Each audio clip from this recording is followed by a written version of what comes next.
Picture this, you've been stuck in your room for 2 years, barely even able to walk. All of a sudden, you unlock an ability, but it's so worthless it seems like you've only got one destiny: to bite the dust. But what if I told you this guy used that trash skill to game the system on day one? He built an army of the undead, became the vampire king, and even tricked the church into making him a saint. ALOF teach ice without even leaving his couch. Stick with me, because today you're gonna get the story of the craftiest and most broken MC of all time. Way back in the day, a massive war rocked the world, pitting the Knight of Light against the terrifying Immortal King. Fighting alongside the Knight, a group of heroes faced off against the Immortal King and his horde. Every blow they exchanged carried the weight of an uncertain destiny. The battle was so insane that the very earth seemed to shake to its core. And just as the Knight of Light readies his weapon for the final blow, we find out the whole thing was just a game, and the one playing is our MC. Just look at this slacker, sprawled out on the couch, not a care in the world. But, out of nowhere, a knock on the door completely shatters the guy's peace and quiet. The man introduces himself as an employee from the newly formed Department of Ability Management, and says he's looking for some guy named Han Song. The MC, already out of patience, confirms that's him, just to get it over with. Han Song then receives a very clear instruction: if an ability awakens, he needs to report it to the department immediately. After that, the man leaves, wishing him a good day once more. As soon as he closes the door, the MC grumbles that this was first interaction with anyone in 6 months, and thank goodness it was over quick. Grabbing a cookie, he jokes that now he can go another 6 months without opening the door for anyone. The MC reflects, feeling a bit down that it's been 2 years since he's left the house, and to top it all off, he discovers the cookie he grabbed is expired. Because he'd been cooped up for so long, many called him weak, others pathetic, and some just told him to get lost. But as he's mulling all this over, some bombshell news on the TV interrupts his thoughts. The news showed firefighters in action, battling a massive fire at a shopping mall. The cause: an awakened who set the whole place on fire and was then pulled into another world. Hearing the word awakened, a flood of memories hits the MC. And now you're asking me, what's an awakened? Easy there, my young Padawan, I'll break it down for you. One day, humanity began to go through a transformation. Mysterious powers called abilities started popping up in people like a gift from the heavens. The thing is, the moment someone awakens an ability, their fate is sealed. In exactly 24 hours, the person is transported to another world, and unless they meet the requirements there, they never come back. Of those who go, very few return. The survival rate on the other side is a challenge that almost no one can overcome. Thinking about this, Han Seong remembers one man in particular, a criminal who committed several atrocities before being taken to the other world. And it was this guy who marked a dark day in the MC's life. On that tragic day, his world fell apart. His family was gone because of that man's crimes, and that happened exactly 2 years ago. Nowadays, trying to regain the use of his legs seems like a completely pointless effort. Even with non-stop training, nothing works. He doesn't even understand why he keeps trying, since the results just aren't there. It's obvious the MC feels pathetic about all this, a complete failure. His own weakness was his prison, and he knew it. But honestly, would having more courage have made any difference? Maybe the best solution was to just run away anywhere, just to escape that suffocating emptiness. Suddenly, an intense light cuts through the darkness. A message pops up right in front of him.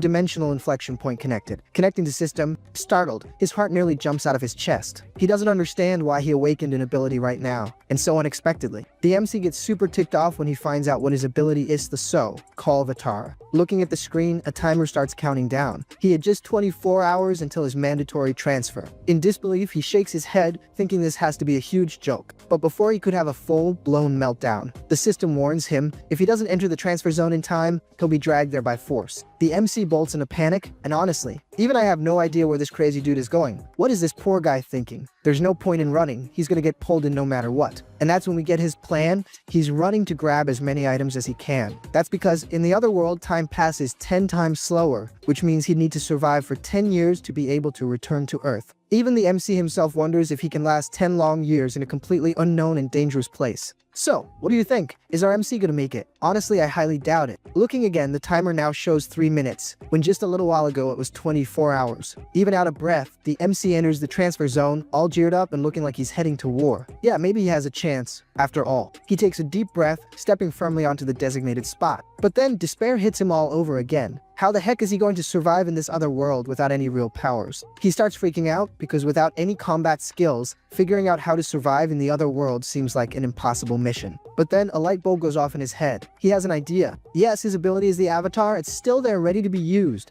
He then shouts Avatar, activating his ability, and a bizarre energy starts to materialize right in front of him. Surprised, he sees 2 identical versions of himself staring at each other like living reflections. The MC just stares, wondering if that's really him. Is it real? Is he really that perfect? As he was analyzing the scene, a sharp pain hits his head, a strange discomfort that just kept getting worse. Then he realizes why his eyes go wide when he figures out he can see through both his own eyes and the avatars at the same time. This double vision was making him dizzy. He thinks, no way, this is way too uncomfortable. But then it finally clicks. Of course, that was it. He finally understood that he was sharing his vision with his avatar. But obviously, curiosity got the better of him, so he tries to move again. But that didn't go so well. Trying to move both bodies at once was insane. The strain made him so dizzy, he almost hurled. But the system interrupts his tests, warning that there was only 1 minute left before he'd be dragged by force if he wasn't inside the circle. The MC laments, looking up at the sky and wondering why on earth his ability had to be so useless. He thinks it would be perfect if someone else could go in his place. Yes, that would solve all his problems. A simple and direct substitution, right? But wait a minute, why not send the avatar? The moment he considers the possibility, the system reacts. Someone had entered the circle, and the transfer began. And of course, the avatar didn't go unwillingly. The MC gave it a little push, with no idea if his crazy plan would actually work. Well, everything seemed to be working, but there was no turning back. All he could do now was wait and see. And what do you know, it actually works. Even he couldn't believe this harebrained scheme would pan out so well.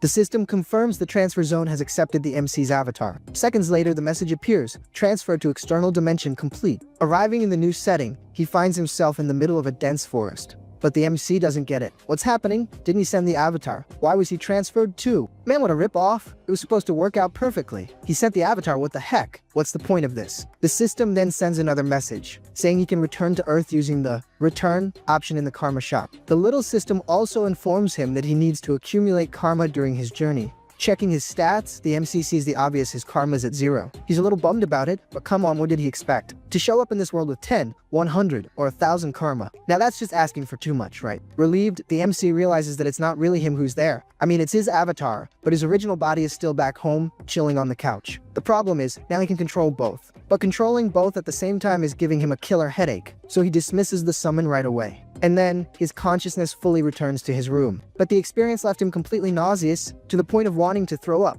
He can't take it and bolts to the bathroom, ready to lose his lunch. After relieving himself, he finally recovers. And of course, he's over the moon. He managed to escape a huge jam. So, he decides to summon his avatar again. And there it is, the avatar materializing right in front of him. Even though everything worked out in the end, the MC is still thoughtful. What the heck is he going to do with such a weird ability? The system pops up again, congratulating the MC for managing to return without having to use the karma shop. As a reward, he got a dimensional portal, which allows free travel between Earth and the world of travelers. His jaw drops when he gets another notification his karma has increased absurdly. On top of that, he's become the fastest returning traveler in all of history. A little while later, the MC is already analyzing his total karma, and the amount he's accumulated is simply staggering. He's already got almost 2 million karma. Bro, that's a boatload of karma? The guy did absolutely nothing and he's already a millionaire. Hansong reflects that normally returning to Earth would cost 1 million karma, and it would take the equivalent of 10 years to save up that kind of cash. The story then explains to us that karma is gained through good and bad actions in the other world and can be used to strengthen abilities or to return home. The MC wonders if this was a system bug and, more importantly, if they're not going to want to charge him for it all later.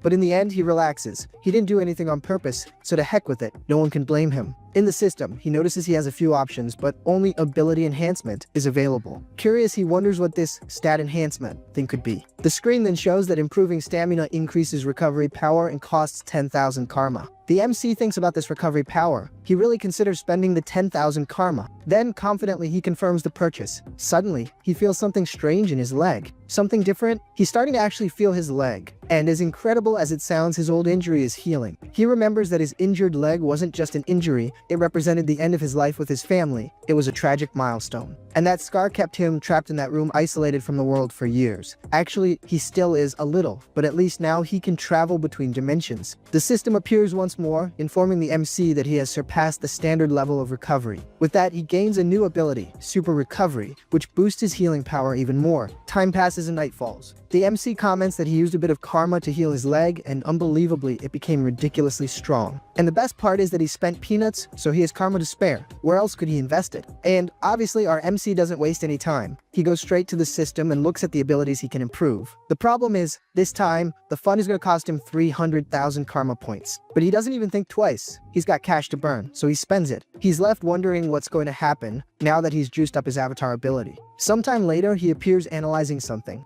Facing his avatar, he checks himself out and comments that his physique is on point.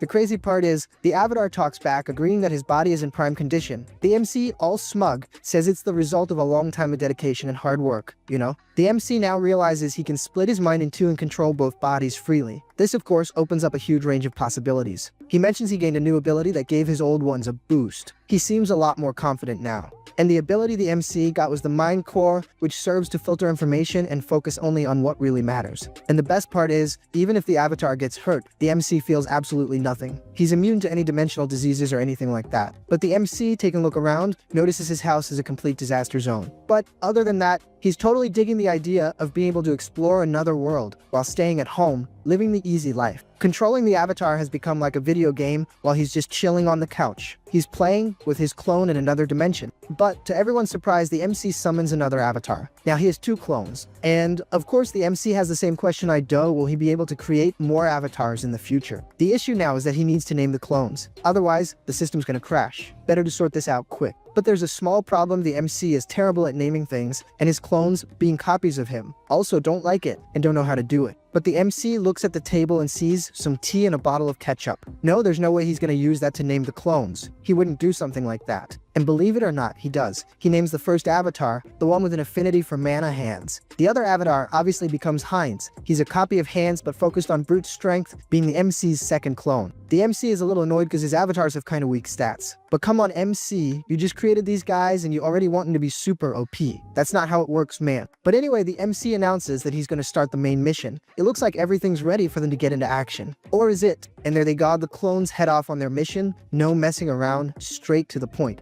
There's just one catch: Heinz complains that the house is a total mess and that all this cleaning is going to fall on him. There's exactly a year's worth of trash piled up, an absurd amount of filth. But while Heinz stays behind to clean, Hans heads off to the other world, ready to start his adventure. Unfortunately, Heinz will have to stay on Earth, cleaning up the mess. Well, everyone has their own responsibilities, right? One exploring another world, and the other getting the short end of the stick in real life. Meanwhile, the original MC decides to leave the house. And the most impressive thing is that he's 0% anxious. He's able to go out just fine, without the paranoia of being locked in his room, with an impressive sense of calm. This means the mind core is working perfectly. The MC's main body is on the street, but since his mind is divided, he can stay calm. But the MC remembers that Hans is probably arriving in the other world, so he'd better check on how he's doing. And sure enough, the MC is right. Hans has already arrived in the other world, but he's a bit lost since he doesn't know anything around there. Hans notices it's already night and is surprised to have ended up in such a weird place. But what could possibly go wrong, right? He's in the middle of a forest, everything's quiet. There's no way anything could go wrong.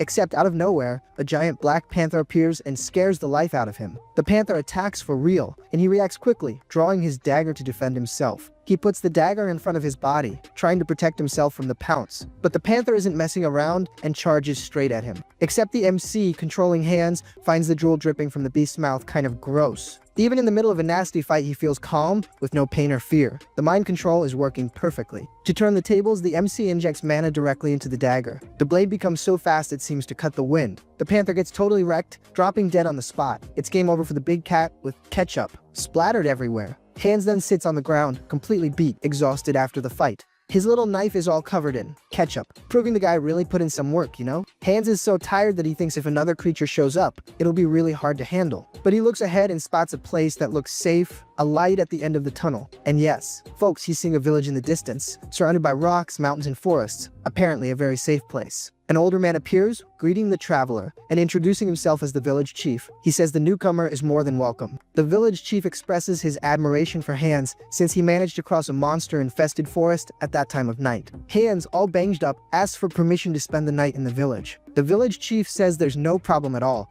that he can stay and lodge for as long as he wants. The old man notices Hans's gear and clothes. To him, it all looks very different from what he's used to, so he asks if he came from far away. Hans lies, saying his clothes are the result of many travels and adventures, but we know he just got to this world. The village chief is happy, saying it's been a long time since he's seen an outsider. So, he invites Hans to the tavern for a drink, and so time passes. The MC, controlling Hans, even comments that the village seems very welcoming. Lying in bed, he thinks that the day, in the end, was pretty fun. But what Hans doesn't realize is that there's a man hiding in his room. What could he want? Meanwhile, the original MC's mind is on Earth, sipping a beer and enjoying every moment of peace. But despite everything, the MC feels a pang of guilt about Heinz, who's working hard while he just relaxes. He comments that Heinz is training hard to improve his durability. The MC doesn't know when he'll need him, so it's good that he's in top shape. So, since his clones are working so hard, the MC decides he's also going to dedicate himself to better understanding what's happening in both worlds. He decides he'll take on the role of the perfect commander, or better yet, the commander-in-chief. But suddenly, something catches his attention and makes him anxious. He wonders what the strange feeling is that he's sensing. The system then issues a warning. Your avatar has been eliminated. All accumulated traits and data have been reset. The MC is clueless as to how Hans, who was safe in the village, got taken out. He immediately suspects the old man is to blame. Could that village chief have put something in his drink? The MC realizes he screwed up big time by trusting a completely unknown place and people too much. Suddenly, the MC starts to feel strange, as if something is pulling him. He realizes something is very wrong. He realizes he's connecting with the avatar again, as if he's returning to its body. The scene changes, and we see the old chief complaining, saying he thought the traveler would be more useful, but in the end, he was pretty boring. The old man was really disappointed. After all, the MC crossed the forest alone,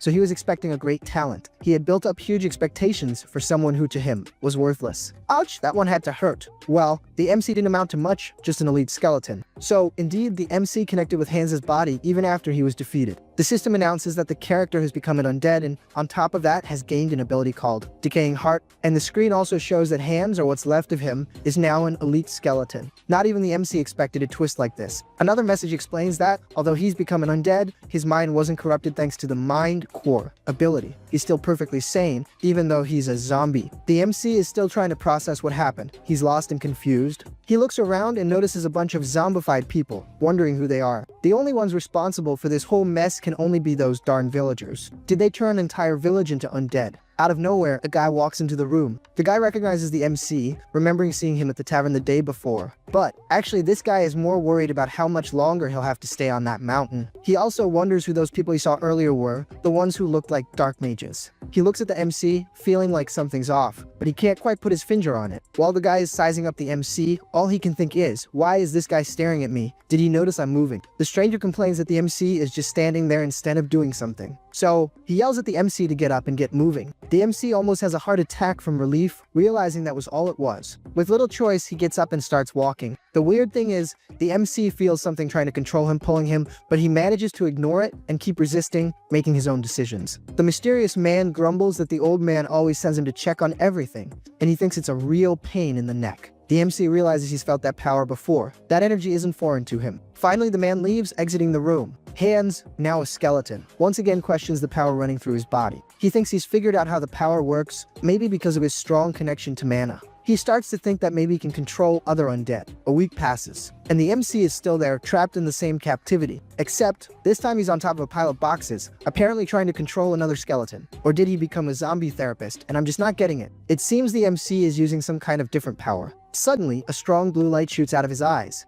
And as unlikely as it seems, the other skeleton manages to get up. Now the fun is really about to begin. The skeleton starts to move, slowly approaching the MC. The problem is, the MC feels overwhelmed and the skeleton's movements are still very clumsy. Our MC laments his difficulty in controlling more than one undead at a time. He asks himself, am I an elite skeleton or not? But something catches his attention. He finds himself surrounded by small rodents, also known as rats. Without a second thought, the MC grabs one of them. The MC complains that these rats have been bothering him all week. The bag of bones comments that the rat is fast, but this time it's toast, it's been caught. Sitting on a box, he wonders if a rat can replace a human in his army. Hey, it's at least worth a shot, right? Suddenly, the rat lets out a small grunt. Something happened to it. What in the world? The little rat appears all mangled in the MC's hand. No, forget everything I said. The rat is doing great, and now he's armed to the teeth. Our MC gets excited and declares that his experiment was a success. The MC then names the rat Alfred, but to his close friends, you can call him Ratatouille. He gives the rat the order to move forward, with a plan to use it as a spy. Alfred is ready to depart on his mission. Sometime later, the little rat is there, lying in wait. The MC, who is probably watching everything through the rat's vision, decides to wait and see what happens. After all, that guy is always complaining. The unknown man opens a door, and the MC wonders if on the other side there's another warehouse of undead. The MC hesitates. Is it worth following that man? Suddenly, a purple light appears. The MC questions, what the heck is going on? Hans explains that even though he tries to neutralize his emotions, he still feels a sense of danger. He feels that getting closer is a bad idea. The scene then changes, and apparently we've left that place. Now we see two guards talking. One asks the other when the maturation process will be over. All I can imagine is them talking about a manga. One of the guards comments that he feels completely drained every time he leaves that place. One of the men finds it funny how much protection they've put on the village. After all, who in their right mind would try to invade that place? It's nearly impossible. So, why go to so much trouble to protect it? One of them mentions he heard about a piece of the immortal king, so that's probably what they're protecting. The scene returns to Alfred. Apparently the MC wants to find out more, but out of nowhere, our friend Ratatouille is attacked. Yeah, folks, the rat had a bad time. Took a nasty cut right to the chest, and his attacker starts to approach. And wouldn't you know it, it's the scumbag old village chief. He wonders what he just saw, but realizes it was just a rat. The old man is surprised to notice the rat is full of dark mana. He wonders if the dark mana transformed the rat. The old man, who's full of tricks, already knows there's only one place with that much dark mana. The village chief then asked Jeff if he was the one looking after the warehouse that day. And we finally learn the name of the poor sap who's already shown up several times. The camera takes us back to Alfred, poor little guy, stretched out on the floor. And the reason for showing Alfred is simple: the MC has blood in his eyes, wanting revenge in the name of his little spy. The scene changes again. At least this time, I think everything will calm down. Actually, nothing calms down, because the loser Jeff comes in kicking the door down. He starts yelling at everyone, telling them all to line up. He walks towards a skeleton, cursing at it and telling it to get in line. He then punches the undead in the face, telling it to stand still. Folks, I don't know, but I think this guy woke up on the wrong side of the bed, because it's not possible for someone to be this stressed out. And after the punch, the loser even goes and mocks the undead. He pulls the creature by its hair, trying to identify who that person was. Jeff realizes that was the man who rebelled against him before. And to make matters worse, before becoming a zombie, the man threatened him, saying that if Jeff touched his family, he wouldn't live to tell the tale. Jeff, with a psycho look in his eyes, tells the zombie to repeat what he said in the past. But now he can't, because to make the situation even worse, Jeff cut out his tongue. He then lets go of the zombie, who falls face first on the floor. Jeff starts walking calmly, with his hands on his head, remembering how fun it was to hunt the darn villagers. But unfortunately for him, that reality is over. Now, they've all become zombies. As he walks, Jeff kicks and scorns a female zombie who's there, telling the other one he assaulted that at least now he has company, since his wife is there too. What Jeff doesn't see is that the zombie he mistreated so much is moving, getting ready to take a big bite out of him. As soon as he feels the bite, Jeff throws himself on the floor, screaming, not understanding why that zombie attacked him. He screams desperately for the monster to stop, but the zombie keeps advancing. Before he can react and use his magic, the female zombie grabs him from behind, covering his mouth. Jeff panics. What is this chaos unfolding before him? Now it's not just one anymore. It's all the zombies advancing, surrounding, and biting him. Jeff is about to be completely torn to shreds. Yeah, folks, Jeff is done for. He's history. But who could have set this whole trap, huh? Could it be the sly guy passing by in the background? The MC says this is just the beginning of his revenge for his little rat. The scene changes completely. Now we see guards stopping the MC from entering the village.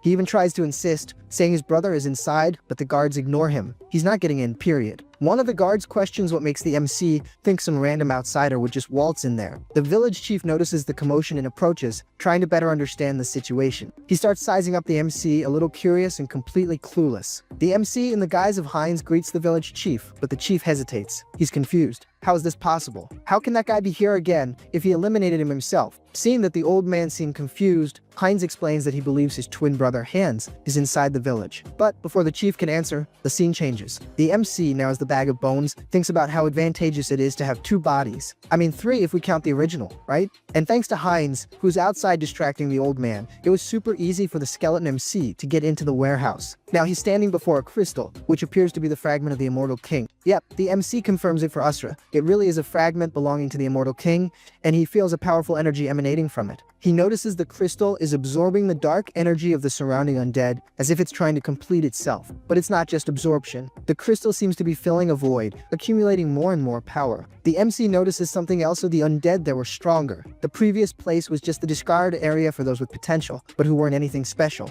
But the MC doesn't think twice and puts his hand on the crystal. He thinks, I don't need to be picky to eat. If this is what's on the menu today, this is what I'm consuming. The MC decides to find out firsthand what this food can do. And then the scene changes again. We're back to Heinz, who is trying to convince the village chief to let him in, talking non-stop to buy as much time as possible. He explains that he's the other guy's twin brother, and that's why they look so much alike. He also tries to convince the old man by saying he has a special connection with his brother, and that's how he knows he's in the village. The old man finds it interesting, but it's pretty hard to believe. Suddenly, the old man feels something strange and starts to scream. saying something's wrong. He orders them to take out that idiot as he transforms and flies off to see what happened. The men get into a combat stance to face Heinz, but by the time they realize it, he's already gone. He booked it. The scene returns to the MC, now in the body of the bag of bones, who is being bombarded by negative thoughts. Even trying to filter everything with the mind core, the intensity is insane. He wonders if anyone could withstand that without going crazy. Then something explodes. A system notification appears, saying that the entity has met the requirements for evolution. Now we see the MC in a completely different version.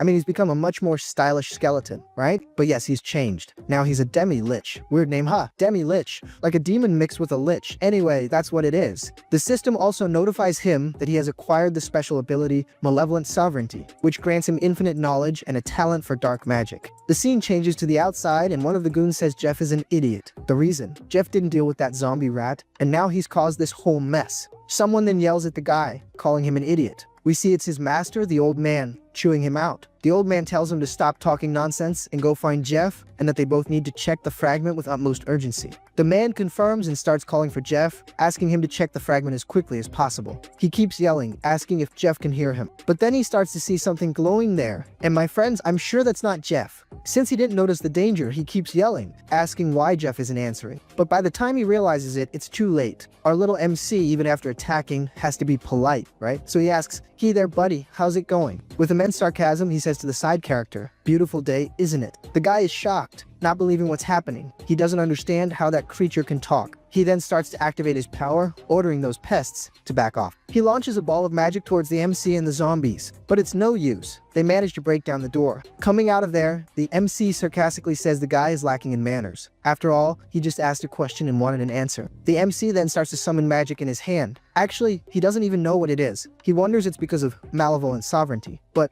just by looking at the magic, he can already understand how it works. Then, a huge explosion happens, catching the attention of everyone in the village. Our little MC then declares, "Advance, my children of the night," and then it's zombies and skeletons everywhere. They charge with everything they've got. The MC yells not to let anyone escape, saying that all the humans there must be eliminated. The village plunges into chaos, turning into a total mess, with zombies and skeletons everywhere. A skeleton plummets right at the MC's feet, who looks at it and thinks, "What the heck is this?" And who's there is none other than the old geezer. He asks the MC what he did with the fragment of the immortal king. And finally, his name is revealed, Marcos Giocali. The MC responds, saying it's been a long time since they've seen each other, right? And obviously the old man has to remember him. It's not possible he's already forgotten. He continues to explain calmly, since Marcos doesn't seem to remember. Well, thanks to the old man, he ended up losing his heart. "But please don't worry," he says. "I got a new one at your mansion." The old man is furious with the MC, not only because he took the fragment, but because he used it on such a puny body. Marcos then starts to summon his power, saying angrily that the MC will regret it. He activates Finger of Death. The MC comes face to face with that terrible magic, feeling its imminent power. He even tries to dodge, but gets hit in the arm. The MC, all sarcastic, says, "Come on, old man, are you kidding me? Didn't anyone teach you not to attack while the other person is talking?" The old geezer tells him to shut up. He invested a lot of resources in that fragment, trying to mature it, and then the MC comes along and takes it for himself. The old man says he was about to achieve immense power, but what he didn't expect was for some random skeleton to turn into a demi-lich. Then the old guy activates his ability, Thorns of Darkness. Analyzing the ability, the MC thinks it's interesting. It's like a high-level enchanted power for a beginner. The MC asks the old man what the problem is with him becoming a demi-lich. After all, if he hadn't taken the fragment, the old man would never have been able to use it. The old man doesn't understand how the MC managed to resist the corruption, but he swears he'll destroy that body and use it as an experiment. The MC asks the old man if he can stop naming his abilities and just get taken out already, calling him Alfred's enemy. The old man wonders who the heck Alfred is. Did the MC know someone from the village? Suddenly, he senses an attack coming from behind, and he just barely manages to raise a barrier to defend himself. Finally, the old man realizes that the MC is getting used to dark magic way too fast. With no time to waste, he activates the Pact of Destruction. The scene changes, and now we see some warriors defending themselves from the MC's army. But apparently the soul of one of the soldiers is ripped out. Actually, I think they were all hit by this power, and the one who did it was the old man, who transforms all the souls into a crown. The old man then puts on the crown, and I think now the situation is going to get really complicated. The MC realizes how dirty the old man is, increasing his power at the expense of his own men's souls. The old man is confident that his next attack will be enough to destroy the MC. But before that, the MC hits him with a magic spell right in the chest. He jokes, saying he almost fell asleep listening to the names of the abilities, so he just put an end to it. The old man talks and talks but doesn't attack. Anyway, thanks to the old man, he was able to learn a lot of new magic. The old man gives his last words, saying he never imagined he'd be taken out like this. Indeed, it's pretty ridiculous. The MC then looks to the sky and asks, "Ratatouille, did you see that? I made sure to avenge your departure." "Yeah, rest in peace, Ratatouille. We'll miss you." The scene changes to a large mansion, already at night. There we see a kind of saint praying. Something surprises her, but I haven't figured out what yet. She then gets up to understand what's happening, and apparently she saw the bishop, who asks if she has finished her prayers. The saint's name is Rista, and she asks the bishop to contact the rest of the clergy. The bishop is startled when the saint says she detected signs of the immortal king's resurrection. He then runs off in a hurry, saying he'll start the meeting immediately. The saint remembers that the last time the immortal king was resurrected, he managed to sink an entire continent, and she cannot allow that to happen again. The scene returns to the MC, and we see that he has suffered heavy losses in his army. The Bag of Bones comments that, even so, he just needs to replace the lost troops. After all, that's the fun of being a necromancer, using others' bodies to grow your army. But, for now, he'd better take care of this broken arm. He finds a skeleton there, lying right nearby. While borrowing the skeleton's arm, he comments that this one looks good. Then, activating Super Recovery, the MC manages to fuse his body with the skeleton's arm. Now, with the arm already recovered, it's time to replenish his troops. Calling for a skeleton, he orders it to become his subordinate. As the skeleton glows, words echo in the air. Thus, the fragment of the immortal king lends its power. Beginning the domination, the remaining magical power in the body is contaminated, while the fragments of thoughts are removed. Amidst this explosion of power, the subordinate skeleton simply shatters. The MC is a little surprised, but realizes he hasn't gotten the hang of it yet. But sometime later, the MC is already standing before several zombies he has managed to dominate. Yeah, apparently our little MC got good at this.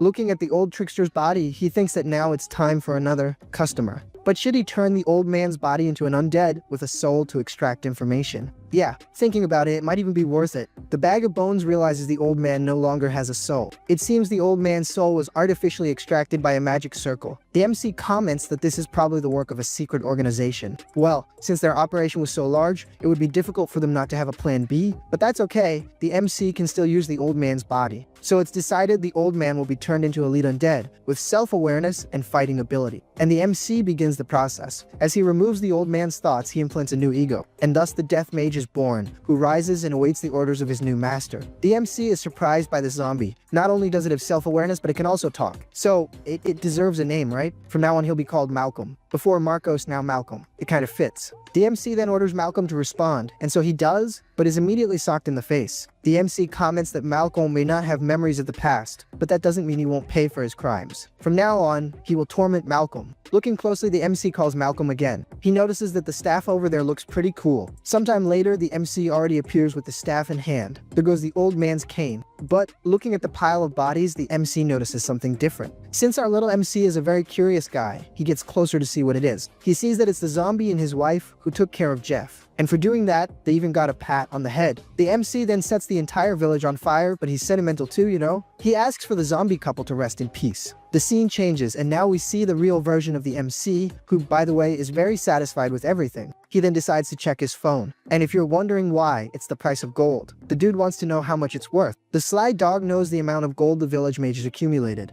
He then decides to take a look at the spoils of battle and resolves to call Hans. However, when he tries to summon him, something goes wrong. Hans' mana aura is too strong. Startled, the MC cancels the summon. Cancel, cancel, cancel. Yeah, this time the MC almost got himself in deep trouble. He was a hair's breadth away from being done for. The only alternative the MC has to summon Hans is by improving his unique abilities. Opening the Karma shop, the MC realizes he gained much more than he expected. The last time he looked, he had a little over 400,000. But he doesn't want to waste time and spends 300,000 to improve his ability. Now he's powered up. His mental strength has exceeded the standard once again. Thus, he acquires the ability Tranquility, which prevents his mind from being influenced by external stimuli and protects him against mental attacks. The scene moves forward, and now the MC is grabbing some bags of gold from the loot he took. Even near Hans, he feels fine. Unlike mind control, Tranquility also applies to the main body. He wonders why he always gets the abilities he needs just the right time. Strange, right? I wonder why, huh, MC? But anyway, after a little reflection, the sly guy decides to go sell the gold. He then goes to a specialized shop with a mountain of bags and requests that they appraise everything.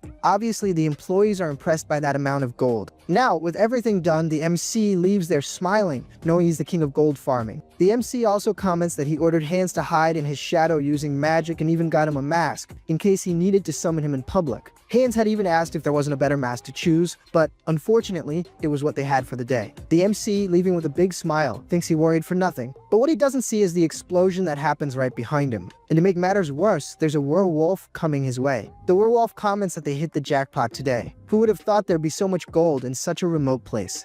They decide to leave quickly and celebrate later. With that, they start running. The thieves stop in front of the MC, who is yelling for someone to call the authorities. The story then explains that villains are those who commit crimes using their awakened powers. The MC knows there are several guardians who protect people, but getting into fights has never been his thing. The werewolf punches the MC in the face, telling him to stay out of it. The MC, taking a beating, thinks that the guardians will track them, but I don't think even he really believes that. And unfortunately, our little MC knows he can't do anything himself. Meanwhile, the villains think everything is going smoothly, according to plan. They still have plenty of time to spare, since it takes 3 minutes for the guardians to arrive. They just need to meet up with the portal. Oh, the Sly Dog comments that the girl is nearby. But what they didn't expect was that the girl with the portal power would be lying on the ground. And while they try to wake her up, our pure bone human arrives on the scene. Hans finally appears behind them. One of them even asks who that guardian is, but the other knows that's no guardian. Hans knows that Hansong, the original body, can't do anything. To compensate for that, he raises his army of undead.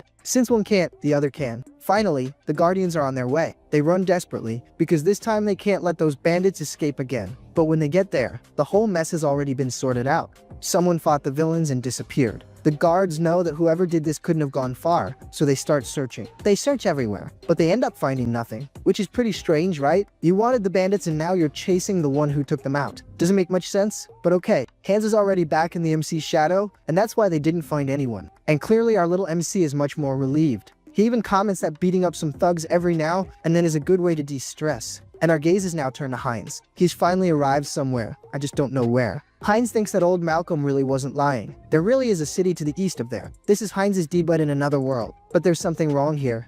Why is the city so empty? No one does checks. No one cares about foreigners. The MC doesn't quite get this whole thing. Now in the center of the city, the MC sees some men threatening a little girl. She even tries to plead, but it doesn't do much good. The guy says that if she doesn't pay the 2 silver coins in 3 days, they won't have much choice. The MC thinks that a thug extorting a young girl is a pretty tired cliché. But the main thing is that it has nothing to do with him. But by accident, he ends up bumping into the girl. The girl, desperate, starts apologizing quickly. The MC asks if she knows the city well. Since he needs a guide, why not hire the girl? But the girl is suspicious and asks who the MC is. The MC says he's her future boss. He then calls her over so they can discuss the terms of the job. Hours later, the girl is already showing the MC a lodging. She says the accommodations are some of the best and the security is impeccable, at least according to her. The story tells us the girl's name is Deanna and she survives by doing odd jobs to take care of her sick little brother. Believe it or not, our MC is in a good mood. Such a good mood that he even tells the girl that as soon as she wakes up, she should come find him. But already lying in bed, he thinks that the girl will be his guide for 2 silver coins a day. Even though he thinks he's being a bit exploited, he considers it a good deed. Anyway, he takes a deep breath and decides to go to sleep. Sometime later, he gets up complaining that the bed is very uncomfortable and that he didn't sleep well. Even while complaining about the bed, he hears a sneeze from a distance, and he realizes it's the girl who's already there in front of the inn, even though it's the middle of the night. From a distance, she wishes the MC a good night, who is startled to realize she's already there. Sometime later, the MC invites the girl to eat, saying she doesn't need to arrive so early. She can come after lunch. The girl gets all happy and calls him Hajussi, which for those who don't know is like calling someone Mr. or Kunkel in Korean. But our tactless MC just goes and says, Hajussi is your dad. The girl then asks the MC if he's going to eat that bread. He says no, that if she wants it, she can have it.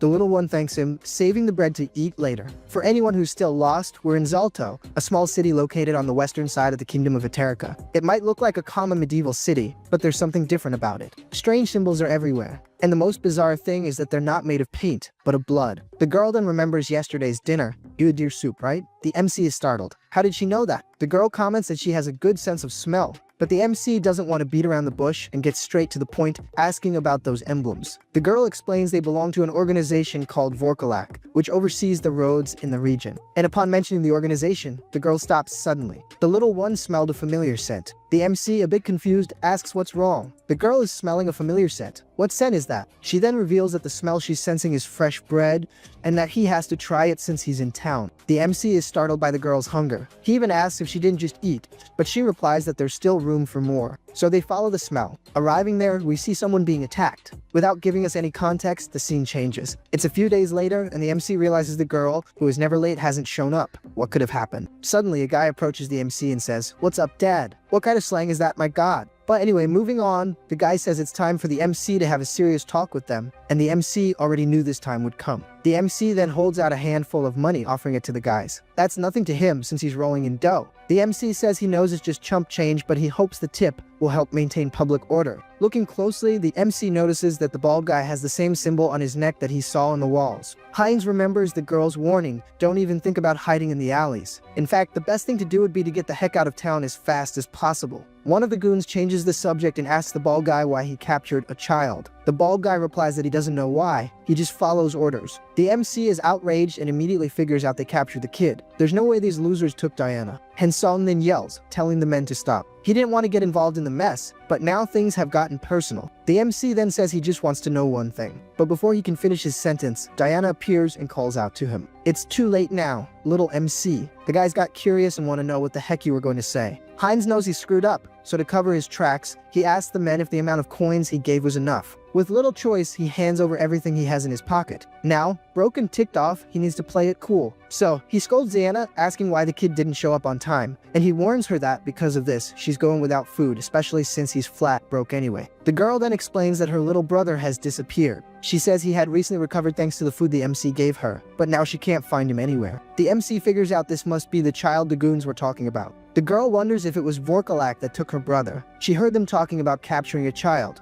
The MC says he'll pay the ransom and that she doesn't need to worry. Diana is in shock, poor thing. She knows if they really took her brother, Aaron is a goner, because what they really want is tomato juice, not money. The MC is startled and asks, "What do you mean, a tomato juice? Could this city be a vampire stronghold?" The scene cuts back to the village, and who do we find there? A darn vampire to complicate the situation even more. The vampire thinks he's had the worst luck. He was going to grab the fragment as soon as it fully matured. He doesn't know for sure who stole the fragment, but he's already found out where the thief went. He's sure he'll be able to catch the thief quickly. In the background, Diana tells us how vampires control the city's organizations. That's right, all the guilds and groups are run by vampires, including the So, called Vorkalak. Diana says that both she and her brother gave it their all day after day, so it's hard to believe their end will be here. Are they really fated to become a snack in this place? Hines tells Diana to stop the drama and get a grip. If what she says is true, they don't have much time. He then asks where her brother might be. She feels embarrassed, asking if the MC is really going to help her. But she herself thinks it's impossible. No matter how strong he is, it's too dangerous to go alone. Hines tells her not to worry,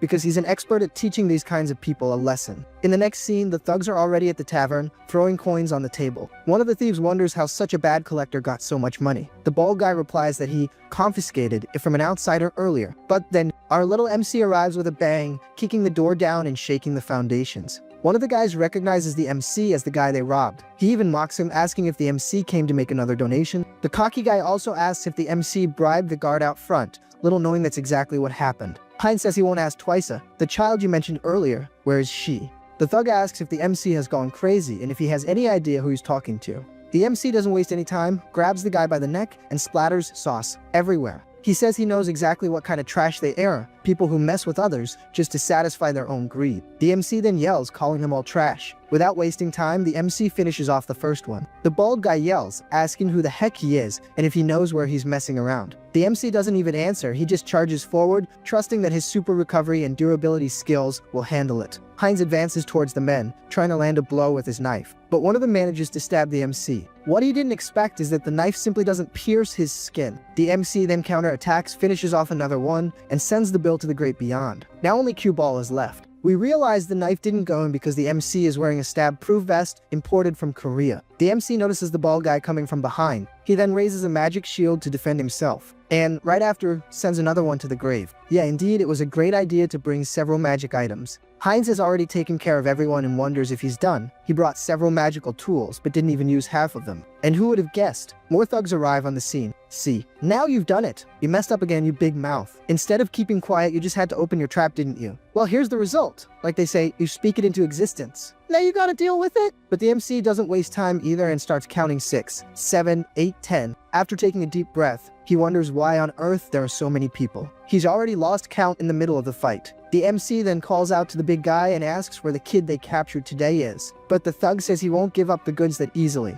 He threatens, saying the MC will regret it when his boss arrives. He is sure that when that happens, the MC's life will be over. Our little MC then thanks him for the information, saying the guy was very useful, and adds that he should worry about his own life, and then he sends the guy off to a better place. Arriving in a dark room, we finally find Aaron. The boy begs for mercy, but the MC says he doesn't need to be afraid because he came at his sister's request. Aaron asks how he knows his sister, but Heinz says he'll answer on the way out. Before they can leave, a bat appears at the window. Transforming into a vampire, the man asks who dares touch the food in his restaurant. And of course, it couldn't be a common bat, it had to be a vampire to spoil the fun. The vampire asks if the MC is from the Oath of the Bold, or is he just the kid's brother? The reality is that the MC is just another outsider his goons robbed, who ended up helping the kid by chance. The vampire says he found the story quite boring, and that he prefers boys as a main course. Then the vampire activates a blood power. Heinz tells the kid to run while he tries to do the same, but there's no time, they both get hit head on. The blow was so strong that the MC even hit the floor. With no time to waste, he gets up quickly. This is the chance they needed. He yells for the boy to start running. The vampire gets excited, thinking this will be a good warm-up before the main course. Right after he charges at the MC, Heinz yells for the boy to go, no matter what, and not to come back. And I knew the kid would just stand there. He didn't even start running. Why, dear God. Then, the vampire and Heinz begin to exchange blows frantically. The vampire is a little surprised, realizing the MC can actually take some pressure. But right after, Heinz is hit and is left stunned. The Fang face compliments Heinz's body, saying he's solid and his recovery is impressive. It's not the vampire's planned mealtime, but everything there looks quite delicious. The MC can't accept his end without doing anything. Seeing the MC coming with a punch, the vampire rips off his arm, saying he needs to taste a little piece before the full meal. Yeah, little MC, your resistance ends here. And let me tell you, this tasting a little piece talk is very weird. The MC realizes that, with this much of a strength difference, the only thing left is to be taken out. But he's not going alone, he's taking the guy with him, so he bites a magic ring. Activating the ring's power, the vampire is startled to realize it's a fire magic tool. He wonders if the MC was hiding that the whole time. When he was thrown to the ground, the MC saw the alcohol spreading everywhere and had this brilliant idea. He thought he could turn the tables with a kamikaze attack. The vampire starts screaming, calling the MC a bastard, not believing he plans to sacrifice himself. He asks if the MC doesn't realize that if the fire hits the floor, the whole place will go up in flames. The vampire keeps yelling, telling the MC to get away. He even dodges the fire, but is surprised by a direct attack. Heinz ironically reminds the vampire that he himself said his body was strong and had good recovery. Startled, the vampire falls to the ground. The MC asks if he wasn't hungry. And now, does he feel like becoming the meal? The vampire tells the MC to stop. It's obvious he doesn't want to become a barbecue. But it's useless. The fire is so intense that the entire house continues to burn. Heinz, even amidst the flames, knows he's still alive. But he also thinks that being too strong can sometimes be a problem. Still, either way, mission Help the Unlucky Girl was a success. The kids might be worried, but they're safe. And so the house explodes with everything inside. The system then announces, Avatar Heinz has been eliminated. Avatar cooldown 7 days. After a few weeks, we see how the girl is doing. And thank God she's fine. She even opened a shoe shine stand to make a living. Someone behind her asks if she's available, and if they can get in line. The girl says yes, but doesn't realize who's actually there. She obviously gets excited when she recognizes the person, and runs to hug the MC. In this scene, all soldiers present are allowed to cry, including me. The MC says the girl worried for nothing. Does he look like someone who would go down easily? But we know that's a lie. This time, the Avatar really went to the great beyond. The scene flashes back to a week ago in Earth time. Hinsung thinks it will take a week for the Avatar to be reborn, and that Deanna will probably be very worried. He wonders if he should create a new Avatar. And from now on, he will have Heinz 2.0, whose main characteristic is acceleration. The MC explains that he ran straight there using the new avatar, but wonders if the girl will notice it's someone else. To her, nothing has changed. She still thinks it's the same person she met, and it makes perfect sense because the essence of the soul is the same. Diana warns that the MC can't stay there anymore. The vampires will look for him and won't stop until they find him. The MC tells her not to worry because everything he had to take care of, he's already taken care of. Actually, he's banged on his other avatar, Hands, with him around. He obviously won't have problems with vampires. Soon after, the MC is already back at the inn. He realizes he'll have to wait 10 days to activate the intermediate transfer. He thought it would take less time, but what can you do, right? Holy cow, the bat that was outside comes in and transforms into a vampire. It was so fast the MC didn't even have time to react. The bloodsucker immediately asks if the MC was the one who did that. The ugly dude says the tracks leading from there to the forest are very clear. Our little MC didn't imagine the vampires would have already found him. Indeed, it's very suspicious for an outsider to be staying right in the area of the vampire who is eliminated.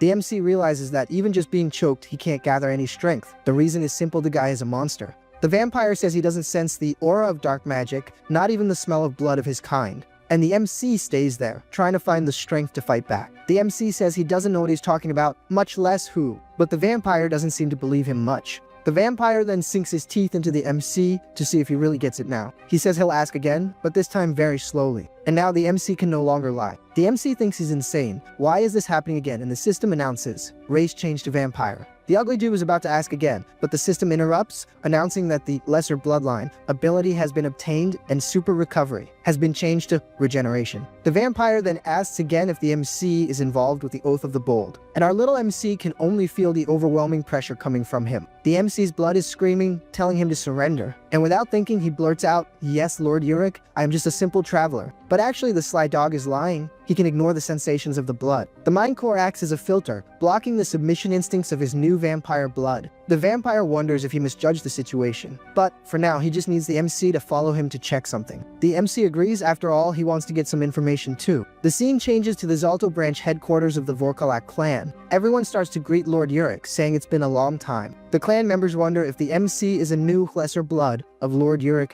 and what's going through the Lord's head to accept someone of such a low level. Out of nowhere, a crazy girl clings to the MC, celebrating that, after a long time, a new lesser blood has arrived. She introduces herself as Lucilica and obviously asks for the MC's name. But all he can wonder is who this drunk girl is. The vampire offers the MC a glass full of tomato juice, if you know what I mean, saying it's fresh. The MC thinks he needs to drink it to avoid raising suspicion, and then he downs the glass. Even filtering it with the mind core, the MC still feels the vampire thirst. Controlling himself is not easy at all. Just drinking that is dangerous. The solution is to block the taste and smell, and then drink it all at once. The girl gets all flushed watching our future Dracula drink that juice. She says the MC isn't really her type, but if he were human, she would have sucked him all up. Whoa, girl, what a weird thing to say. The MC then asks what lesser blood means. The girl realizes he doesn't know the vampire hierarchy. Lucilica explains there are the clean-bloodeds, like Lord the Nobility. Above them, the clan leaders known as purebloods, who are royalty. There's also the holy blood, but they're like a religious class, and below all that are the lesser bloods. The conversation is interrupted by Lord Uric. He then asks everyone to pay attention. The Lord says that since everyone is gathered, he'll get straight to the point. As the Lord explains that the fragment of the immortal king that the Oath of the Bold possessed has disappeared, we are introduced to the beautiful and stunning Pyria, a pure blood.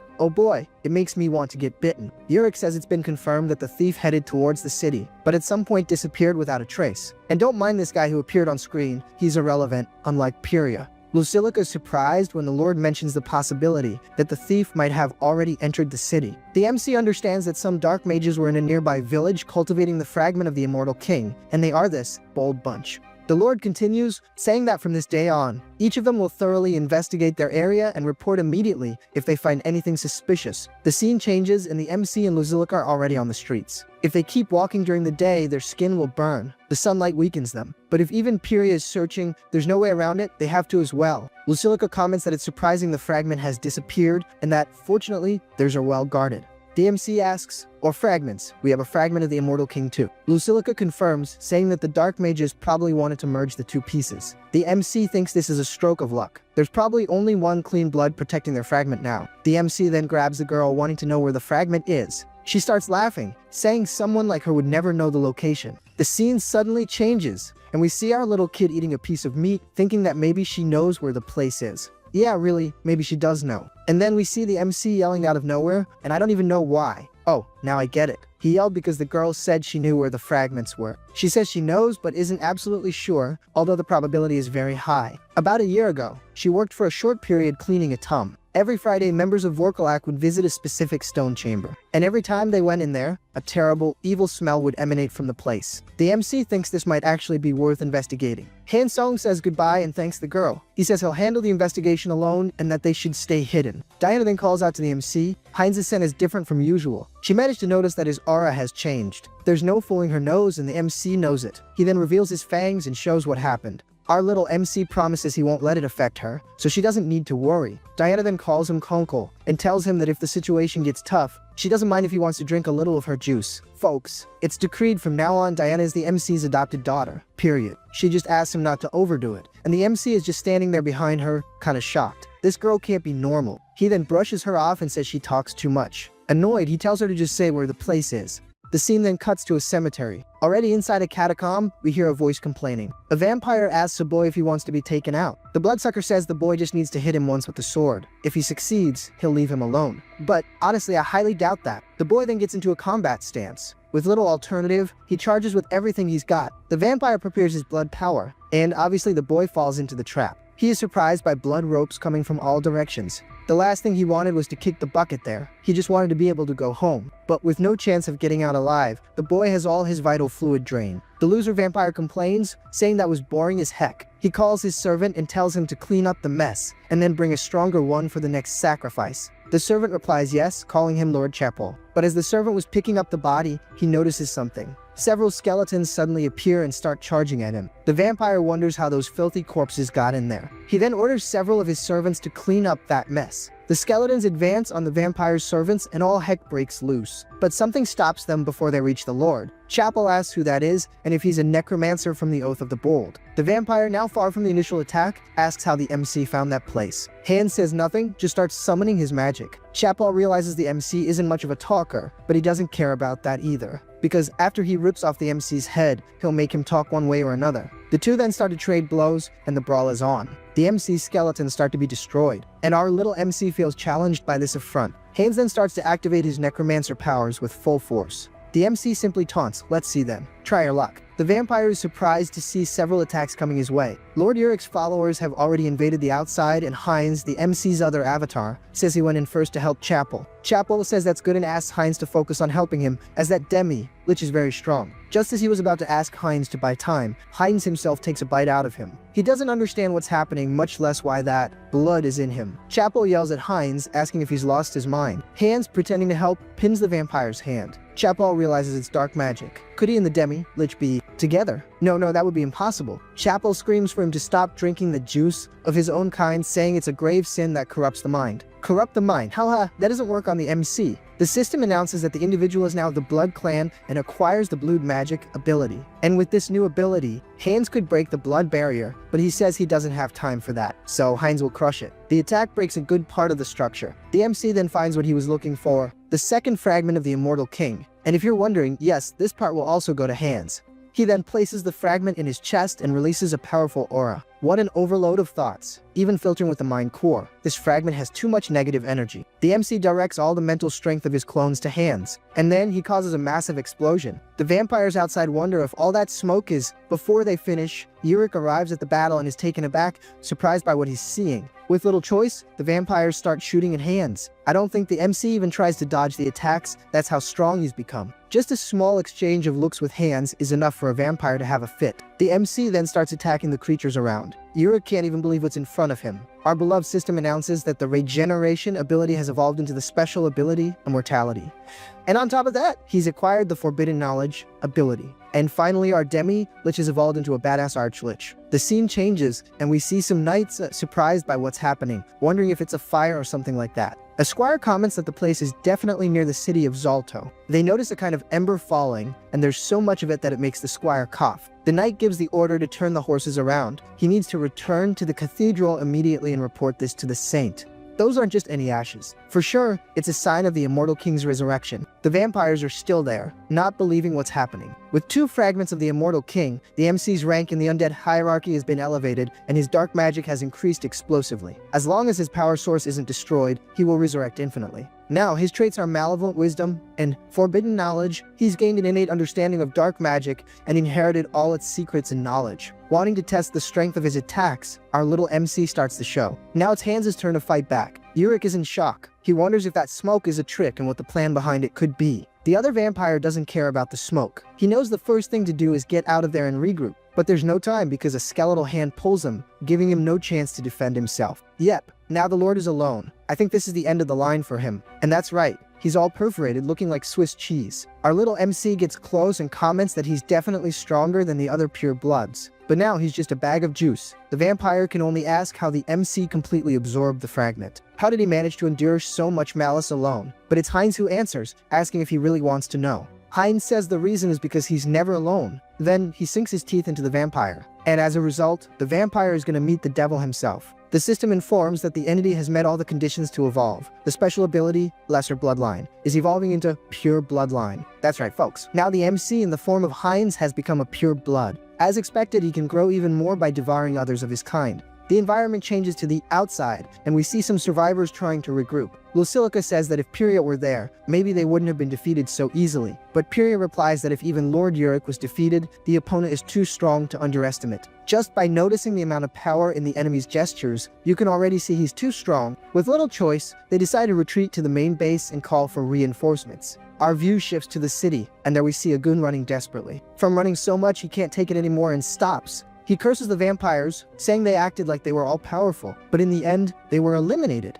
The man was about to say something else, but our little MC has already grabbed him. Hans stayed in the city to deal with the rest of Vorkalak, and Heinz hired a small group of mercenaries to escort Diana and her brother out of the city. The MC is there, preparing a little steak for the kids. They are amazed by the dish, but for me, it just needed some fries and a Coke to be perfect. The kids thank him while the MC tells them to eat a lot. Maybe it's because they escaped the dangerous city, but they seem much better now. The MC asks if the girl's uncle runs a shop east of the palace, and the girl confirms. The kid says she's not sure if her uncle will welcome them, but the MC says he'll take care of that. He thinks that if it doesn't work out, he can just help with a hefty child support payment. A nest egg, a family allowance, you get the idea. He realizes he's grown quite attached to them, and even feels a little sad thinking about parting ways. It's been a long time since he's felt this kind of emotion for someone. Then, the little one calls out to the MC. She asks if he's okay, as he seems to have low blood sugar. He says he's fine and that he's already filled his belly. In other words, he ate several vampires he found along the way. And at the same time, Hans is turning the vampires' bodies into undead.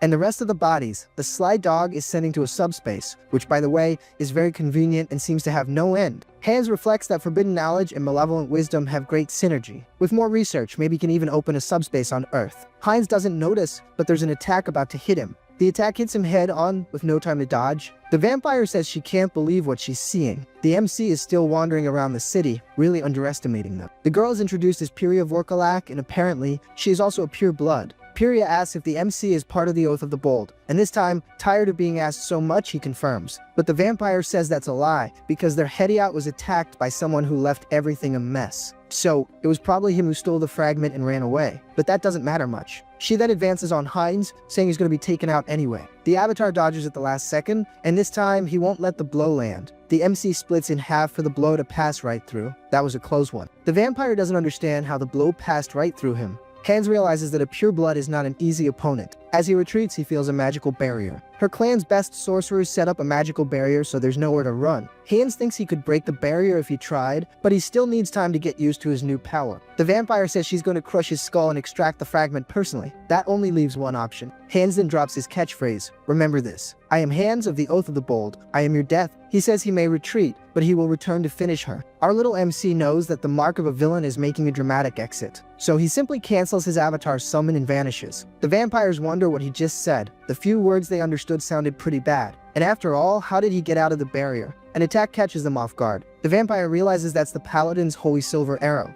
One of the sorcerers calls for Lord Pyria and says they have a big problem. The Order of Paladins, from the Church of the Supreme God, is surrounding the tome and approaching. She can only think of that damn lich who got her into this mess. Did he stay in the city to buy time until this happened? Indeed, he is a cunning bastard. The scene changes and we see the MC back on Earth. The original MC asks if Hans is okay. Hans confirms, saying that, as he said, canceling the summon is almost a cheat. And as Hans goes to get up, the video ends. Apparently, some time has passed, because Hans is already striking some super dramatic poses, declaring himself the personification of death, Hans of the Oath of the Bull. The scene got so cheesy that even Heinz is screaming in embarrassment. What kind of cliché line was that? It was so embarrassing that the original MC is tossing and turning in his bed. Why did he say that? Is he going crazy? Thinking about it, the Bag of Bones comments that deep down, he feels a little bit proud of them. After all, he dealt with an entire clan of vampires, and on top of that, saved a helpless little girl. Analyzing it, the MC realizes that, putting it that way, he even sounds like a hero. Alright, since he did so much, he must have earned a lot of karma points. Knowing this, he activates the system. Except he gets a shock as soon as he opens it. In this little adventure, he gained over 700,000 karma points. He knew he'd get a lot, but not this much. The MC starts to think that causing a rift between the dark mages and the vampires must have given him a hefty bonus. Without much delay, he clicks on improving his unique ability once more, and then his enhancement begins. The system announces that his number of summons has increased again, and on top of that, he has acquired the special ability Persona. But as soon as he activates the ability, something catches his attention. The Persona ability uses the avatars as vessels to contain emotions. Our little MC knows that if the system is sending this, it's because he needed it, and the reason is quite simple. He made connections with strangers, and also helped third parties defeat powerful enemies. But at the same time, he stayed locked in his room, and the reason he was able to do all this is because to him, it's nothing more than a game. In the end, he's still trapped in the same old room. This is the reality he was trying to avoid all this time. And not only that, but also the loneliness, sadness, and anger that he suppressed for so long. So he calls for hands, and begins to transfer all these bad feelings to him. A while later, the transfer is complete. The MC says the feeling is refreshing. I mean, it doesn't feel like the emotions are gone. It's more like they've been organized. Worried. He turns to Hands to see if he's okay, but the bag of bones tells him not to worry. He declares, "Pain and despair are my old friends." Ooh, now that's a solid line, huh? But Han Seong notices something. That definitely wasn't him who said that. And most importantly, the tone of voice has changed. The bag of bones starts to laugh, realizing that now, as an avatar full of emotions, he will have his own personality. And that scares the MC a little, because this guy is going to get crazier and crazier. But noises from outside catch his attention. He wonders if it's another villain in the city, and realizes the situation is getting worse and worse. Quickly, he tries to ignore it, saying the Guardians will take care of it. It's not like last time, happening right in front of him. Besides, it's not his problem. However, the bag of bones says one little thing just for him. Do you need a reason to eradicate evil? I don't know about you guys, but I'm really liking this new personality of Hands. He's starting to sound like V for Vendetta. After that wake-up call from his bony bro, the MC realizes he's just avoiding his problems, as always. In reality, he wants to eliminate the villains more than anyone, but he always makes excuses due to a lack of courage. As the world's order is shaken and chaos ensues, outlaws cause turmoil everywhere. This is another one of those epic lines Hands just dropped. But he doesn't stop there, he adds, "Now, I will become their law." Now at the explosion site, some guards are complaining about the frequency of the attacks. One of them comments that the bastards have started to organize and carry out terrorist attacks, and wonders why no reinforcements have arrived yet. The MC, who's already on the roof listening to everything, realizes that the villains have formed a faction. Activating a strange power, he says it would be a shame to leave empty-handed. Apparently, the power I thought was a bomb is actually floating eyes. The bag of bones, who no longer seems so pure, sends his spies forward to become his eyes and ears in the darkness. Their mission is to search for sinners hidden in the shadows. The scene then moves forward, and we see someone smoking. We see two bullies wanting to use a kid as a human ashtray. I know a much better place for you to put out that cigarette, you. What they don't notice is that the MC is already watching, literally. The scene changes again, and now we see the outside of a house.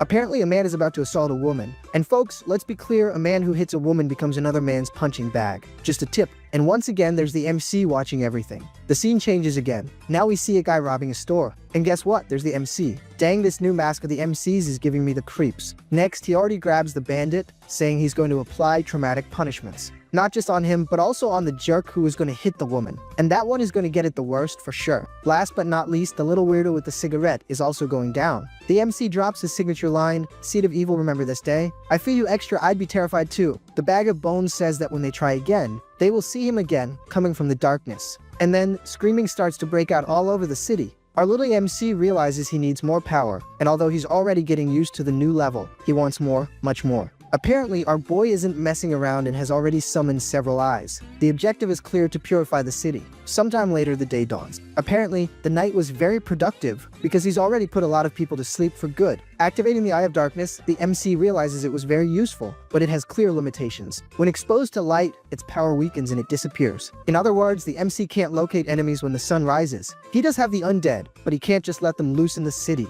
right? That would get a little complicated. However, as he's reflecting, he takes a blast to the head. That blast was nothing more, nothing less than a pigeon dropping. However, these pigeons give him a great idea. Imagine an eye that can be everywhere, invisible, and moving freely. In other words, the MC needs familiars. The same thing he did with Ratatouille, but now with lots of animals. However, there's a little problem. The technique isn't working right. The difficulty is that the MC needs the familiar to look normal, but have a strong contagion to create more spies. The problem is that if he lowers the amount of magical power for the animal to look normal, the contagion weakens. But now the MC tests the contagion again, but on a cat. But it didn't go well at all. The cat got covered in eyes. He's been trying for 3 weeks, but still hasn't had any significant results. He then looks at his last test subject. It's now or never. Our little MC is struggling to control the pigeon, but these pests won't stay still. But after a lot of struggle, he succeeds. Apparently, it didn't work out so well. The pigeon couldn't handle the MC's breath. I take back what I said. The darn thing has already flown off. Well, at least it looks normal. Now to see if the contagion will work. It lands near other pigeons, and the contagion begins. And apparently it worked. The infected animals have become his eyes and ears. Our little MC immediately sends everyone to spread out. He doesn't want to waste time. I thought our little MC was on Earth, but apparently the dude is already in the other world. But wasn't the goal to clean up the city? What is he doing there? Alright, I'll follow the script. In the scene we see that apparently, a cleric knows the MC. The knight introduces himself as Tuscan, in the service of the bishop. Tuscan informs that, after interrogating the last captives, it's clear that the vampires are not allies of the immortal king. The archbishop says they need more clues, because while they're wasting time, the immortal king is getting stronger and stronger. And he really is. As a solution, he activates a holy magic. No, apparently it was just a call from the saint. The cross is serving as a telephone. The saint informs that the immortal king's presence has been detected again, inside a cave to the north of that place. The archbishop thanks her and says he'll go there directly. We then see the said cave. And indeed, our little MC is there. He says he prepared the familiars to send him information when they find a monster. Now all he has to do is sit and wait.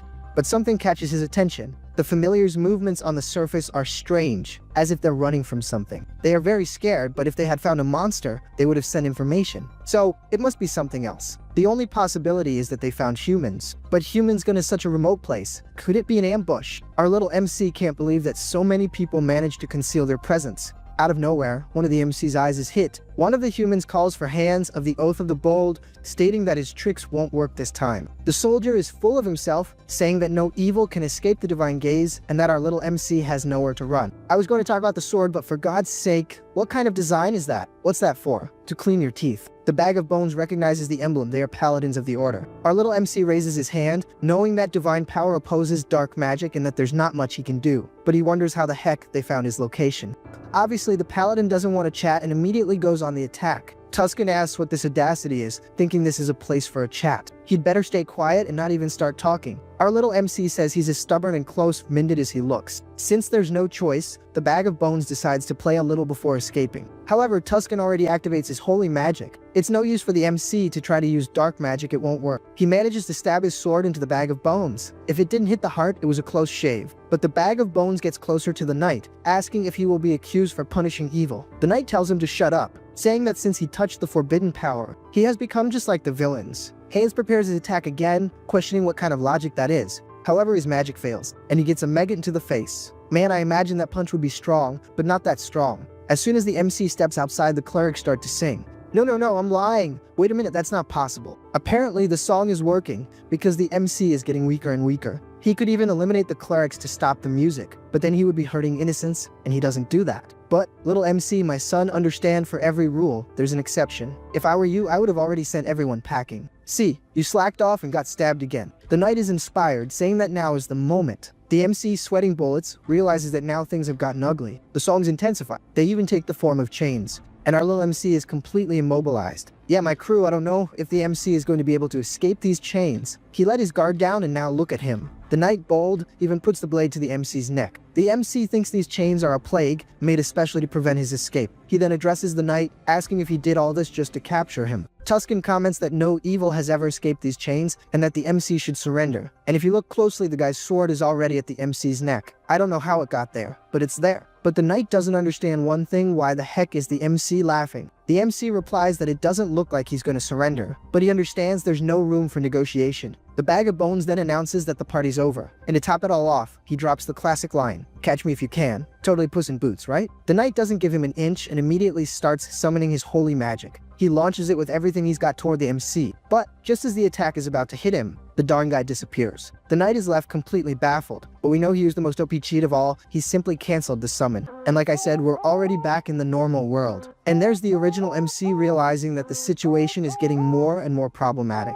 Now he has enemies on all sides. Everywhere he goes, he causes complete chaos. The Oath of the Bold faction, the Vampire Clan, and last but not least, the pains in the neck from the Grand Divine Order. But that's when it clicks for the MC. Rushing, he opens the karma shop and wonders if the reason he's been rewarded with so much karma so far, but solely because he caused a gigantic uproar across the continent. Okay, he'd better think about this later. Now it's time to focus on what he's planned. And so, we return to the shadows of the city. It's time to reap the results of the research he's done so far. It's exactly like an epidemic. It arrives, it touches, it's over. You're contaminated. Look at that, I told you. All the cats have been infected. Actually, things are worse than I thought. The MC has already covered an entire neighborhood. At this rate, he's going to take over the whole city. But then an alert catches the MC's attention. One of his cats has detected something. The MC finds it strange because it's still too early for the villains to start making moves. But that's it, the night has already begun because someone is crying out for help. And here we go again, another creep about to pull a cowardly move. Man, no way, this isn't normal. I mean, in a chaotic world like this, I guess it is, right? The girl, all beaten up, sees someone stepping over her. She immediately begs for help, screaming that she's been kidnapped, but the guy just ignores her. He walks away as if he saw nothing. The coward is already dragging her back into the alley. The man says it doesn't matter how much she screams. Thanks to his ability, her cries of suffering can't be heard or seen by anyone. I mean, there's a small exception he doesn't know about, right? The worst part is, I think this guy is live streaming because he tells her to scream louder. Seriously, the guy is a psychopath. He's recording everything to make a sick collection. But before he can harm the girl, our little MC appears. The bag of bones comments on the guy's ability, which creates a sound and invisibility barrier. It's really useful, it just doesn't work on the MC. So, this guy's disgusting antics end today. The ugly dude takes the woman hostage and asks if the MC is a guardian. He tells the MC to back off, threatening the hostage, but I think that's very unlikely to work out for him. And it didn't. The bag of bones has already pulled the woman close to him. And now, what's the attacker going to do? Man, apparently this guy is brave because he keeps threatening the MC. Not knowing who he's dealing with, he charges forward. But without much effort, the MC already immobilizes him. From the way the guy talks, the bag of bones realizes this isn't the first time he's done this. But to be sure, he's gonna check. He then activates the ability, Lament of the Dead. This one's new, haven't seen it before. And indeed, it's not the first time he's done this. Yeah, our little MC doesn't even need to see anymore. He's realized the guy is a serial killer. So, his sentence is to meet the big guy downstairs in person. I can't even describe what the MC is doing to him without using harsh words. Let's just say the guy is having a very, very bad day. The experience is so intense that the guy even floats. Can you believe it? The bag of bones seriously considers making use of this guy. He needs someone dead to command on Earth, so it looks like he'll end up using him after all. But this time, he's going to use a different and very cruel method, draining all the ketchup from his body. And thus, he creates an intermediate undead. The guy wasn't good looking before. Imagine now, he opens a portal, because obviously he's not going to let the creature walk around the city. He'll summon it only when necessary. But what is he going to do with the woman? Should he erase her memories before leaving? Before the MC can decide, we're taken to the Korean Returning Association Seoul branch. Already inside the building, a woman excuses herself and enters the room. She looks at a person with a somewhat disappointed face. This is Yoon the branch manager. Apparently the poor woman had passed out. Just another day in the life of an office worker. She asks what happened this time, and the woman replies that the Department of Ability Management sent a cooperation request. Looking at the paper, the manager realizes the case of the 3 thieves might be connected to the recent murders. They were all caught by a dark magic user who wore a long coat and a mask. Yoon says public safety is only getting worse, but that reinforcements will arrive soon. She's about to pass the case to some guy named... never mind. Apparently, this guy she's talking about is our MC. At least that's what it seems like, because she's dying to recruit him and use his excellent skills as if he were her secret weapon. But the secretary offers an obvious solution. Why doesn't he just join the Guardians? Well, she tells the secretary to stop talking nonsense and get back to work. Can't she see the pile of papers there? Obviously, Yoon is irritated. After all, if she could, she'd crush all the villains with her own hands. Man, is every one of those sheets a villain case. The scene returns to our dear MC. He comments that, except in cases of serial killers, he gives a lighter punishment, an act of mercy. Apparently, the next step is to check out those guys from the villain organization, the ones who wreck public order. But for now, he's finished what he had to do there. So, he should start paying attention to the other world. And so, we see an old guy crying. From what I can gather, it's Diana and Aaron's uncle. Heinz feels a bit relieved since he seems to be a good person. This vampire was already thinking of threatening the old man if he didn't help, but apparently that won't be necessary. He's even thanking our little MC. Diane approaches to say goodbye and thank him. She hugs him, thanking him for everything. Heinz says it's not like they'll never see each other again. He'll definitely visit her, but in the meantime, she should behave. Diana comments that she thought the MC's personality would change for the worse, but as expected, he remained a good person. She feels relieved about that. Heinz then wonders if his personality really has changed. Could it be the influence of the persona ability? For Hans, the persona brought a mix of negative emotions and a desire for attention. As for Heinz, who is focused on filtration and lies, it gave him a calmer personality. Diana then asks the MC where he's thinking of going now. He replies that he's seriously considering going on a pilgrimage. He plans to go to Teleria, the capital of the kingdom of Eterica. And apparently, the MC already used a teleport, because he's already there. The reason for going to the capital is that the headquarters of the goddess's church is there. So, entering a more discreet alley, he summons his fourth avatar. The new member is named Heinrich. He's not much different from the others, the only difference is his super recovery and serenity. Otherwise, it's all the same. The biggest difference is in his unique trait, warrior spirit, which makes him gain more experience in combat. Walking through the holy city in a vampire's body wouldn't be good at all. To solve this, he's gonna pass the mission to his new clone. From what I can gather, Heinrich is already in some kind of bank. The little old man is startled by the amount of gold. Heinrich says that's all the fortune he has. Apparently, I was wrong. He's not in a bank, he's in the church, and he's simply donating all that money to the goddess, saying he wants to become a holy knight. On second thought, so far the MC's avatars have been an undead, a dark mage, and a vampire, all children of darkness. But this time, his avatar will be a holy knight, a warrior who follows the light. One of the men slams his hand on the table. He says Heinrich is very spirited and that he, as an instructor, will train him to be an excellent holy knight. The guy with the thick eyebrows asks Marcos to wait. No matter the amount of money, they can't accept a stranger as a holy knight so easily. Marcos tells the scribe not to worry. He believes the Wicked will inevitably reveal their true nature during the training. So, he asks the MC if he's really willing to go through the training. Man, this is trap written all over it. But, since it's our little MC, he clearly accepts. Right after, he's already asking for water. And apparently, there's a rock coming his way. Man, the strength training seems insane. There was a time skip, and it's been a month since the MC started. At first he was deluded, thinking the Holy Order was noble and cool. In the end, he saw that it's a bunch of maniacs focused on heavy training. Yeah, Heinrich, you've gotten yourself into a real mess this time. And to make matters worse, recruit number 12 is getting chewed out for forgetting the rule to never stop praying during training. The guy has to strain himself and still pray at the same time. I'm sure that buff priest from the memes came from here. The instructor is there, demanding more and more focus. While training, he must chant his prayers and restore his broken body with divine power. Meanwhile, our little MC is just watching from the corner of his eye. He admits the method is effective. After all, in extreme conditions, repetitive prayer strengthens faith and increases divine power. And apparently the whole thing is pretty weird, because some even like getting hit. I don't know, this is getting stranger and stranger. But the guy's strength is on point because he's breaking a steel ball with his muscle. The crazy dude is super happy because his faith has increased. Apparently the training has to be like this, even though it seems really bizarre. Some guys up there are watching the MC, saying that the recruit Marcos brought is no joke. In just 1 month, the dude got ripped. It wasn't just his upper body that grew, his lower body did too. Man, this conversation is getting weirder and weirder. Our little MC notices the guy's drooling while looking at his body. And again, time passes. Now it's been 3 months since he started the training. He knows that if it weren't for the avatar abilities, he would have passed out a long time ago. If he was already ripped before, imagine now. He's in better shape than Terry Crews, but someone calls him. The buff guy asks if he's done with his lower body exercises, and if so, why not train chest with him? But the other one disagrees, saying today is back day. The MC just tells the two crazy guys to get out of there. Yeah, folks, someone's gonna leave this church sore today, that's for sure. Sometime later, Heinrich is talking with another recruit, saying he's going crazy. Not a day goes by that they don't call him to train. His partner says it's because the seniors have high expectations for him. The focus of the conversation shifts, as they know someone special is arriving. It's the great Archbishop Leaches and the Knight Tuscan. Their presence piques the MC's curiosity. He remembers that Knight who was threatening hands. But for them to arrive only now, could they have been searching all this time? The scene changes, and we see another cleric saying that everyone is there for a baptism ceremony. Due to some recent events, they are moving the baptism up. So, the recruits whose names are called should step forward. A side character asks Heinrich why they are holding an event that normally happens every 6 months. Clearly, the MC knows the reason the knights need reinforcements to pursue the hair of the immortal king, who, in this case, is hands. Anyway, this is perfect for the MC as it saves time. Time that will be used to take advantage of the new applications of the persona and mind core abilities. The first one is called. The priest asks if he swears to dedicate everything, including his life, to the Lord God. And the recruit confirms, thus he is baptized. However, upon being baptized, he sacrifices his mana and becomes unable to use common magic, but in return, he receives a blessing with immense holy power. The amount of power each one receives varies greatly. The biggest factor that determines the magnitude of the blessing is faith in the deity.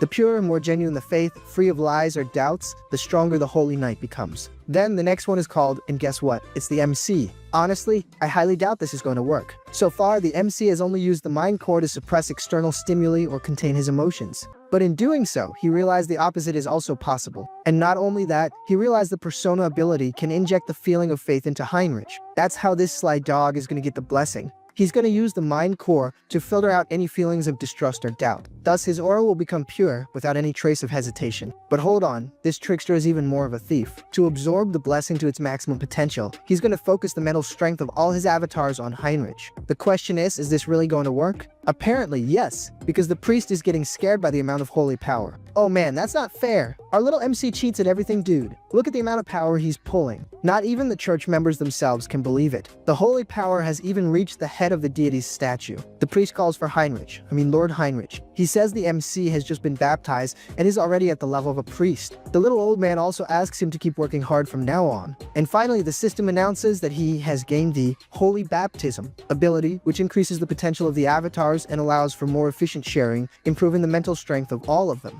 Our little MC wonders if this is the limit of holy force. Oh, he still wants more, look at that. That wasn't even supposed to work, my friend. You should be thanking the goddess. Yeah, thank the goddess to make matters worse. Heinrich realizes that the church's deity is more like a system than a god with a personality. But when he opened his mind before, if he had to describe the vague feeling he felt, it would be something like curiosity. So, deep down, maybe there is someone there. But one thing the MC knows, this power should only be used for good, so maybe whoever is there, just let it be. This part was a bit confusing, but I think that's it. Our scene then changes. We see the Archbishop and the Knight arguing. They realize there hasn't been a trace of the immortal king for months, not even a small piece of evidence. And the reason is obvious, right? The MC simply turned hands off. But there's nothing bad that can't get worse. Apparently, they won't get support from the kingdom of Eterica, and the vampire organization might have a share of the blame for the whole mess. During the pursuit of hands, they had friction with the vampire clan and also with the so-called vow of defense. The Archbishop says that since the extermination squad has made no progress, the pressure from the kingdom of Eterica is increasing. With little to do, he will have to dissolve the squad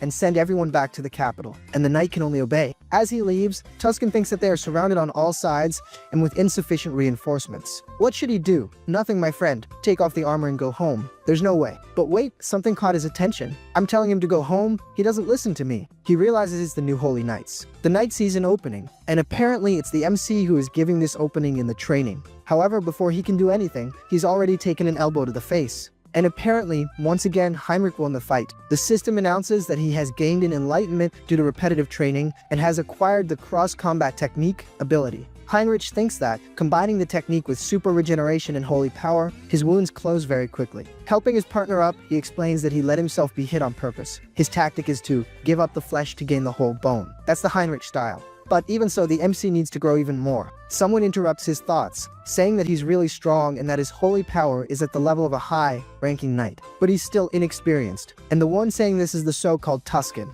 Tuscan comments that clearly the MC knows and feels this more than anyone. He's sure he could make the MC stronger and invites him to accompany him to the Temple of Rosalia. The MC is startled and asks if the knight is really inviting him to the Grand Temple. Tuscan asks if he has a problem with that. Our little MC says no, of course not. On the contrary, he really wants to go. Already inside the cave, our little MC asks for some time to pack his things, but Tuscan tells him to have someone else do it. Apparently, they are in some kind of teleportation portal. Tuscan says he'll explain everything when they get there. With little to do, the MC accepts the idea. Soon after, they arrive at the great and famous Temple of Rosalia, the largest sanctuary of the church, located in the heart of the continent. Literally, a place where the saint and the pope live. In other words, this is practically the Vatican. Right away, they are greeted by the saint herself. Immediately, they kneel and thank her for the reception. Heinrich is excited as he knows that this is the perfect place to grow quickly. He's convinced that he will evolve and be recognized by everyone there. But the dirty work will be left for Hans to handle in the shadows. Apparently, Hans has become quite famous on the underworld's social media. He comments that the remnants of the human trafficking organization have been completely eradicated. However, there was something strange. There is a society called Divine Retribution, and the villains won't stop talking about it. The MC still hasn't figured out what the heck it is. The worst part is that they seem connected to several organizations. With little to do, the MC decides to continue investigating.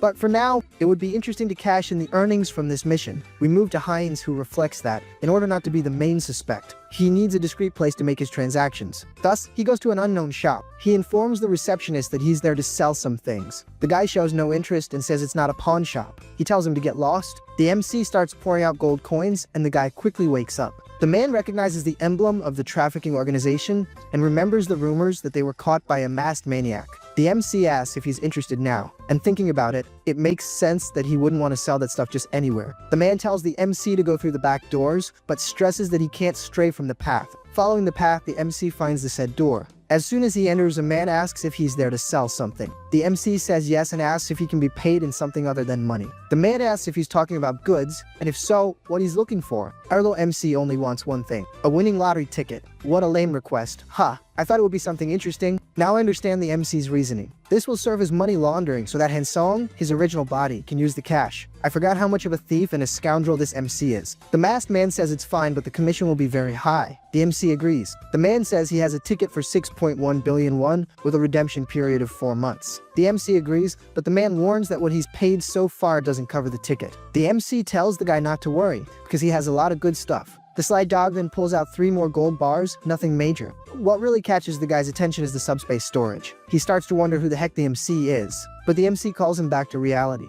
He warns that he didn't come there for a friendly chat and wants to finish quickly. The man immediately apologizes. He starts to sweat, noticing a faint smell of blood. At first, he thought it was his imagination, but no way. Closing the transaction, the MC says he'll be back more often. After all, he liked the deal. But, little MC, there are easier ways to launder money. Just saying. Already outside, the MC analyzes his 3 tickets. He's very excited as his dream was to win the lottery. It's easy this way, right, MC? He doesn't even know what to do with the money, but he thinks about hiring some subordinates. After all, it's annoying to have to keep going back and forth all the time, but he'll think about that another time. For now, how about enjoying the night? Looking at the street, he remembers that the security there was horrible because of the trafficking network, but now it's much better, bustling again, maybe because of the rumors of a masked protector. The MC feels happy. After all, he's the one who brought that peace. However, someone comes up to his ear and asks where he's from. The MC turns around immediately. The guy tells him not to be nervous. How can he not be? The guy comes up whispering in his ear. What did he expect him to be? In love. The guy says he just came for a chat, right? The way he approached, the chat he wants is something else. The MC immediately confronts him, asking what he thinks he's doing. The man asks the MC to wait and asks, "You're a vampire, aren't you?" He says he is too, a level 6 from the Talcum dimension. The man asks for Heinz's name, and when he returned to Earth,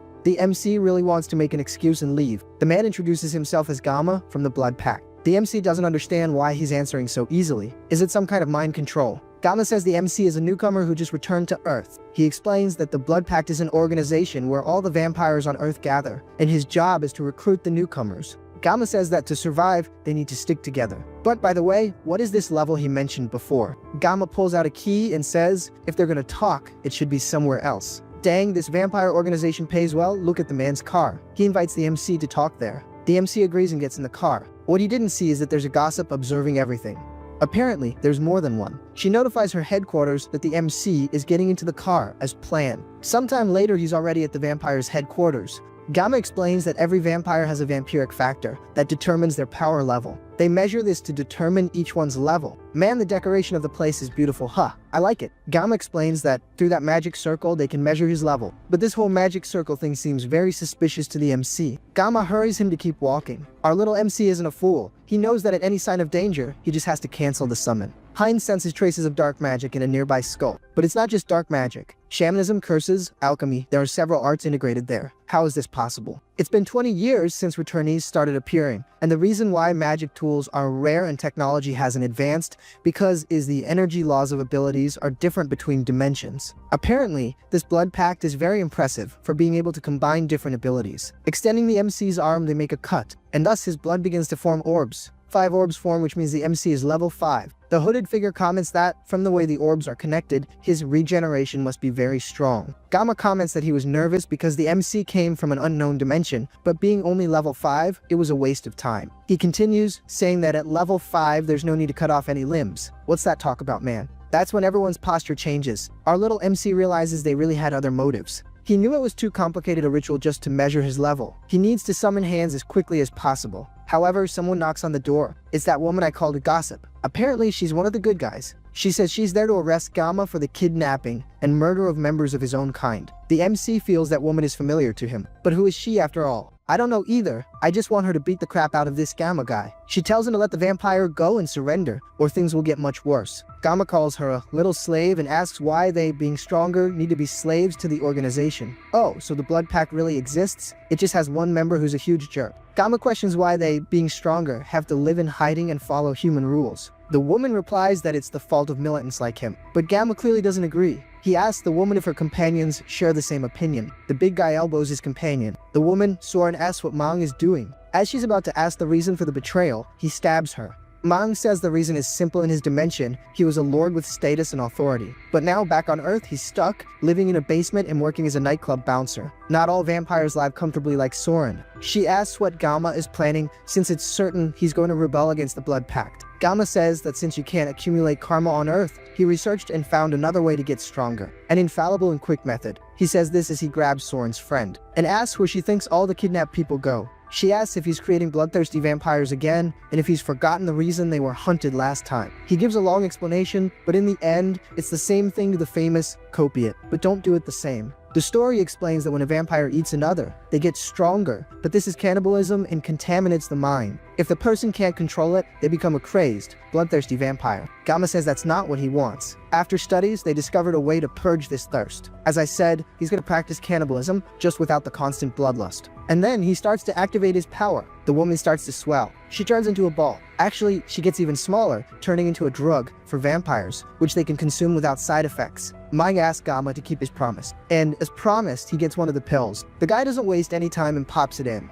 Immediately, the drug takes effect, and the effect is like a power bomb. Apparently, Soren will be next. Manga asks for more, wanting more and more of the drug. Gamma tells him to calm down. After all, the guest is still waiting. He asks Soren to wait just a little longer, because it'll be her turn soon. Poor little thing, there's not much she can do. Our little MC realizes that interdimensional cannibalism is really effective. He can't wait to see how strong he'll become. So he simply opens a portal. Hans already steps out of the portal, commenting that the guys have very good stealth. But from now on, no one is leaving without permission. The guys are already starting to panic. Mong then transforms, wanting to face the skeletons. The unfortunate guy manages to be quite efficient. Look at that, he's almost reaching Heinz. But Hans is more interested in how the vampire's skin changes depending on the dimension. He strikes his staff on the ground, and Maung is going to meet the other world. The MC is worried about the blood loss, but unfortunately, there's nothing he can do. The sly dog is already on Maung's back, and there goes this blood thief. Gamma is scared, realizing that he's cannibalizing like that. Yeah, Gamma, you should have just stayed quiet and not even approached this guy. But now it's too late. Our little MC can even feel something,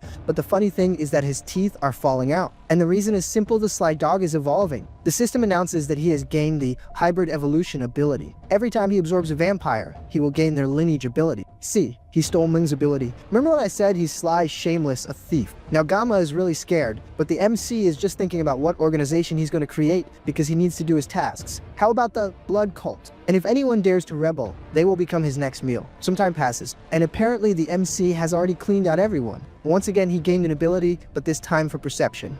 Every vampire has their lineage ability, and with this hybrid evolution, he can steal all these powers. But there's still someone talking. It's Gamma all tied up. He wonders how it's possible for the MC to devour all of his kind and still remain sane. Our little MC asks if he's curious. It's simple, the whispers he hears while feeding, he just has to ignore them. Obviously, Gamma doesn't understand anything. As he devours Gamma, the system announces another ability, concealment. It allows the MC to erase his presence. But since he's there, why not take a look inside this bastard's head? Apparently, Gamma didn't work alone. This scoundrel had a superior, and worse, the so-called Divine Retribution Society was mentioned once again. Apparently, all of that was their work, but the story continues, and now we see Soren. The MC comments that she's finally regaining consciousness. She immediately grabs him by the neck, calling him trash for devouring his own kind and asks where he's taking her. But actually, she was confusing him with Gamma, so she apologizes and asks what happened. The MC says the skull mask appeared and he escaped during the chaos. Soren blushes and gets excited, realizing the MC made an effort to get her out of there. She then introduces herself as Jin So Ran. The MC asks what happened earlier, since they were all from the same organization. Soden says the blood pact is divided between radicals and moderates. They heard that the captain had kidnapped a team member, so she went there with some close colleagues. She's happy they got out of there safely and discovered the bastard's plans. Now all they have to do is report them. But the MC knows it won't be that easy. It's obvious that even the upper echelons of the radicals are involved. Calling our little MC a savior, she asks which faction he's affiliated with. The MC, finding it strange, asks her to call him something more comfortable. She suggests Oppa. Seriously, of all names. Heinz informs her that he just returned to Earth, so he's not affiliated with anyone. So, she invites him to the Blood Pact, saying that most vampires are part of it, that the moderates don't do shady things, and that they have a stable stock of blood bags. The MC thinks it might be cool to check it out, so she starts guiding him there. And take a good look at the car. He just took Gamma's car. Sometime later, they arrive at the location.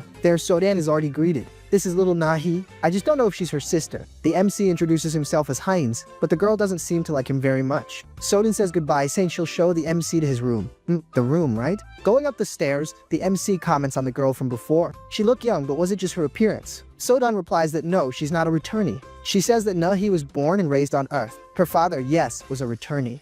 Through thick and thin, he ended up turning her into a vampire because she was suffering from a terminal illness. It was the only way. That's when the MC understands why the government wants to control vampires. In a way, they are like a disease from the outside. Soden says this method isn't used much because infecting someone on Earth consumes a lot of energy. Especially because Nai-hee's father wanted her to live under the sun too, so he had to give it his all. But finally, they arrive at the room. Soden says that if he needs anything, he just has to call, but it's already late, so he'd better rest. She then says goodbye. However, because of a gesture she makes, the MC finally remembers who she was. He remembers her streamer name was B Orchid. The girl is startled immediately. She's embarrassed, asking if he wasn't a subscriber to her channel. The MC says no, it's just that the algorithm sometimes recommended it. If the algorithm recommended it, it's a sign that it's not bad stuff. She says that, actually, she was an aspiring idol, but ended up giving up and started streaming. Ah, I think idols are those girls who dance and sing. Soden says she awakened at 18, but is already 22 and asks for the MC's age. But the trickster closes the door, saying he'll tell her later. The poor girl wonders if she said something wrong. The MC thought she was younger than him. That's why he was talking so informally. But she's older, because this scoundrel is only 20 years old. Already sitting on the bed, he remembers that she's a very famous streamer. So, why not look her up? Pulling out his phone, he notices she left a message, saying she would be taking a week off from streaming. If it weren't for the MC, that would have been her last notice. The next day, the MC hears someone screaming. He gets up, wondering why it's so noisy so early in the morning. Someone yells, "How is this possible?" There's no evidence to prove it. We see it's Soden arguing with someone on the phone. Our little MC asks what the heck went wrong. She says her colleagues went to the site yesterday, but everything was burned down. Now they can't pressure the radicals anymore. Our little MC realizes they did everything to erase Hans' tracks. He says it's a shame, but anyway, he wants to ask her for something. To mark the locations of the radicals' bases for him. She immediately asks what she did wrong, if he didn't like the blood bags. Our little MC says no, calm down. He reassures her by saying they are dangerous, and he doesn't want to get close to the place. So the girl marks them. She hands over the phone, saying that if he stays out of the marked areas, he'll be safe. Little does she know that will be the MC's breakfast. Taking advantage of the fact that he's already awake, she asks if she can prepare a simple meal. Obviously, he refuses. He took a look around and saw there are many great restaurants nearby, the mobile kind with plenty of juice. The darn guy even starts to salivate. Sometime later, he's already wiping his mouth. Apparently, he's already been to the restaurant. Yep, he's been, and he ate a lot, but not all of them seem to have been taken out. A bloodied one says the clan won't let this go and will hunt him to death. Is that so? And how are they going to find the MC? Thanks to the concealment ability he stole, literally nothing can catch him. He asks the little vampire to reveal where his other comrades are. Apparently, the guy doesn't even need to say. The MC intercepted a message that they are all gathering for a meeting tomorrow. And clearly, this is a perfect chance to get them all at once. He'd better leave, but first he needs to clean up the mess. Heinz activates his new ability, Blood Flower. This ability scatters blood and creates a flaming flower. And the worst part is, it won't go out until the MC commands it. With this, no one will be able to track him. Not even traces of magic, since concealment will hide everything. However, he feels his heart race. Heinz isn't worried, as he knows it's just another evolution. Yikes, apparently the evolution is a heavy one. The reason is simple, the MC is evolving from a pure blood to a true blood. The system says the MC has achieved enlightenment and gained the blood flow amplification ability. To make the cake even better, the regeneration ability has evolved into hyper regeneration. And he even got a little visual touch up as a bonus. This little system is too good to be true. Curious about the new abilities, Heinz decides to test them. The unfortunate guy cuts himself as if it were nothing, and drops of blood start to fly. Whoa, is it not going to stop bleeding? Apparently, it stopped. Even cutting an artery, hyper regeneration healed it almost instantly. If he can absorb blood during a battle to regenerate, he'll be practically invincible. If true blood is so powerful, imagine holy blood. The scene changes, and we see someone getting gifts on a live stream. It could only be her, right folks? It's Soden. The MC enters the room and catches this pathetic scene. And the worst part is, she's all happy, thinking this will cover a month's worth of blood bags. Our little MC is speechless. Yeah, me too. He's short and to the point, saying it really is hard to get money from others. So, he'll be leaving and apologizes. Immediately, the little thing gets embarrassed. She slaps the MC, telling him to knock before entering. Still embarrassed, she asks what the MC wants. That tattoo on his head is new, huh? Our little MC, poor guy, just wanted to let her know a letter arrived in her name. Looking at the letter, she realizes someone secretly seen more evidence against the radical group. She doesn't know who it was, but it might have been the skull mask. But there's a detail, the only person she shared information about the radicals with was Heinz. And after that, these mysterious letters started arriving. Could the two be working together, or is it just a coincidence? Let her find out it's the same person. In the next scene, the two are already at the meeting place, which is exactly to talk about the skull mask. our little MC activates his perception ability. He can't see anything because the building is isolated with a blood barrier. Or not, right? Because apparently he can see. Okay, fine. The ideal is to hide Heinz in the shadows and invade all at once without thinking too much. The darn guy already comes in breaking the window. He immediately tells everyone to get ready because the party is about to start. Wait, but where's everyone? Someone behind the barrier says they were trying to catch the skull mask, but instead a vampire they've never seen appeared. Yeah, little MC, I think you're in trouble now. The guy in the suit asks his subordinates if they know anything about this. A woman says she's never seen the MC, but his level seems to be at least 7. The other one says she hasn't either, but she's very excited about the newcomer. Our little MC realizes there's 1 alpha leader, 2 betas, and 13 gammas. Is he going to be able to handle a brawl with everyone? Heinz realizes he can't sense anyone's energy there. Whatever trick they're using, it's on another level. The guy in the suit gets annoyed and orders Heinz to be apprehended. And not just him, but the one in the shadows too. The MC finds it interesting, because they manage to detect even hands. So, he'll have to fight everyone together. He activates his blood flow amplification ability.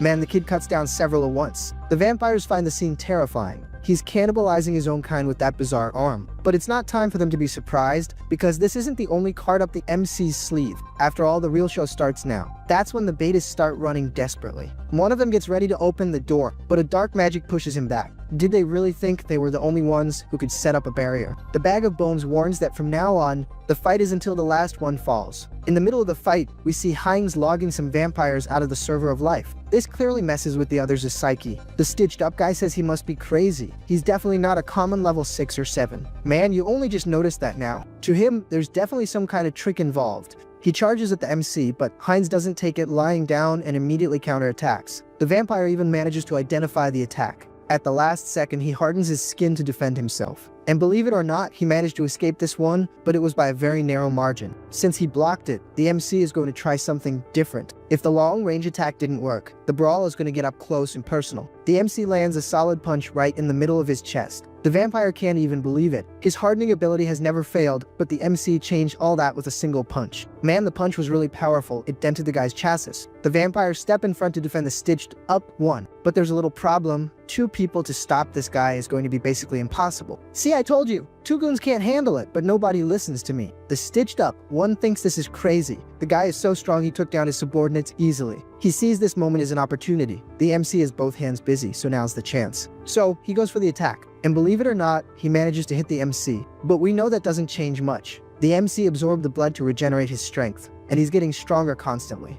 Plus, now he has the invisibility ability. The stitched up. One was worried before, but now things have gotten worse. How do you fight an enemy you can't even see? If I could give you a tip, I'd tell you to run. You don't stand a chance there, kid. Get out of there! Yeah, never mind. There goes the stitched up one. And man, if the MC had moved his hand a little more, he would have hit somewhere else, huh? Our resident psycho is very happy with the result. By defeating the Stitch Up, 1. The MC's Blood Magic ability evolves into the special ability Mystery of Blood, which basically amplifies his blood flow. He says he can now feel his abilities being controlled just by his will. In other words, now he has more freedom in controlling his powers. One of the vampire's rebels, saying that for devouring his own kind, he can only be a bloodthirsty vampire. She says it's no wonder he uses such strange abilities. But our little MC doesn't care. He asks if she's gonna cry all day. Why doesn't she go and face him? Or is she too scared for that? While little MC, you manage to provoke the girl. The MC activates the special ability, Mystery of Blood, which he just acquired. I thought it was no big deal, but apparently, that's not the case. The woman is already all tied up, completely immobile. The other stitched up. One says this is unfair, that the MC is using low blows. Low blows, high blows, medium blows. It doesn't really matter. As long as he wins, he doesn't care. So he declares checkmate. The side character, who if I'm not mistaken is the big boss, is very worried. No one imagined the Skull Mask would have a helper like this. The boss tells everyone to prepare the orb. This will be how they deal with the MC. With the orb in hand, the side character advances. I thought it was just 1, but apparently there are 5. That's when the Bag of Bones appears, finding the attack very interesting. He just deflects the attack and ends up taking another vampire with him. And then everyone's morale starts to plummet. Now, there's definitely no way out. The side character thinks he needs to get out of there if he wants to stay alive. But that's when the boss attacks him. I don't know if this is an attack or some kind of control. Can you believe the boss pulled the guy to throw him at the Bag of Bones? All this to buy time and activate spatial manipulation to teleport. The MC is even impressed watching them. Teleportation by foot. The boss was activating a self-destruction ability on his subordinate. But clearly, our little MC saw through the play. The boss's goal was to make the MC retreat so he could escape. But obviously that didn't work out so well. Han says that ability is nothing to him, but he'll make sure to decipher it completely. The power source is the two orbs embedded in the subordinate's body, and the MC removes them. He drops another one of his iconic lines, "I am the one who governs death. Do you think you can really escape death in front of me?" If that's not a line from V for Vendetta, I'm a blue beetle. I say that, right? Because clearly your boy here doesn't have a wife, so it can't be anything else, right? The boss gets really stressed. The barrier the MC created is incredible. He can barely get close. He even managed to get out of the building, but he didn't get past the outer barrier. And now, for him, it's too late. The bag of bones has been looking for him for a while. He thought about playing with the boss a little, but who knows when he would escape again. So, he's gonna do things his way. You can already imagine what, right? That very painful way, going deep into his memories. And he's going deep indeed, even seeing when the guy was a child. But that's when an unexpected reaction happens.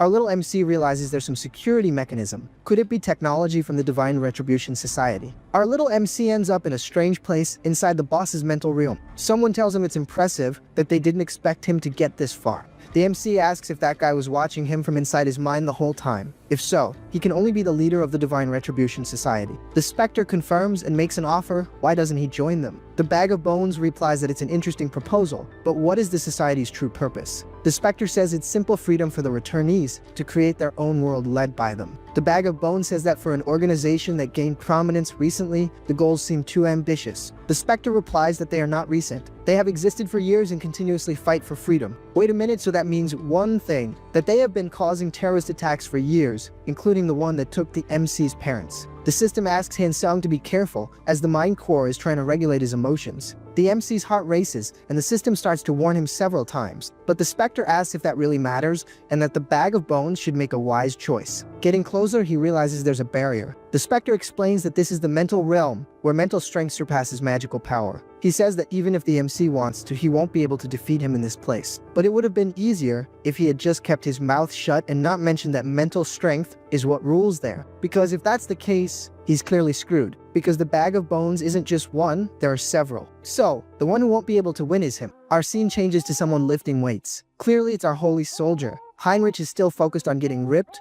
After a series of 1 million reps, he finally concludes. After so much repetition, the system announces that he has met the necessary conditions and received the special ability, Blessing Resilient Body. The system announces that he also gained the Sacred Art Bodybuilding ability and reached the divine power level of a high priest. Sometime later, he's walking down the halls, not believing that just with physical training he managed to surpass his limits. With this, he already has all the requirements to become a holy knight. So, maybe it's time to discuss the next steps. But that's when he hears someone singing. Looking to the side, he realizes it's the saint. Even being the Grand Saint of the Divine Order, when he looks at her, she seems more like a common girl. Seeing the MC, the saint greets him. He obviously greets her back. But there's one thing that sets her apart, the radiant aura that overflows from her. It's a lot of power. Heinrich asks the saint why she's there alone. She says she was just observing a ladybug in a field of flowers. It was so cute that the saint ended up losing track of time. In this case, she wasn't even looking at the flowers, but at the insects. The saint notices something different about the MC. She realized he finally got the blessing. She tells Heinrich to be very proud, as the Blessing Resilient Body is not something one gets with external help. As the bells toll, the saint says it's time for service. She invites Heinrich to accompany her to the chapel. While receiving history lessons there, the MC began to understand why the saint is so obsessed with the immortal king in the distant past. The first immortal king stained half the continent, turning it into the land of the dead. Even with entire nations uniting to defeat him, his heart was recovered by his closest ally, a dark sorcerer. He was reborn as the second immortal king and caused the fall of the Great Western Empire. The chosen one of the order barely managed to destroy his heart. That's because it split into 3 pieces and scattered across the continent. Every time a crisis with the immortal king arose, it was always the Grand Divine Order on the front lines. They surely know the number of lives that were lost. For a saint who loves her followers like family, it's natural for her to have so much hostility and obsession with the immortal king. But we know that's not needed anymore. The Bag of Bones is a bit crazy, not all there in the head, but he's kind and has a good heart. Heinrich will focus all his mental energy on hands. That's when the scene changes to a building. There's someone spitting ketchup. The butler arrives asking if the person is okay, but he tells the butler to leave, saying he's disturbing his concentration. Guess who's angry because he's losing the mental battle? Yes, it's the damn Spectre. He can't handle the exchange with the Bag of Bones. The Spectre doesn't understand. At first, he clearly had the advantage. But now the MC is stronger at an incomparable level. Taking a blow, the Spectre thinks this is very strange. It seems like several people are combining their forces against him. Fading away, he doesn't understand why he lost. Could it be not just a difference in mental strength, but also in skill? Returning to his body, he says no, his skills can't be bad. And now is not the time to think about that. He tells the butler he wants an urgent directive in the Seoul branch. He gives the order for all operations to be shut down immediately, information erased, and everyone to hide. Especially for the Korean branch, the directive must be issued with top priority, and they must inform the commander that there is a monster in Korea. The Bag of Bones thinks that even with the Mind Core and Serenity, he wasn't an easy opponent. He definitely needs to study this more deeply. That's when the system appears. It announces that by defeating the Spectre, the MC absorbed his karma and the dark magic. Ability has evolved into the special ability, Path of Sorcery. The Bag of Bones realizes that those fragments were part of the Spectre. The good thing is that he can read the memories from these fragments.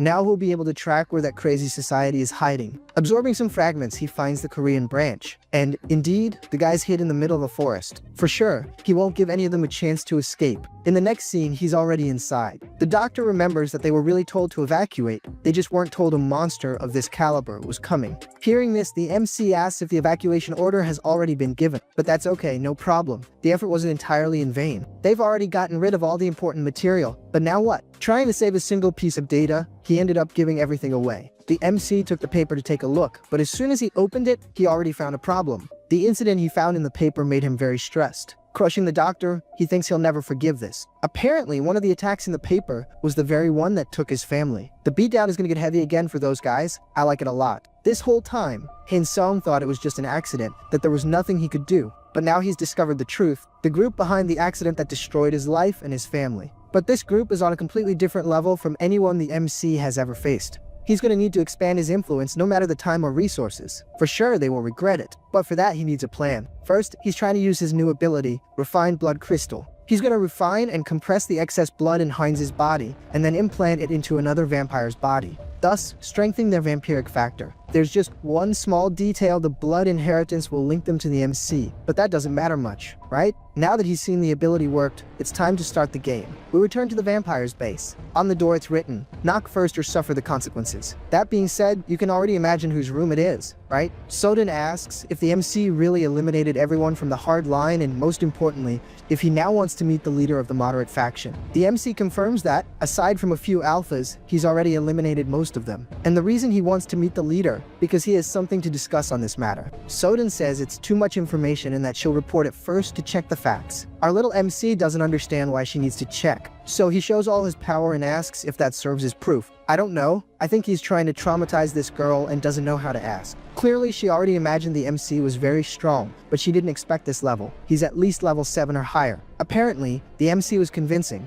because he's already face to face with the leader, who can't believe he eliminated the entire hard line alone, and now plans to absorb the remnants too. For her, it's a surprising proposal, almost to the point of being disturbing. Hein says he has no intention of giving absurd orders. His goal is to maintain peace and order. Oh, and he also wants to root out anyone connected to the Divine Retribution Society. The leader asks if he doesn't think these two goals might contradict each other.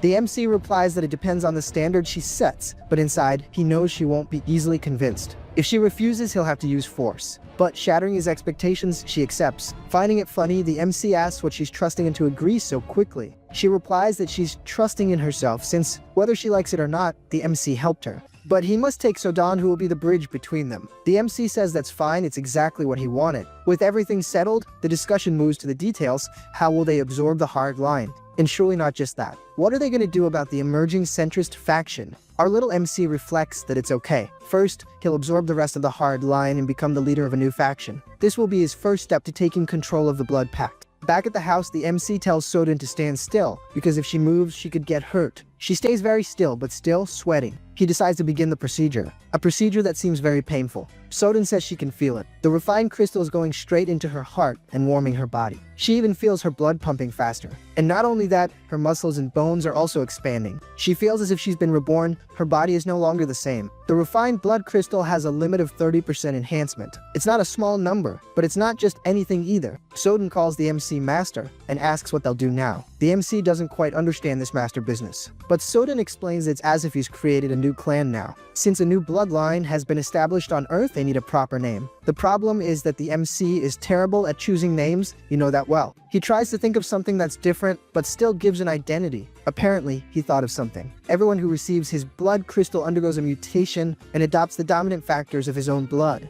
and then he drops it heteros. Bro, heteros. What the heck kind of name is that? From now on, they will be called Hybrid Vigor, the so-called heteros. He's never been good with names. He's not going to get better now, is he? Creating this new bloodline makes the MC very excited. The scene changes to Han-sung. He's calm and relaxed. Since things are fine on his end, he feels more relieved. But he knows it's still not enough to face the Divine Retribution Society. Man, saying that name is tiring me out. I'm just gonna say, Anyuvan Society, you'll understand, okay? The guys have really disappeared from Korea, but it's a global organization. To face them, the MC will need to expand his influence, including in the other world, and accumulate more karma. To get more karma, he'll need to do some pretty terrible things. Play war games and plant some bombs around. You understand the kind of bomb I'm talking about, right? But that's when it hits the MC. What kind of crazy thing is he thinking? If he does that, innocent people will get hurt. He needs a way to cause incidents without hurting anyone. Is there such a method? Maybe he should just go to the other world and clear the area. But looking at a book, he finds a way. He has an evil demon king Hans who threatens humanity, and the righteous hero, Heinrich, who opposes him. Hans will gather corrupt nobles to spread evil, while Heinrich will defeat them and become the hero, the perfect cycle. This also aligns with the MC's main goal, which is to eliminate the bad guys, and he'll still gain karma. It's a total win-win. So our little MC calls for Harley. Yes, folks, the fifth avatar of this darn guy. His characteristic is adaptation. Our little MC tries to think of some way to develop Harley's characteristic. Without much effort, he thinks of something. But actually it was his bony bro who gave him the idea. After he defeated everyone at the Divine Society's base, he discovered a place in the basement, a research laboratory. In this place, they conducted experiments, transplanting parts of demons into humans, something similar to chimeras. Among the samples he has, the item the MC is looking for is there. Something that always absorbs strong characteristics and continues to evolve. A little bit of dragon's blood. If Harley can adapt to this procedure, and the bag of bones mixes it with the knowledge he's researched, I don't even need to tell you the beast that kid is going to become. But unfortunately, we'll leave Harley for later. The story returns to the saint. Heinrich arrives asking what's happening with her and what's worrying her. And most importantly, why is she in the rain? She says it's nothing serious. Maybe it's because the weather is very cloudy. She feels suffocated, as if there's a blockage in her chest. But Heinrich says that even so, it's not good for her to be there, as she might catch a cold. The darn bag of bones is finding the saint very impressive. Even in the middle of that isolated mountain and with 2 layered barriers, the blessed woman still managed to vaguely sense the secret heading out. But since she didn't discover anything, he can continue his experiment. The dragon's blood continues to evolve. With every pre it consumes, it steals its characteristics. Reminds me of a certain vampire. The bag of bones took all the research data, and that's how he found out about the dragon. To make the situation better, he even has a perfect test subject. Harley isn't worried at all. In fact, he's very excited about all this, eager to start. The scene returns to the church. We see the moment when Heinrich is making his oath. The priest says that, from this day on, his name is Heinrich Langard, a holy knight of the Grand Divine Order. As soon as he places the cord on his chest, he gains an ability called Leap. The priest says that receiving a blessing during the ceremony is living proof that the divine is watching. But Heinrich says it happened again. It was for a brief moment, but he felt the will of the divine, just like when he first received the baptism. Putting his daydreams aside, he really wants to know how this ability works. Opening the system, he realizes the ability allows him to transcend space. In other words, basically our MC can now teleport. The good thing is it doesn't mention limits or distance. After an ability like this, he says he's gonna pray a lot. A whole week of Our Fathers and Hail Marys. The priests are all moved, finding him very devout. We know he's just enjoying the power he received. Now in another area, everyone congratulates the MC. It's time for him to choose which order he'll join, but he has to choose carefully, as each one specializes in different weapons and techniques. The Order of the Celestial Shield uses long-range techniques like spears and defends the outer perimeter of the fortress. The Solar Wolves take the front line and use greatswords. The Order of the Thundering Claw handles internal security with a shield and sword, the basics. They want to know which order the MC wants to join. The MC says he doesn't need to think twice, he already knows which one he's going to. He's going to train in all of them at the same time. With the warrior's spirit and accelerated growth abilities, he doesn't need to limit himself. It's about learning to fight in every way. The important thing is to fight, but that's when something catches his attention. He sees a representative from another order, but she's not saying anything. The mute finally speaks. Look at that, the MC performing miracles. She says her order only selects the best of the best. Looking closely, she says the MC isn't so bad. Maybe he can pass the test. The MC asks what the criteria for entry are, but the girl just tells him to follow her. Sometime later, she explains that her order guards the most important fortresses. The MC asks for more explanation. But at that moment, they arrive at a room. The girl says she'll answer, but only after he passes the test. Observing the hood and mask, the MC realizes it's a Here's the Inquisitor. What that means, I don't know. The girl says the test is simple, he just needs to read what's on the table out loud, so even the divine can hear. Heinrich gets nervous. Could that be a device to detect spies? He asks what it is and confesses he's a little offended that they're testing his faith. The blue-haired girl replies that it's just procedure. She asks if there's any reason he can't read it, leaving the MC cornered. Now he'll have to read it. So he begins to recite the text. The statue begins to react to the prayer. But that's when a strange marking appears on the MC's tongue. After reciting, the guy grants them entry. Sometime later, the MC asks what that was. A prohibition against revealing secrets. The blue-haired girl says no, it was just a blessing. A blessing of silence, which prevents him from revealing any information, whether willingly or by force. She found pretty words to avoid saying it's a gag.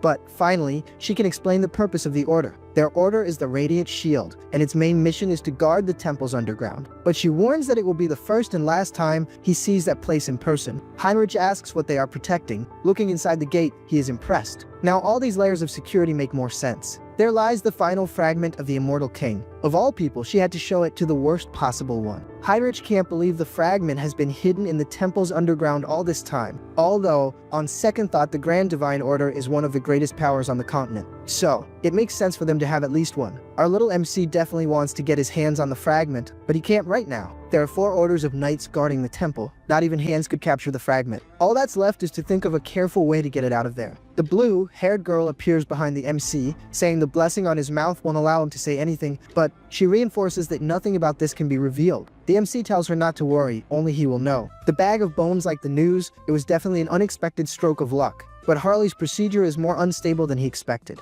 Holy cow, is he going to turn the guy into a zombie? Harley contorts, saying something is boiling inside him. The bag of bones thinks the dragon's blood has definitely taken hold in his body. But maybe he should adjust the intensity a bit more. I don't know if this is an evolution or a torture tutorial anymore. The bag of bones gets worried, and I'm starting to believe that there goes the new Harley. But wait, the bag of bones has a solution. Why not increase the intensity? He says he doesn't care, it's all or nothing, and injects the rest of the dragon's blood. And there goes Harley screaming in pain again. A powerful aura begins to emanate from his body. If this creature doesn't go to the other world this time, it's definitely not going to. The bag of bones gives up and apologizes to Harley. Apparently, it really didn't work. But that's when a little system screen appears. The system announces that his ability has grown and unlocked new potential. Now he can have another avatar. The bag of bones doesn't understand this growth thing, but he says that because he's not seeing Harley with a spirit in his body behind him. The system announces that he has acquired the physical mutation ability, which I imagine is Harley's ability. And now super recovery has evolved into regeneration and adaptation into mutation. For those who thought they'd never see Harley again, there's our boy. Observing the effects, Harley realizes he's become a completely new species, but the bag of bones comments that the good news doesn't stop there. His avatars are growing without needing to buy anything from the karma shop, evolving without spending. Later he'll figure out what to do with the new avatar, but for now, how about testing the new abilities? In the next scene, they are already outside. Harley is loving this mutation thing. Now, all his senses are sharper. He can even hear the slow breathing of the beast behind him. The beast attacks. Looking closely, the MC realizes the beast is the same species he encountered when he first arrived. Harley already grabs the panther's throat, and then throws it straight to the ground. He says it's tired and needs to sleep. The problem is, it's going to sleep and not waking up again. To develop the mutation trait he has, he needs to devour monster cores and magic stones. That's the most efficient way, so he pops it in. The system immediately starts beeping, warning about the mutation. Believe it or not, Harley has transformed into Hercules himself. He just became huge, at least 6 feet 6 inches tall. The system appears again, saying he gained the Gluttonous Feast ability, which helps him digest anything very quickly. But I think Harley also developed a mental problem. It's not possible he's gonna do what I'm thinking. Hey boy, there's no need for that. Go home and fry that thing. I don't expect anything from this series anymore. It's vampires drinking blood, now a buff Hercules eating raw meat. The only thing missing is the bag of bones wanting to eat bones. The worst part is that Harley is enjoying it. The meat tastes kind of sweet and the blood is refreshing. I just don't know why he's laughing like a maniac. Finally, he realizes that's a savage behavior. Speaking of savage, he remembers there's a tribal alliance in the south of the continent. Well, if that's the case, it's time to change class. Sometime later, we're already in the county of the Tula Kingdom. People are scared by what they're seeing. They wonder if that guy is a barbarian from the south. The MC doesn't understand why everyone seems so tense. I wonder why, right? The guy walks out on the street looking like Rambo with a sword on his back and doesn't know why he's drawing attention. But that's okay. Harley's goal is to become a hero who can influence the continent. Leaving an unforgettable impression is good, so it's worth it. The man asks Harley what brings him there. He says it's obvious he came to exterminate the monsters on the northern mountain. Nervously, the guy replies that it's okay, he'll take him to the ship now. The scene changes to the temple. A spear falls to the ground. Apparently, it's Heinrich defeating another opponent. He really managed to master all the techniques of the knightly orders, gaining the complete weapon mastery ability. So his work is done. Now he can wield any weapon with perfection, which will surely help the other avatars. Looking to the side, the saint catches the MC's attention. He doesn't understand why she's in ceremonial robes. What is this saint up to? He approaches, greeting her and asking what she's doing. The saint says that whenever it rains, the earthworms come out, so she was sharing a little of her power to make them happy. Our little MC was a bit startled by this blessed earthworm story. Are they not going to get huge? He changes the subject, asking about the saint's ceremonial robes and if there's an event going on. She says yes, a special guest is arriving, capable of tracking the immortal king. Heinrich comments that this guest must be amazing, but in his thoughts, he knows it's unlikely he'll be able to track Hans, who is covered by several layers of barriers. The saint says she can't explain how amazing the guy is, but if he's interested, she could take him to participate in the event. For sure, our little MC accepted. The priest announces the arrival of Lord Grandwood.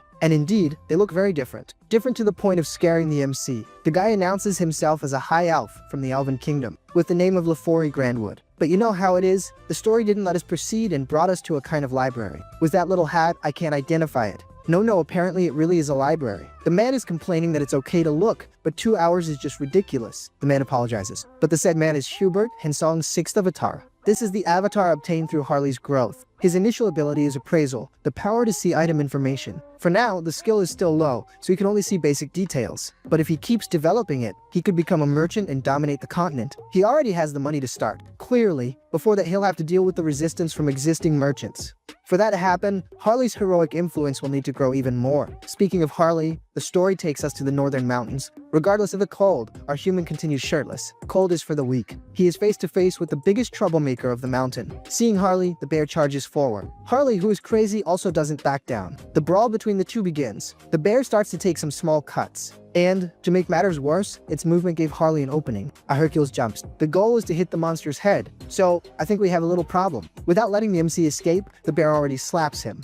And there goes Harley. He doesn't understand why the axe didn't work. But since the axe didn't hit, he's going to resort to physical mutation. He lands a direct punch to the monster's chin. And this time, it's not him who goes flying. Believe it or not, the MC's hand is stronger than the axe. The problem is that this is a monster's power, and he won't be praised for it this way. He wonders if there's a way to use the monster's vitality without altering his body. Well, that's something you can only find out by trying. He tries to pull only the energy, not the transformation. Our buddy system appears, saying he has met the conditions and unlocked the BBO Aura ability. Harley is pleased, finally an ability that seems human. That's when a monster 40 times his size appears. That's a mountain ogre. Our little MC is clearly happy. Now will be the time to show off his new power. Hopefully, it doesn't go wrong. The monster steps on Harley. Seeing that he has defeated his enemy, the ogre starts to laugh, but that's when someone calls him. It's Harley, asking if he finds it funny. Now it's his turn to show something very funny too. He concentrates all his energy in his fist. I thought he was going to throw the creature far away, but apparently, he just got out from under its foot. And there he goes, heading towards the ogre.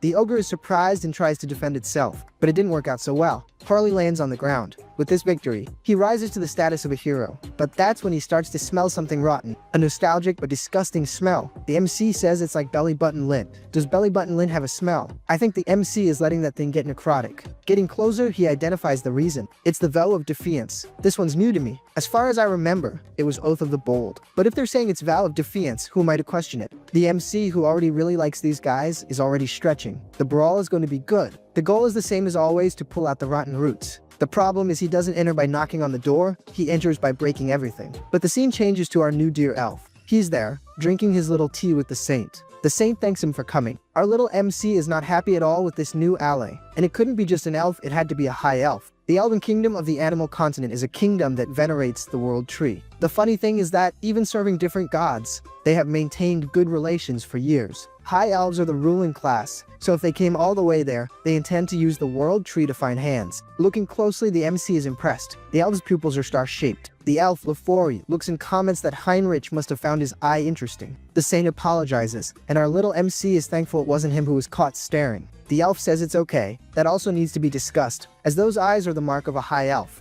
Elves born with those eyes serve as priests, bridging the gap between the world tree and their people. Finding someone with this compatibility is rare. At most, 2 or 3 are born per generation, and lately, most high elves are elderly. The birth of a new one needs to happen urgently. The saint asks if the help they need is related to this situation. He says yes. A divine revelation came recently, revealing that a qualified child was born on the young continent but was captured by slave traders and sold as a sacrifice to a dark sorceress. They want the Grand Divine Order's help to locate this child. The saint asks if they have any idea where she might be. The elf says he has confirmed she is on the northern mountain, but he comments that the mountains are a distant and dangerous place. Dangerous it may be, but not for the MC. He is listening to everything through Heinrich, including the saint asking about the girl's appearance. LaFleury says the girl hasn't awakened her eyes yet, so she looks like a common elf. By human standards, she appears to be about 15 years old, with light green hair and orange eyes. The MC can't believe what he's seeing. He is standing in front of the girl and asks for her name. The elf is a little apprehensive, but she replies that her name is Cecily. In the next chapter, we see great destruction across the mountain, and the reason for this destruction is the MC running underground, trying to escape.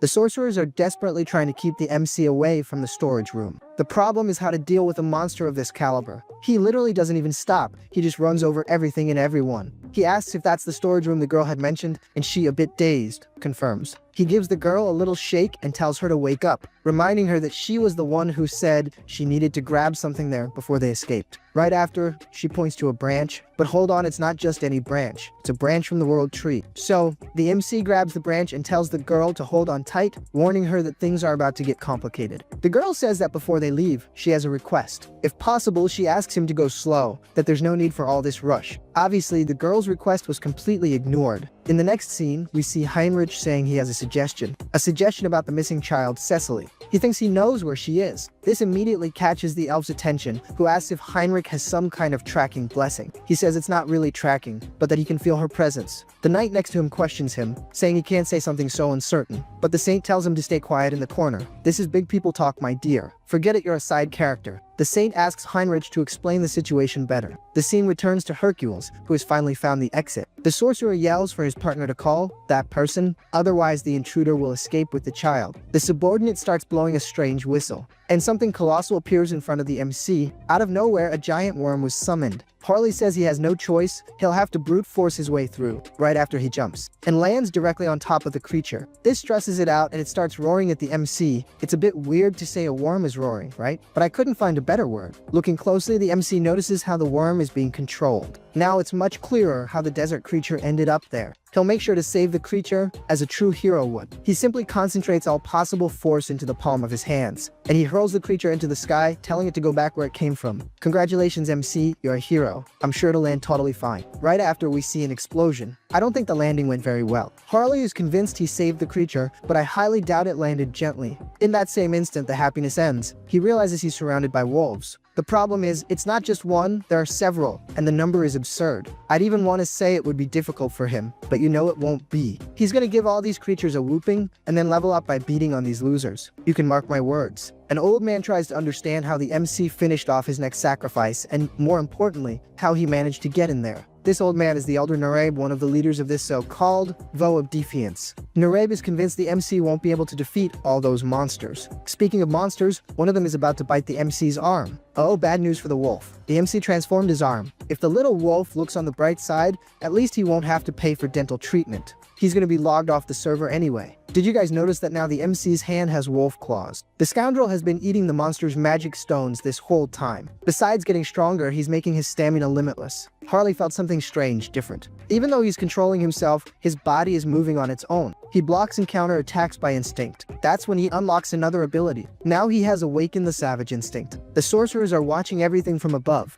and now they're starting to get really worried. Nareb orders all the summoning circles to be activated. It's a shame to reveal this to the world so soon, but he has no choice. He orders the two nightmares to be released. Seeing the MC's savagery, the wolves start to get scared. It's a shame because it's too late to be scared. Harley certainly won't have any mercy, but before he can attack, something pierces his arm. This catches him completely off guard. He notices the weapon launch was a crystal arrow. The problem is, that wasn't the only one being launched, and apparently the enemy creature is also made entirely of crystal. The MC doesn't understand what that creature is. It's literally a person made of gem. To make matters worse, another enemy comes from above. Yikes, the situation is getting worse and worse. The creature says Harley won't take another step, and it's simply a demon. Believe it or not, this isn't enough to shake the MC. Harley knows that with brute force alone, he can't be defeated. But that's when another arrow pierces his body. The whole problem is this, it's not just one enemy, it's two. Whoa, unexpected hit? I wasn't expecting that punch. The demon tells him to give up. He says this will be the end. Believe it or not, the MC agrees with that. That's when something unexpected happens. Simply a holy power appears out of nowhere.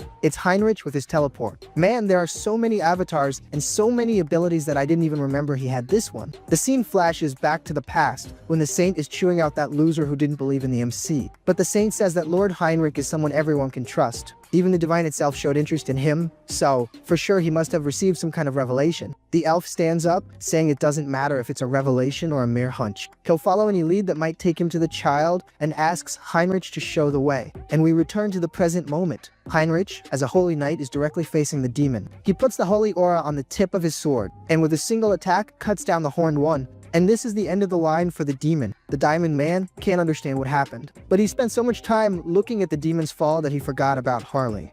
As a countermeasure, he activates several arrows, and literally all of them hit the MC. But of course, that wouldn't be enough. The guy lost an eye, but he doesn't stop attacking. He says he'll want payment for the eye. Of all the avatars, it's decreed this one is the most psycho. With ease, he rips out the gem that was on the Diamond Man's forehead. Actually, I don't think he was taking the gem, but rather cracking his skull. And finally, the Diamond Man is defeated. Even as Harley pulls the arrows from his body, he lost an eye, but as a reward, he gained another. The system announces that a new part of his body has been transformed. He gained the Jewel Eye ability and now has psychokinesis. Alright, now I want you guys to comment down below which of the avatars is the most OP.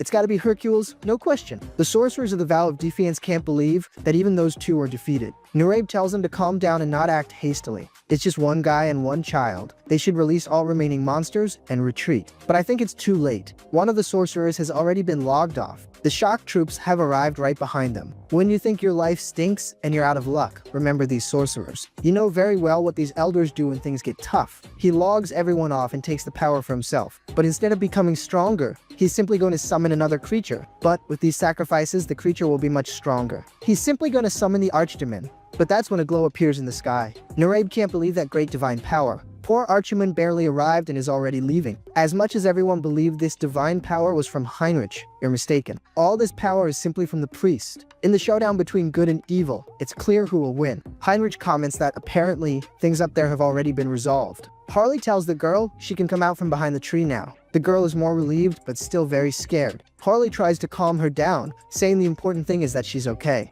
But that's when someone calls for Heinrich. It's the Paladin Tuscan. That whole battalion was his. Tuscan asks how he knew about all this, but Heinrich says he just felt it. But that's when the elf sees Cecily. He kneels, saying it's an honor to meet her for the first time. Cecily is impressed to see the gaze of a high elf. But Harley breaks the mood, saying he's happy to have reunited her with her people, and that it was a great honor to help her as a warrior. The elf thanks him and asks how he can repay him, but the MC says he didn't do it for a reward. Lafori says the MC is an admirable man, but that he must repay the help. So the MC accepts. Smiling, Cecily asks him to sit for a moment. She gives him a thank you kiss, and asks that the blessings of nature be with him. Lafori explains that that is a blessing of nature, a high-level enchantment granted only by high elves. Considering the little one hasn't awakened yet, the power should be a bit weaker. But he still hasn't given his gift. Lafori gives him the elven symbol of promise. If the MC ever needs assistance, they will come to his aid. Harley is excited, but says he doesn't need to go that far. The girl doesn't stop there and hands over the piece of the world tree.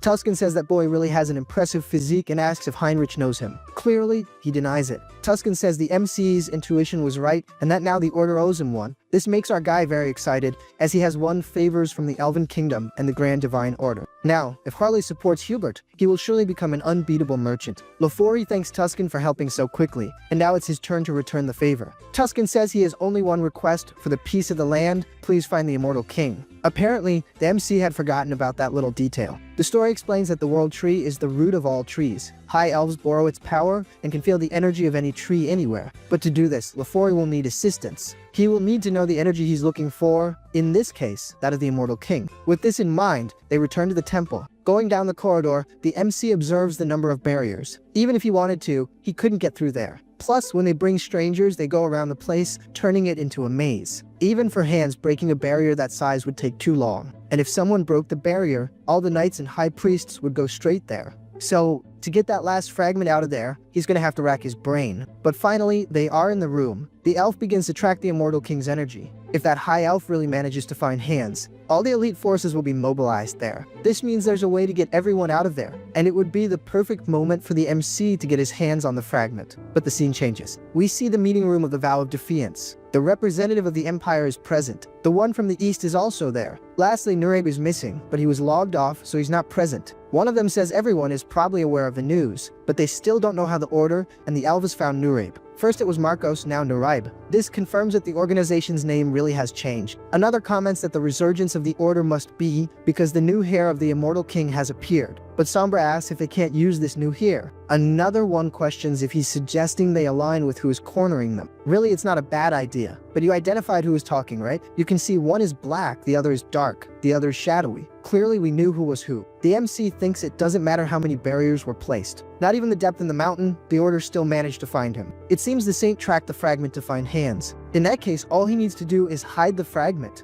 And if it's in the subspace he created, even better. The problem is it's not working. It seems the fragment doesn't want to enter the subspace. The good thing is that he can return to Earth with the fragment. So he's going to create a subspace within his own body and carry the fragment that way. Now he's really going to become one with that part. And this time it worked. The fragment entered the subspace. Now he can absorb the fragment's power while hiding any trace of energy, becoming undetectable. He solved the biggest headache. Now, the only thing left is to clean up the crime scene. Since none of them are normal, he'd find another solution. He's just gonna set everything on fire and buy. At the cave exit, he begins to undo all the barriers. Thus, his scent will spread throughout the land. I thought the goal was not to be found, but he's doing the opposite, making sure to release plenty of energy to be located. The goal, you already know, is to get the last fragment. The next moment, the trees begin to feel the Immortal King's energy. That's when the Blessed Elf finds him. He says the Immortal King is in the Forest of Monsters, west of the continent. Immediately, the order is issued to summon all available paladins and archbishops. That's when a little mustache appears, asking if they weren't going to summon him for something so important. That's Cardinal Pire.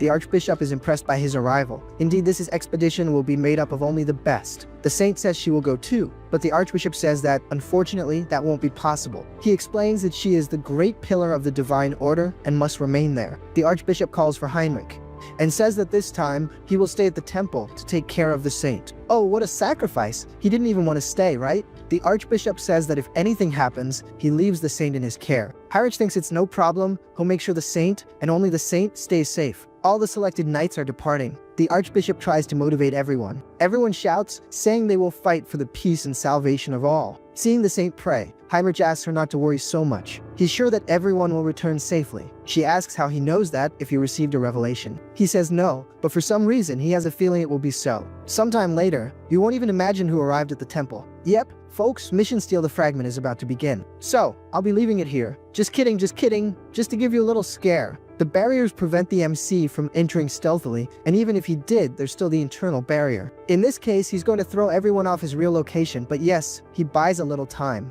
He shoots at the barriers several times at different points. Seeing this, the soldiers are on alert, but that's when they start looking down and realize things have gone very wrong. They are under a massive attack. The story changes to the forest. The knights say they've searched the entire area where the Immortal King was detected, but they simply found nothing. Lofori says he's sure it's that place. If he had moved, the World Tree would have warned him. That's when it dawns on the Archbishop. Did he realize he was being tracked? Realizing the blunder, he tells everyone to return to the Grand Temple now. That whole place in the forest was just a distraction. The Bag of Bones has already invaded the underground, and now he's face to face with the last fragment of the Immortal King. The most awaited moment has arrived. The resurrection of the great Immortal King. The story takes us outside. Soldiers are running to try to stop the zombies. Heinrich is just standing there, wishing everyone good luck. He was assigned to guard the garden, so that's where he's going to stay. But that's when something worries the MC. There are way more soldiers than he expected, knights he's never seen before. But that's okay, they don't know Hans is in the depths. That's when someone tells all the knights to stop, warning that the undead were just a distraction. The heir of the Immortal King has reached the depths.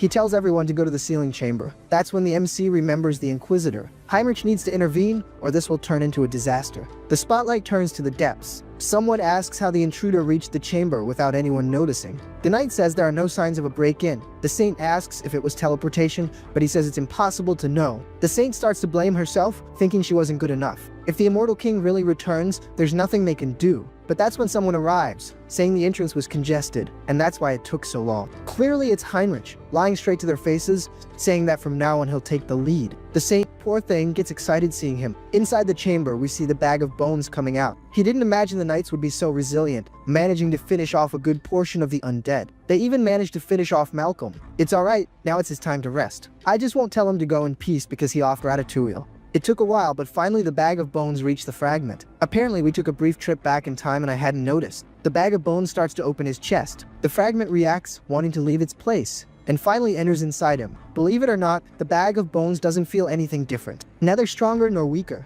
He hears a noise behind him, and when he looks, he realizes it's the knights and the saint. Quickly he activates his power and finishes off the two of them quite easily. The priest tells him to hold on tight. He's going to use his blessing and heal everyone, and he really manages to end the corruption in the soldier. Heinrich says now it's his turn to act, but the saint pulls him. She says she first needs to analyze the immortal king's power. This came at the perfect moment. He was going to try to buy time, but if he doesn't have to, even better. The bag of bones tells everyone to give up. He already has the fragment. He even thinks about blowing everyone up and bailing, but he'd end up hurting innocents. The problem is that the knights are thinking completely differently. The attacks hit him, and they are fast and powerful attacks. They can only be from the saint. The bag of bones' luck is the instant regeneration, otherwise it would have been bad. To stop the attacks, he's going to take down the command tower first. However, he can't hit it. They not only defended the saint, but are already going on the attack again. The bag of bones believes someone is reading his strategy, so he decides to take a peek into the adversary's minds. But that didn't work out so well. The archbishop is no slouch. Immediately, the saint realizes he hasn't completely absorbed the fragment. Seeing the opportunity, she tells everyone to attack. The bag of bones realizes they want to attack from several different sides to overwhelm him. He manages to block the first attack. The problem is that another one is coming, almost from behind. The MC finds the attack slow but cowardly. The immortal king talking about cowardice, that's a new one. He activates his containment magic and simply imprisons the knight. The knight doesn't understand how the MC is reading his mind. Heinrich apologizes, but he ended up hearing everything in his head. The knight says it's okay, he has one last move, but it's too late for him to try anything.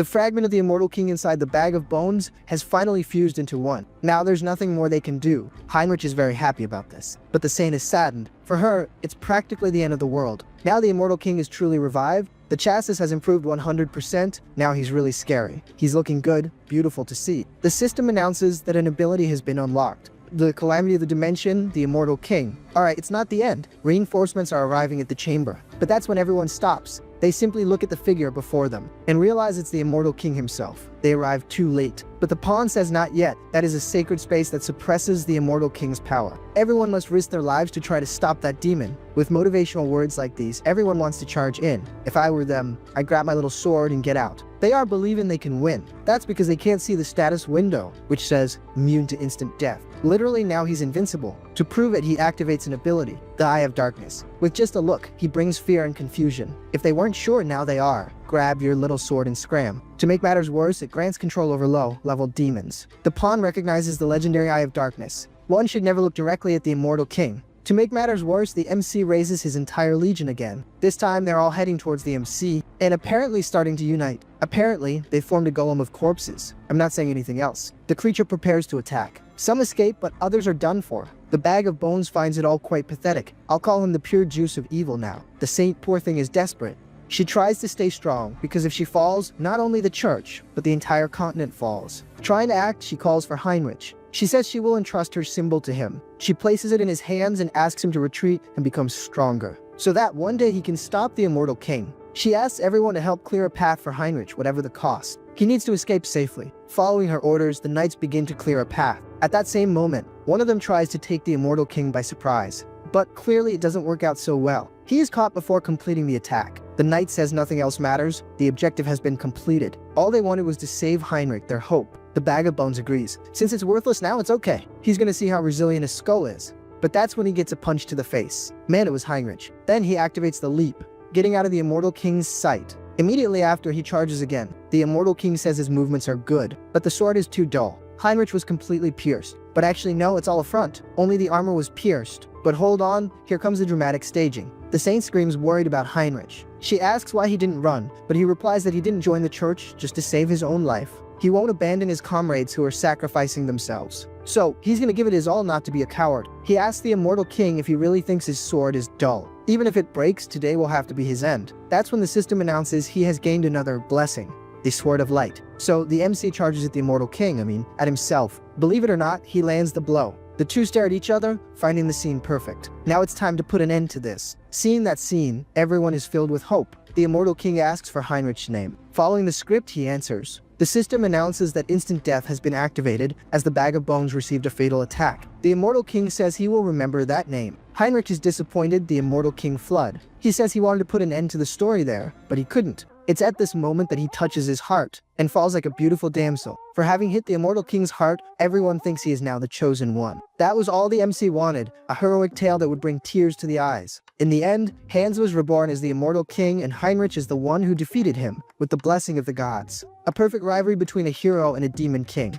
Now all that's left is to settle the payment. Oh, what a beautiful system. The MC is very happy. His karma went up by about 1 million. He doesn't even think much and already clicks on unique ability enhancement. The system announces that he has gained a new ability customization. Curious, the MC clicks to see what it is, and literally he can customize his avatars, just like in a game. This new ability opened up 2 possibilities for the MC, the creation and alteration of avatars. In alteration, he can modify the appearance and attributes of existing avatars. And in creation, it's the same thing, but before the avatar is created. But the best part is yet to come. Now he can select the gender option. Yes folks, now the MC can create a female. Curious, he presses it, saying you only live once, so let's test it. But the selection is blocked. A message warns that to do this, he has to consume a specific essence related to gender and species. Could a branch from the world tree solve the problem? The world tree was serving as an air purifier, but since there's no choice to create an elf, that should probably be enough. Immediately, the system detects the world tree, and he really starts to generate a male elf since the female is blocked. And there you have it, folks. The MC has a new avatar, this time an elf. With the new ability, he starts customizing to soften his cogliness.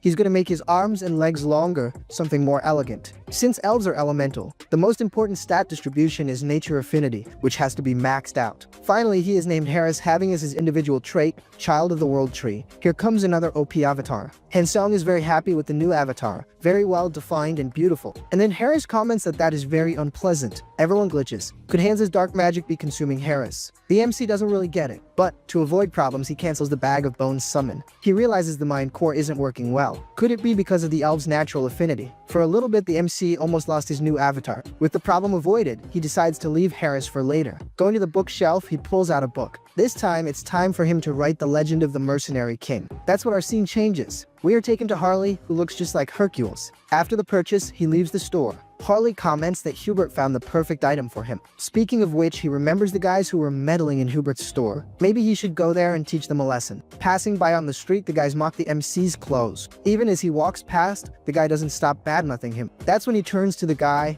and the man realizes it's not worth getting into this mess. Harley asks who's insulting the South. Believe it or not, the guy confronts him, saying he'll give the MC another beating to teach him a lesson. He hits the MC's arm with a club, but clearly it doesn't do much. The MC didn't feel much, so I don't even know if he'll react. He realizes the guys are a bit crazy, but still, they are good warriors. This means that he just needs to stay close and build a good relationship with them. He would become the great warrior of the South with his comrades who supported him so much. In other words, he would become a true hero. The crazy dude charges again, telling the MC to dress properly, as clothes like that are only worn at festivals. Showing humility, the MC asks if people don't dress like that nowadays. This makes the guy very angry. That's why many people look down on the South, thinking everyone is like that. So he challenges the MC to a traditional Southern duel. Harley agrees, but with one condition. It will have to be all 3 of them at once. They ask if he's saying that to insult their honor, but he changes his mind so it can be 2 at once. The rest should help the 2 who fall. Without giving them time to respond, the others charge forward. I hope the guys survive, but I find it very difficult. Yeah, really, apparently I was wrong. Through thick and thin, they survived. But the one with the cap says the MC is definitely not from the South, because with that level of skill, he has no war marks.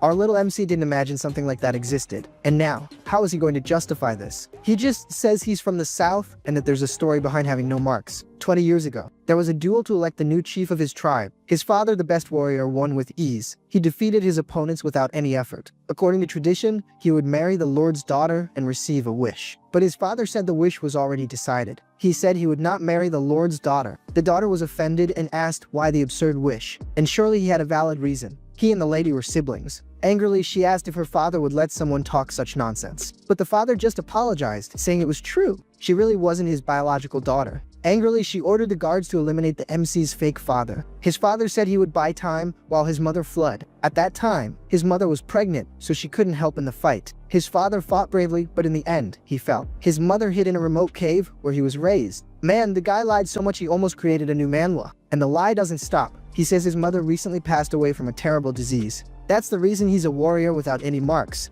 And believe it or not, the guys believed him and were even moved. They even apologized for misjudging him. Who would have thought the deep web pirate had such a sad story? The reason is that the story simply isn't true. When it comes to making up stories, this guy is the best we've got. After such a moving story, everyone is already drinking together. Curious, the guys ask what brings the MC so far from the south, and this makes him lie again. After his mother's death, he was alone. He was lost, but then someone appeared to help him. A merchant named Hubert, who is now one of his closest friends. He not only became his benefactor, but also his true friend. But now, he's heard that he's in trouble. Since he couldn't ignore the one who helped him, he came back there. Move, the warriors say that the MC's enemy is also their enemy. They will do everything to help Harley. Move, they all hug. After using those suckers to finish off what's threatening Hubert, the creative economy plan will begin. He's going to import pepper from Earth, a rare spice in that world. In return, he'll distribute magic tools, common there but scarce on Earth. Again, a win-win. With this strategy, he will pave the way for even greater growth. Apparently, the warriors say goodbye to the MC and go to his merchant friend's store to sort this out. Our little MC thinks that having subordinates makes life even easier. Now this problem is Hubert's. Finally, it's time for the MC's debut as an elf. Man, what a long arc. Harris arrives wishing a good night, asking if that is the Temple of Rosalia.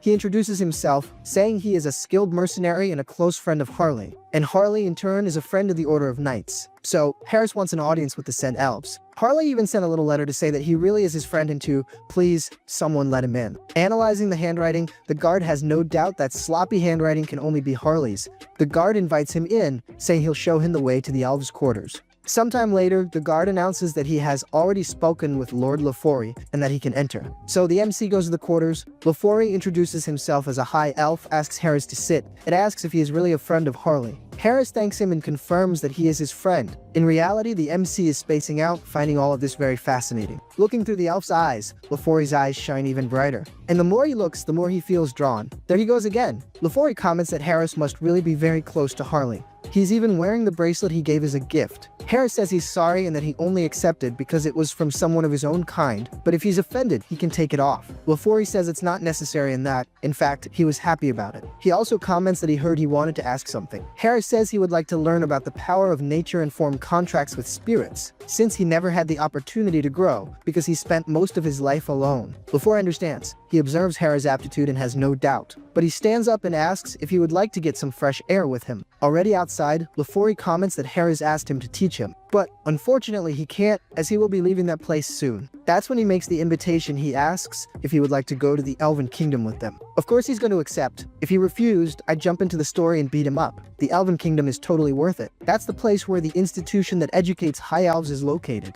Our little MC says it's an honor, but wouldn't you need some qualification? Lafori says that, originally, yes, but there are exceptions. They are granted when a person has the qualification to be a high elf. Lafori asks if Harris didn't feel something when he looked into his eyes. That's when he feels that same sensation again. It's as if something is pulling him directly inside, and then he is simply taken to another place. He discards the idea of it being a mental realm, as the energy there is pure. That's when something catches his attention. He looks up and can't believe what he's seeing. He sees the goddess of the elves, on top of the world tree, and the goddess floats towards him, getting closer and closer. Little MC, you better hope this chariot isn't discovered. The goddess begins to touch his face. He even likes it, but doesn't understand why. Hold on, little goddess, go slow, our little MC isn't used to these things. She even calls Harris on and asks him to go to the Elven Kingdom. Harris asks if she is the world tree itself, but it's too late, she's simply gone. The problem is that Harris didn't understand anything she said, and in less than 10 frames, the woman managed to leave the MC completely confused. Harris asks Lafori what happened, and he replies that he felt the presence of the world tree.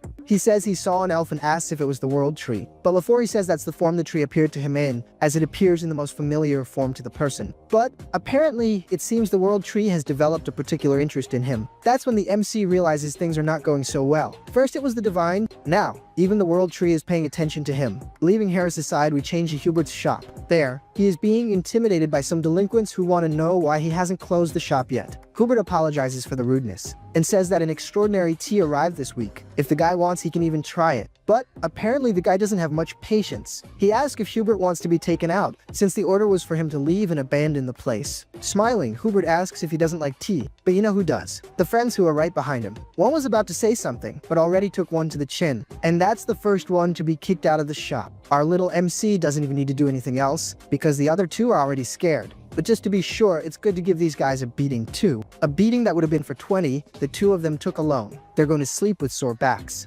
Night falls and the mood is already calmer. Harley says that tonight the drinks are on him. Thanks to everyone there, Hubert is safe. The side character, whose name I still don't know, says he's convinced. He saw firsthand how Harley fights, and he definitely needs a mark. A mark just like his, the most fitting one for a warrior. Man, this thing is weird, kinda Masonic, kinda Illuminati, kinda like a triangle. He continues, saying he heard there's a southern shaman there in Taraki. The MC should definitely go there. That's when someone finally says his name, Luong. The MC grabs Luong and says, "It's now, my man, let's go." The problem is that Luong doesn't really like the idea. He hadn't even finished drinking yet. In the next scene, someone is cursing at an old woman. Can you believe those losers are messing up the old woman's table and demanding money? The guys simply haven't been beaten enough. The old woman says she warned that the amount of money was absurd, and how would she pay that fee? The problem is that the guy doesn't care. What he wants is money. He shows the wounds on his face and says he's already had a bad day, and now she comes with this news that she has no money. She'll have to get it from somewhere, no matter how. Today, he swears he's gonna take someone out. But that's when something unexpected happens. Our sucker puncher is arriving. He's gonna get another beating to stop being a fool. Sometime later, the MC finishes the fun and says he's there to get some marks. And no, the one he's holding isn't a delinquent, it's Luong, who is almost passing out.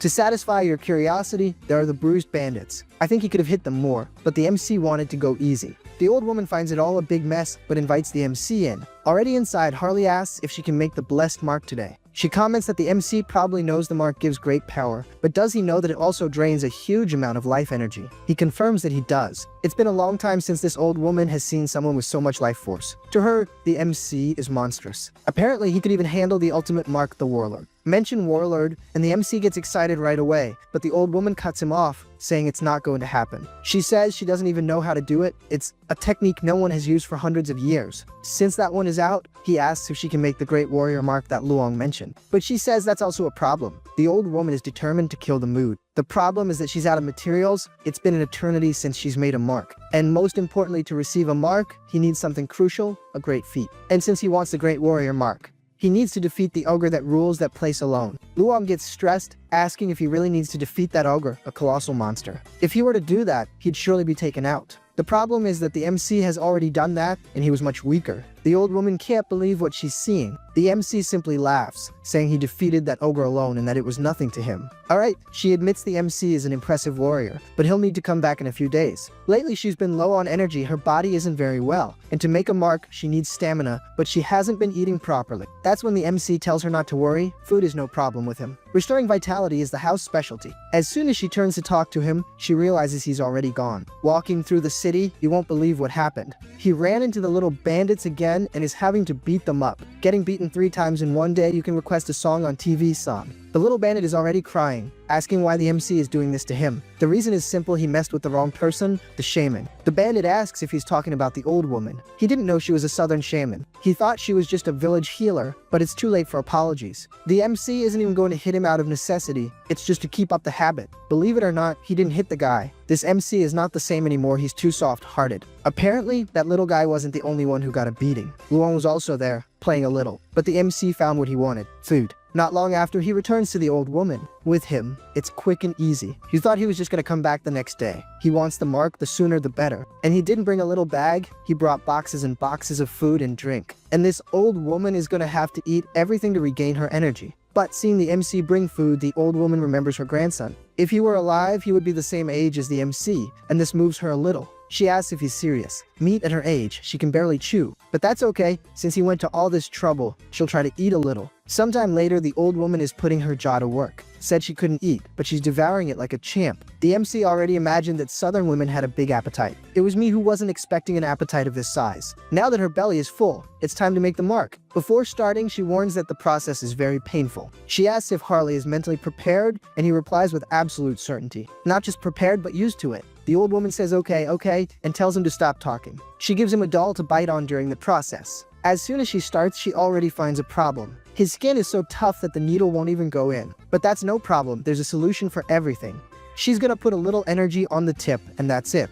Either it goes in or it goes in. So the procedure begins. Sometime later, the mark is already done. The system announces that he has received a combat symbol, the symbol of the great warrior. The MC finds it very impressive, more efficient than the improvement with Bio Aura. At this level, even without using physical mutation, he could probably beat the ogre with just his hands. But looking to the side, he notices that Grandma is almost heading to the other world. She says they don't need to worry. It's just that it's been a long time since she's used so much energy. She'll be fine after a little rest. So, the MC calls his brother and says he has a job to do. They need meat, a lot of meat. Grandma can't feel bad because he has more tattoos to get. Marks. The old woman yells at the MC. She doesn't need food, she needs to rest. In the next scene, the story returns to Heinrich. Someone is still praying for him. Cardinal Pire asks the person to take it easy, otherwise the body will suffer. Apparently, it's the saint. She says her heart won't let her rest. Her mind always reminds her of his final moment facing the immortal king. It was truly impressive even for Pire. He witnessed the birth of a hero. The saint can easily imagine the scene and even gets a little embarrassed. Behave yourself, saint. That's when the MC gets up, thanking them for the compliments. The saint is happy he's finally awake and asks if the pain is bearable. He says yes. But that's when the saint touches him.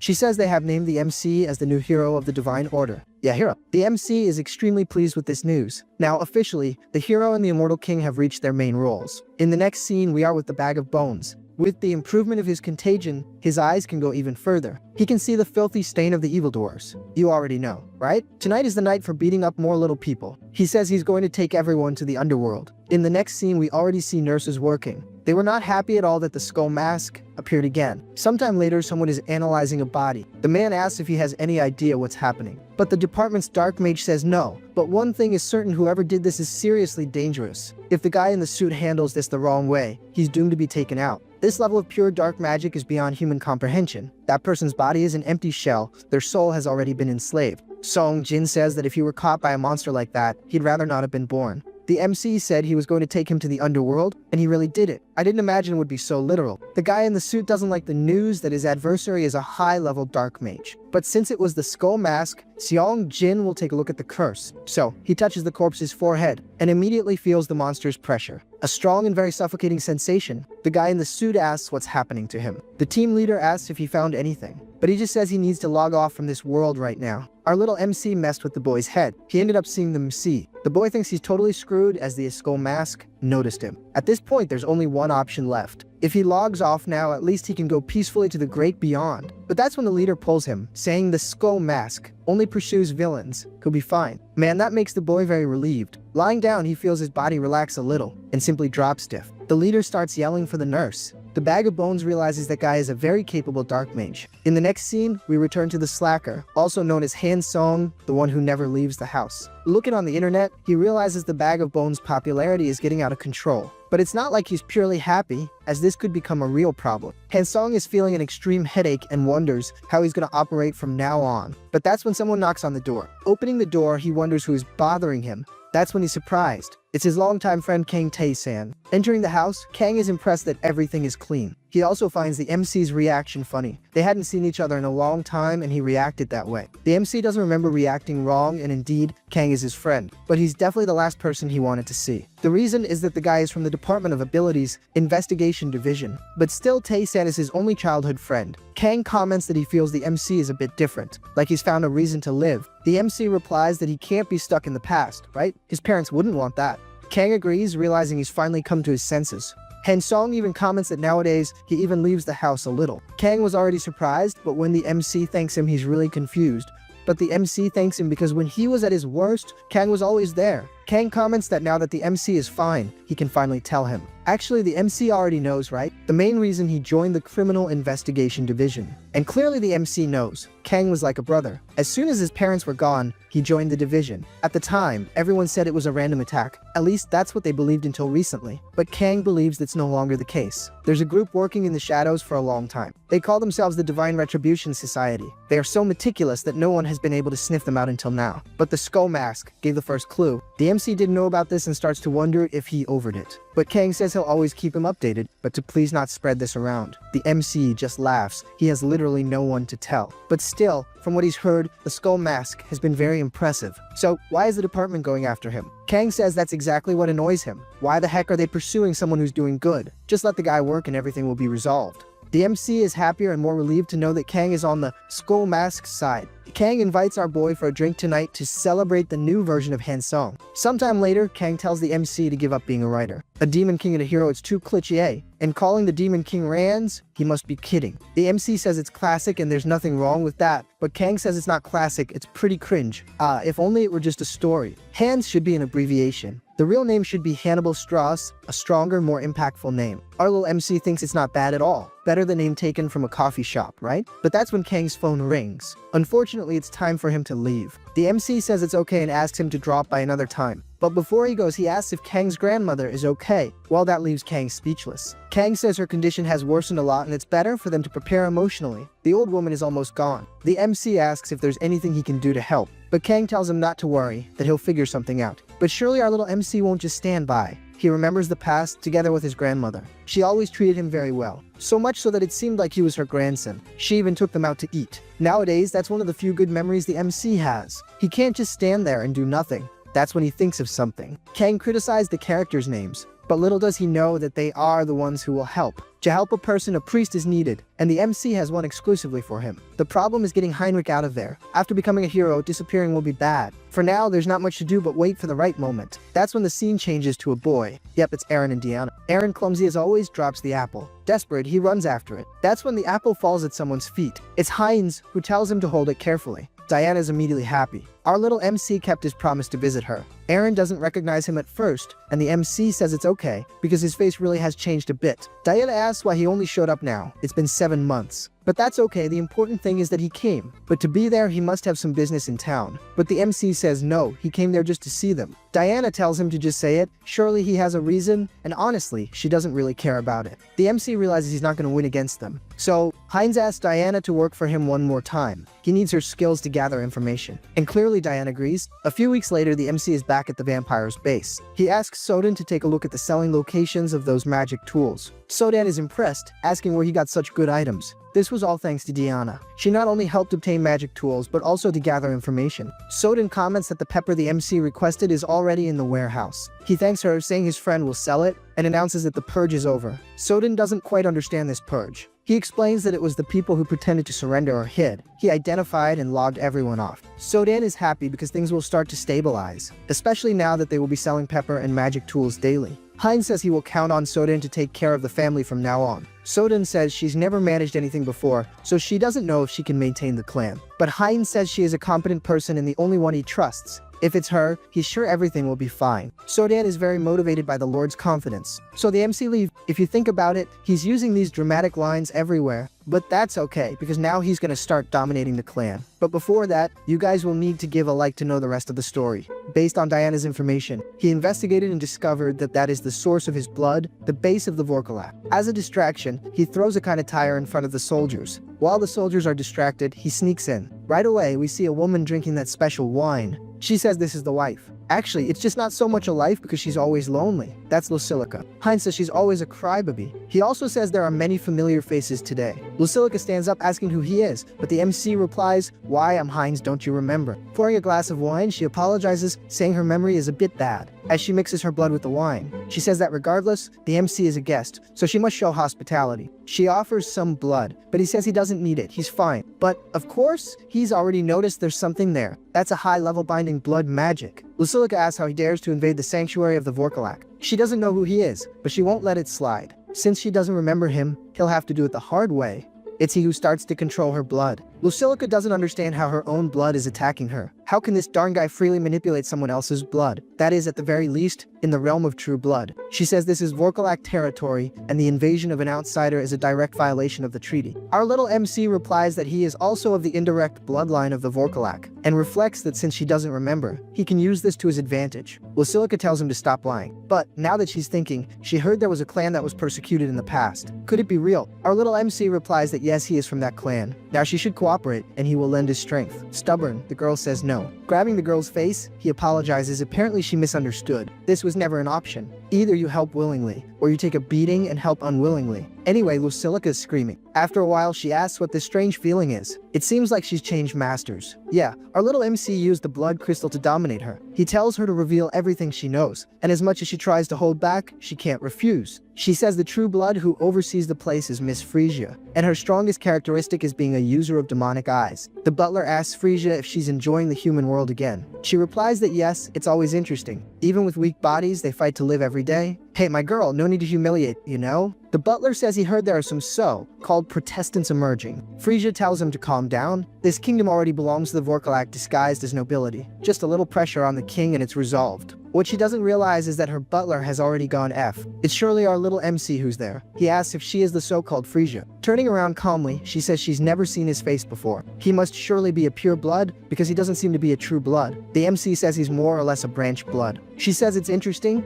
he's an inferior and will need to learn his place. And she will make him kneel immediately. Yeah, my girl, it would work if the MC wasn't the protagonist. The woman thinks it's impossible. How did he dodge her demonic eye? Our little MC replies that he already knows her ability. The fact that it doesn't work on him already explains a lot, doesn't it? Now it's her who will need to learn her place. Activating a power in her hand, the girl realizes that in the end the MC is a pure blood. Frisia says the MC is attacking right in the center of the territory. What the heck is he thinking? Heinz asks if it's not obvious. He wants to take everything that is theirs. Frisia says she doesn't know if he's dumb, bold, or an idiot. But he will need to keep one thing in mind. She is also a pure blood. Our little MC clearly already knew, but he still needs to be concerned. At the speed of light, the woman already comes in with a punch to his stomach. She says the MC was getting too cocky, couldn't even dodge a punch like that. Since she was using her demonic eyes, he imagined she was going to cast a spell, but she came with martial arts. Frisia hits the MC with the umbrella, sending him flying. Come on, my friend, react. Are you just going to take a beating? Advancing once more, Frisia says it's impressive. He's still standing. But can he escape the next attacks? She starts attacking and the MC just dodges. The problem is that that umbrella is not just an ornament. It really is like a sword. Activating a blood ability, Frisia says this will be the last attack.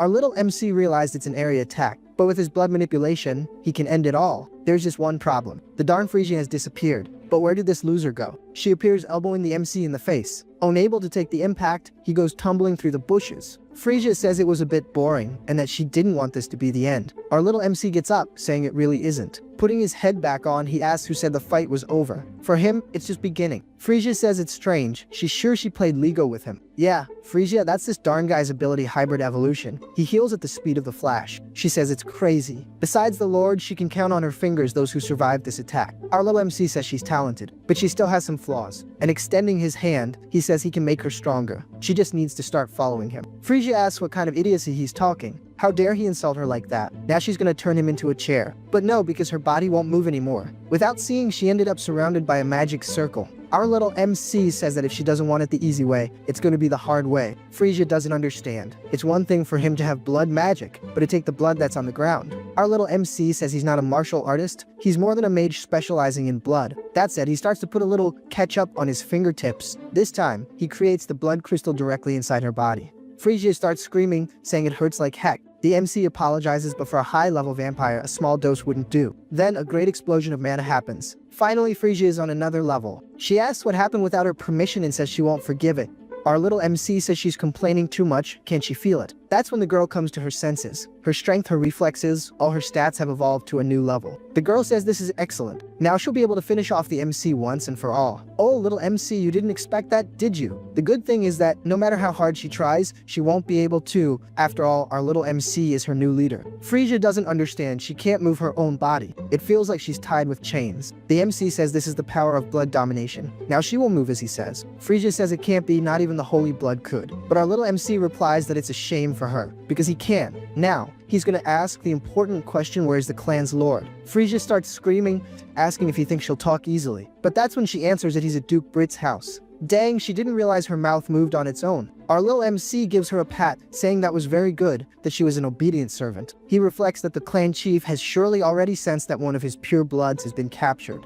So, it's time to end this once and for all. Now at Duke Brit's mansion, Phrygia is asking to enter, saying she has something important to say. The Lord then authorizes her. Soon after, the girl enters the room. The Lord tells her to be direct. Before Phrygia answers, he says to forget it, he's already understood everything. It's surely because of the unexpected guest behind her. Our little MC appears, saying it's as expected of a lord. It would be a shame if the clan leader didn't notice at least that. To welcome the guest properly, the Lord closes the book. But soon after, he says he's disappointed in Phrygia. In the end, she became a traitor. Man, it's not like she had much choice. Betraying was bad enough, but serving another master makes things worse. She tries to explain, saying it's a mistake, but the Lord says there's no mistake. He lived with her for 100 years, so he easily noticed when her scent changed. So, he charges at her to eliminate the traitor. Of course, our little MC steps in front, saying it's not gonna happen. The Lord can't believe he managed to block the attack with just his hand. Heinz says he hoped to resolve this peacefully, but the Lord says no. The MC has the face of a scoundrel who would stab him in the back. Summoning a circle, he says he'll resolve this quickly. That's when he starts to summon all his subordinates. He gives the order for everyone to advance and eat and drink as they please. Phrygia already pulls out her umbrella and starts attacking. But the Lord notices something is wrong. There are only about 12 people there. It's not possible that all his subordinates have disappeared. He asks Phrygia what she did with the capital. The girl apologizes, but most are now subordinates of Lord Heinz. Lord Murag asks if she's saying his subordinates accepted a new blood without resisting. This is the same as cannibalism of one's own kind, but this scoundrel is saying this while summoning a little power. The Lord warns that cannibalism drives everyone crazy. But Phrygia replies that it's possible because Lord Heinz is from a collateral bloodline of the Vorkalap. The Lord says it's ridiculous. Do they really expect him to believe that? Murag starts to activate the magic he was doing. Our little MC realizes he's summoning a barrier. Along with this, a part of the environment has become his domain. That's why our little MC is covering his nose. His head feels like it's being crushed and his body 10 times heavier. The Lord says it's too early to be surprised, and that no matter where they are, his subordinates will answer his call. That's when he starts to summon the so-called Ober. Ober already appears with his hand on his head. Surely he's going to complain. He asks what the Lord needs. But looking ahead, he also wonders what's happening. The Lord says it's not time to discuss. They'll talk later. Now he needs to deal with that. Scratching his ear, Ober says he understands. It's funny that Ober is practically a child, but at least he's fast because he's already on their backs. Our little MC says he already imagined he was that fast. He is a pure blood of the assassin type. Since he can't afford to fall behind, he activates the acceleration ability. And soon after, he manages to grab the kid. I confess I thought it would be harder, but he's already been captured. Taking the opportunity, the MC charges at the Lord. But Ober asks if he's going somewhere, and he's already going with the side of the straight to the MC's neck. With little alternative, our boy dodges upwards and fails to eliminate the Lord. This makes him a little stressed because the Lord was right in front of him. Now he'll have to deal with Ober first. Watching the battle, the Lord says Ober's speed is greater than any vampires. But for some reason, the miserable MC is going head to head with him. Phrygia arrives to help, and immediately a large explosion happens. She managed to put Ober on the ground. From now on, the fun will be between him and Phrygia. The Lord wonders when Phrygia became as fast as Ober. She managed to do all this and still defeat the subordinates. Where did this woman get so much power? Yeah, Lord, stop thinking and pay attention to the battle. Our little MC is already on top of you. Apparently, the Lord was already prepared. He says the MC was a fool for entering the barrier willingly. But now our little MC will no longer be able to dodge his attack. When did our boy say he was going to dodge? Apparently, he finally hit the Lord. It's over. My friend, you've already lost. Murag says Heinz is a donkey for discarding his own arm. The MC even replies that he didn't discard anything. Look at his little arm there. Murag reflects that the guy managed to regenerate immediately. The MC tells him not to worry, he's not going to eliminate the Lord. Murag then asks what the heck he's going to do. The MC says it's simple, he's going to inherit everything the Lord has. In the next chapter, we see a strange staircase that seems to lead somewhere underground. Looking closely, we notice it's a coffin, and from it, a little girl is waking up. Not a girl, a woman. But why does she have a crown of thorns on her head? Could she be the first holy blood vampire? Well, this crazy girl gets up, saying she's still sleepy. She wanted to sleep for 5 more minutes. But, unfortunately, that's not gonna happen. It seems something has happened. There's something wrong with her children. Yeah, little MC, you better call for reinforcements. The scene returns to the Lord's castle, or rather, now the MC's castle. For some reason, this crazy guy is making a blood crystal. Oh, I see. He's injecting into all the other subordinates. Ober tells those who have already received the crystal to leave the room immediately. After a long time, the MC is finally finished. He asks Murag if that's all of them, and he replies yes. The rest can be summoned, it's more efficient. Our little MC asks if he's crazy, talking to the boss like that. Then Murag says more formally that it's more efficient this way. Smiling, our little MC says it's as he thought. Having a clan lord around makes things easier. Reflecting, he realizes his hypothesis was correct. If he put the crystal, which is named Reflax, it surely wouldn't work, since Murag is a high-level vampire. So, the MC sucked his blood until he leveled down. Anyway, he finally got the Vorkalak, the essence of his blood. Now they all belong to him. It feels like just yesterday he was bitten by a vampire. And now he's just sitting at the top of the food chain. For sure it was a massive change in a very short time. Snapping out of his daydream, our little MC calls for Mirog. He orders the Lord to gather all the remaining Vorkalaks in the region. Oh, and he has one more request. Mirog must gather information from the continent, whatever it may be. He can build his own intelligence network or negotiate with an existing one. It doesn't matter. This is an important task, and he will be responsible for it. Mirog agrees and comments that the MC seems to want to unite all vampires and become a king. If that's the case, Mirog will give his full support. After all, he has already proven his skills. Our little MC smiles and says he's sure he will. But as soon as he walks through the door, he wonders when he said he wanted to be king. It was definitely in the heat of the moment, but that's not a bad thing either. The more vampires on his side, the better. Can you imagine? Heinz the Vampire King. Oh, he's gonna be so full of himself. I mean, he already is, right? Imagine him as a king. In the next scene, we finally return to the MC's original body. It's been a while since we've seen Han Song. Anyway, this dude is all fired up. The reason? He's altering Hans' appearance, saying he's going to thin out the chin a bit, and also tweak the eyes a little more. Finally, now Hans has the appearance of the immortal king. Our little MC even gave him some horns. Alright, that part's done. And, with perfect timing, he feels that Heinz has also completed his work. The Vorkalak Vampire saga is finally complete. That means one thing, it's time to go shopping! The sly dog immediately opens the karma shop. And now he's got almost 1,400,000 points. He altered the other world quite a bit, so he earned a lot of karma. The downside is that things are pretty expensive. He goes straight to the ability enhancement, which this time is costing 900,000 points. As soon as he clicks, the system shows 2 screens. This means 2 new abilities have appeared, but to our boy's misfortune, this time the number of avatars didn't increase. What came was the medium selection ability, which promises to greatly increase the avatar's potential. But that's not enough to convince the MC. Basically, it's an enhancement, but one that costs 900,000. That's a rip-off. Just when he was starting to enjoy collecting races, the system didn't send an avatar increase. The second ability that came was Huntity Projection, but it can only be used once a day, and then you think, man, what a horrible ability. But that's where I tell you you're dead wrong. It allows the MC to project his own avatars onto his main body. That's right,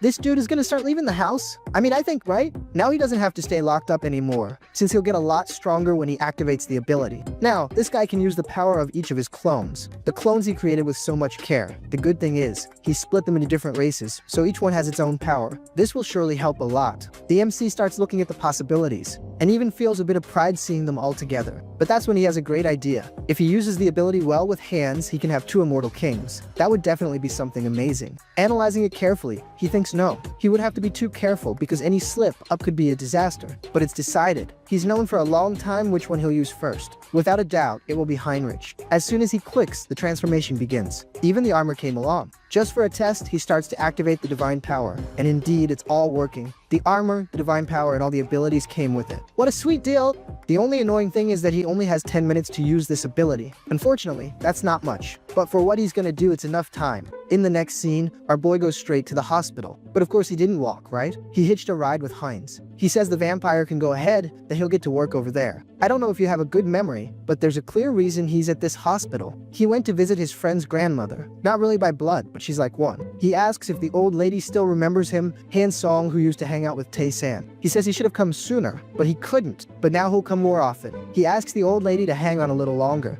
and cast a divine spell. The boy is using all his divine energy for her recovery. The problem is, the old woman doesn't seem to have changed at all. The MC thinks that even with his divine power, there's still a limit to healing illnesses, largely due to age. But this must have surely eased her conditions. Now, the old lady will have to hold on tight. Well, job done. He says goodbye and asks the grandmother to stay healthy, saying that next time he'll bring Tae San. In the next scene, we're taken to a forest. We're finally back to the elves. I confess I'm a big fan of them and wanted this arc to come back soon. Cecily is asking Harris if he's really friends with Harley. Our little MC replies that yes, it was a brief encounter, but they connected so well they became family. But, as he's talking, Cecily starts to sniff him. The girl says that even his smell is like Harley's. And of course our little MC knows that. Diana said the same thing last time, but in the end didn't notice. She also says the aroma is similar to the branch of the world tree. Trying to play it cool, our little MC just laughs, saying, indeed, indeed. Cecily says that if that's the case, they'll surely get along well. Since he's a friend of Harley, he'll take good care of her. Up ahead, Lafori is watching everything and liking what he sees. He yells for everyone that they'll take a break now. Cecily is excited about the idea. They can take the opportunity to practice. The MC had said he hadn't made any contracts with spirits, so how about they practice now? That being said, everyone stops to rest. But not Cecily. She starts playing with summoning, and in the end, it actually worked. That's when she calls for Harris, asking him to take a look. But he doesn't seem very excited and says his isn't working. Lafori appears and says that spirit mages and spirits are companions who must grow together. Before summoning, it's important to form a bond with them. Our little MC needs to use the power of nature to show himself to the spirit. That's when the fool realizes he was doing it backwards, summoning and then trying to form the bond. Lucky he joined the elves, otherwise it would have been much more complicated. First, he's going to focus entirely on affinity and overflow with the power of nature. Just by doing that, things started to work out. Oh, smart cookie! Cecily says it's unfair. Why is he so good? This is the first time it wasn't supposed to be like this. Lafori says he just got the hang of it quickly. What can you do? Soon after, Harry starts to feel something, and in his hands appears a Pokemon. The system announces that through training, the spirit has achieved enlightenment, and that the MC has obtained the spirit magic ability. Seeing the scene, Lafori says that if he continues like this, he'll soon be at Cecily's level. Smiling, our boy thanks him, knowing that he's one step closer to spirit magic. Not forgetting the little creature, since it looks a lot like it, its name will now be Pikachu. I mean, it doesn't look that much like it, but the tail does. And it also looks like a Pokemon, come on. While the group continues walking through the forest. But from here on, they'll have to forge a path. Lafori explains that all forests are connected with a bond to the Great Mother Tree. Among them, the High Elves are the closest to nature, so they are able to go to any forest, opening a portal that connects them. Since Cecily is also a High Elf, he says she'll be able to do it too, but she doesn't seem confident at all. The group continues walking, and the MC thinks about this interconnected forest story. He knows that, in other words, this is a mass teleportation network, better than the Grand Divine Orders, which needs facilities. Lafori says they finally arrived. And right away, our little MC's eyes go wide, that there is the real world tree. Tiny, thank goodness. Looking, the MC thinks it's definitely bigger than he imagined. He asks Cecily if it's his first time seeing it too, but the girl is spacing out and doesn't even answer. Whoa, she started to fly. Lafori says it's Harris's first time seeing this marvel. This is the eye awakening ceremony of a high elf, something that even other elves don't get to see easily. The MC doesn't quite understand this ceremony thing,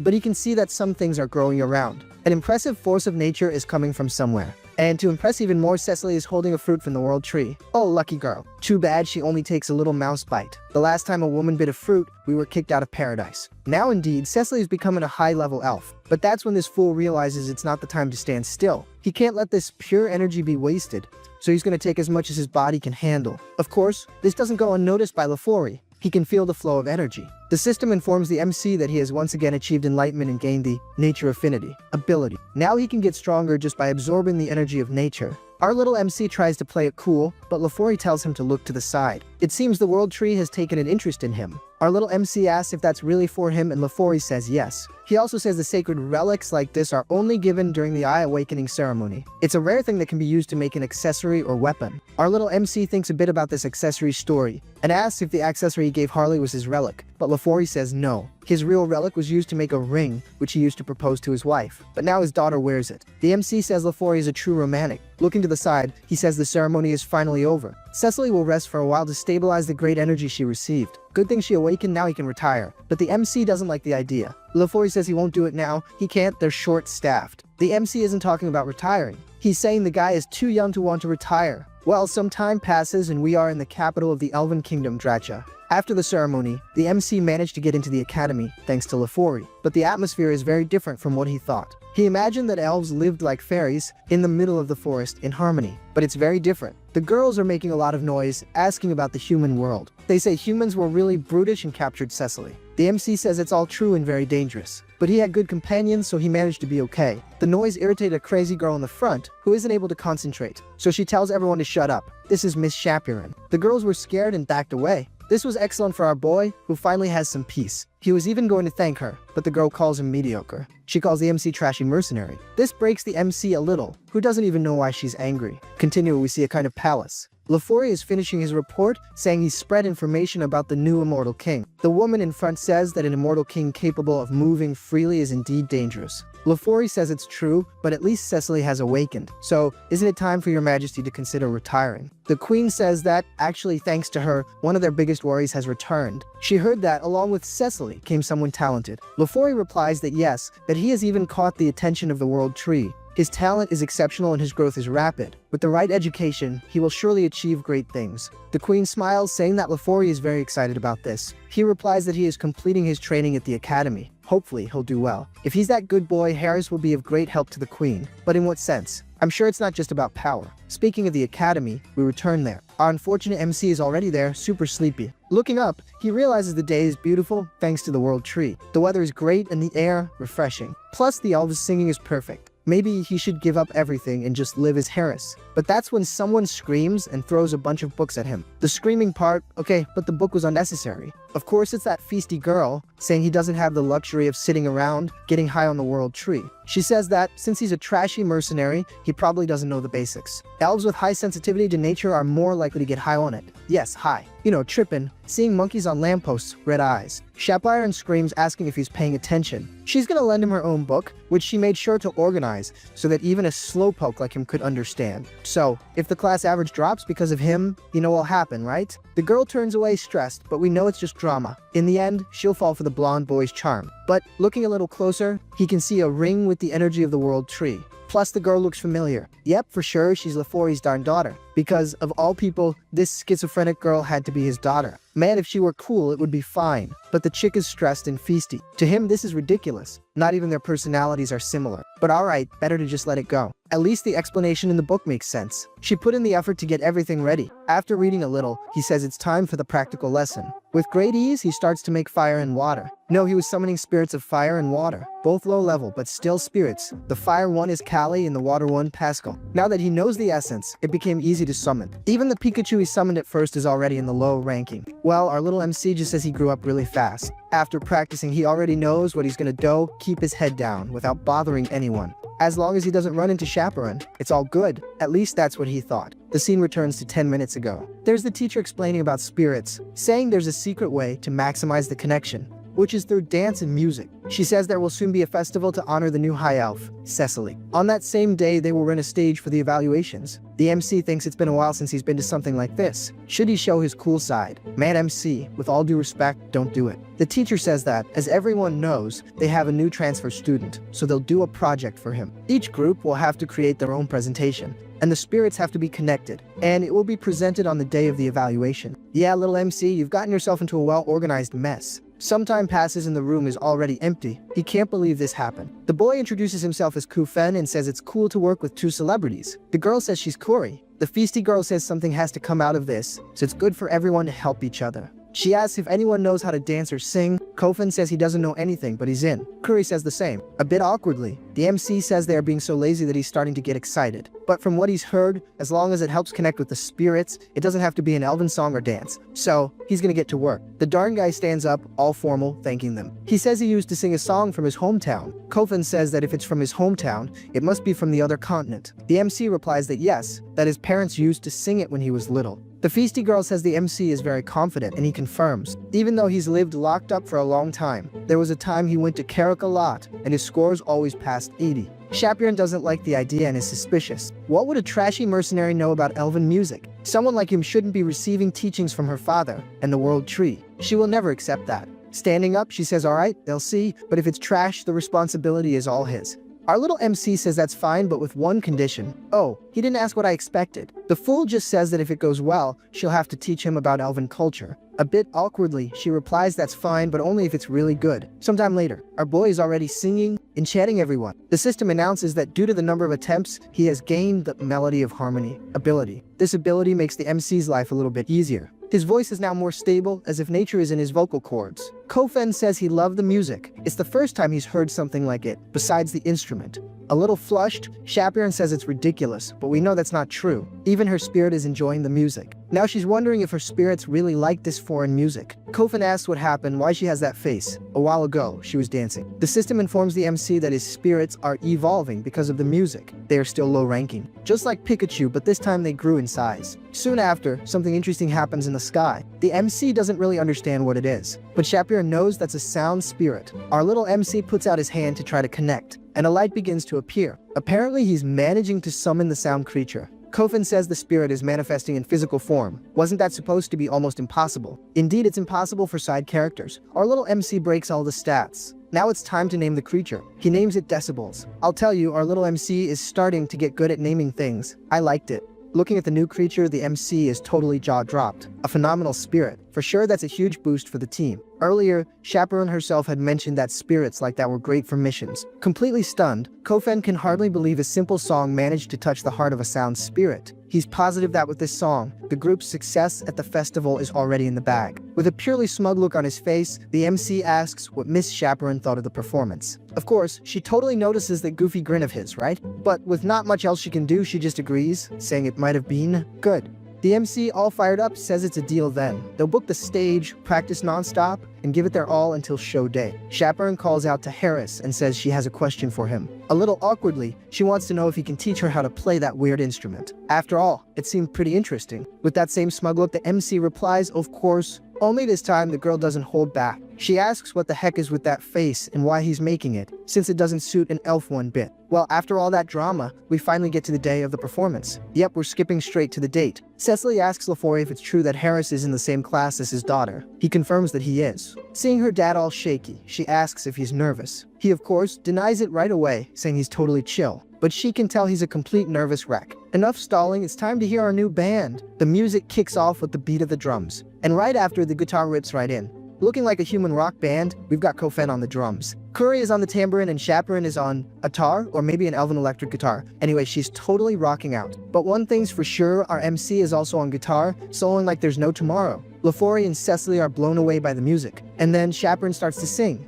Cecily comments that it's the first time she's ever heard this song, and her heart already feels so warm. The sound is just wonderful. Watching his daughter's excitement. LaFoy wonders if Chaperone really knew how to make such happy expressions. The crowd is going wild too. They think the music is perfect. Even though it's the first time many of them are hearing it, everyone thinks it's incredible. An elf even comments that despite her sensitive ears, that music is just too good. Cecily nudges LaFoy and tells him to pay attention. They're using spirits to sing? That's definitely impressive. What Cecily doesn't notice is that LaFoy isn't by her side anymore. Now, where did that goofball run off to? Looking ahead, she sees her proud papa, yelling to the crowd that that's his daughter up there. What a doting dad! The MC, meanwhile, is up there, singing and playing, but never stopped plotting his schemes. He admits that Chaperone was a huge help, especially with the stage production and tuning the melodies. As expected of a high elf, she really knows her stuff when it comes to spirits, even though she was a total pain at the beginning. Now, it looks like she's having a pretty good time. The two even jump in perfect sync. The sound of the drums marks the rhythm. And finally, the song comes to an end. The crowd goes crazy applauding nonstop. Everyone loved it. But they weren't the only ones. It seems the world tree itself dug the sound. Chaperone thinks to herself that her breathing was more stable than usual, and the sound flowed with incredible smoothness. Looks like she was completely lost in the music. But in reality, it was all because of that nifty little skill of the MC's melody of harmony. He reflects that apparently the skill works on others too. It was more effective than he'd imagined. Glancing forward, Chaperone gets a little embarrassed seeing her father in the audience. But at the same time, she's really happy he's there. Thrilled by everyone's reaction, the MC asks Chaperone what she thought. Bowing to Harris, she admits she misjudged him. She apologizes for being such a jerk and acknowledges that she lost the bet. From the audience, LaFoy comments that listening to that soothes the soul. The music was incredible and moved everyone. He's certain that Harris is going to cause a huge stir in the elven world. Leaving the elves aside, we head back to the Grand Temple, where the Saint Poor Thing is working non-stop. Hearing a knock on the door, she realizes it's Heinrich and that he's finally arrived. She invites him in. As soon as the MC enters, she welcomes him, but he's noticing something else, a book on the shelf titled The Saint and the Hero's Adventure. Uh-oh, Saintly, you better watch out, that stuff is pure trouble. You're gonna stray from the path, girl.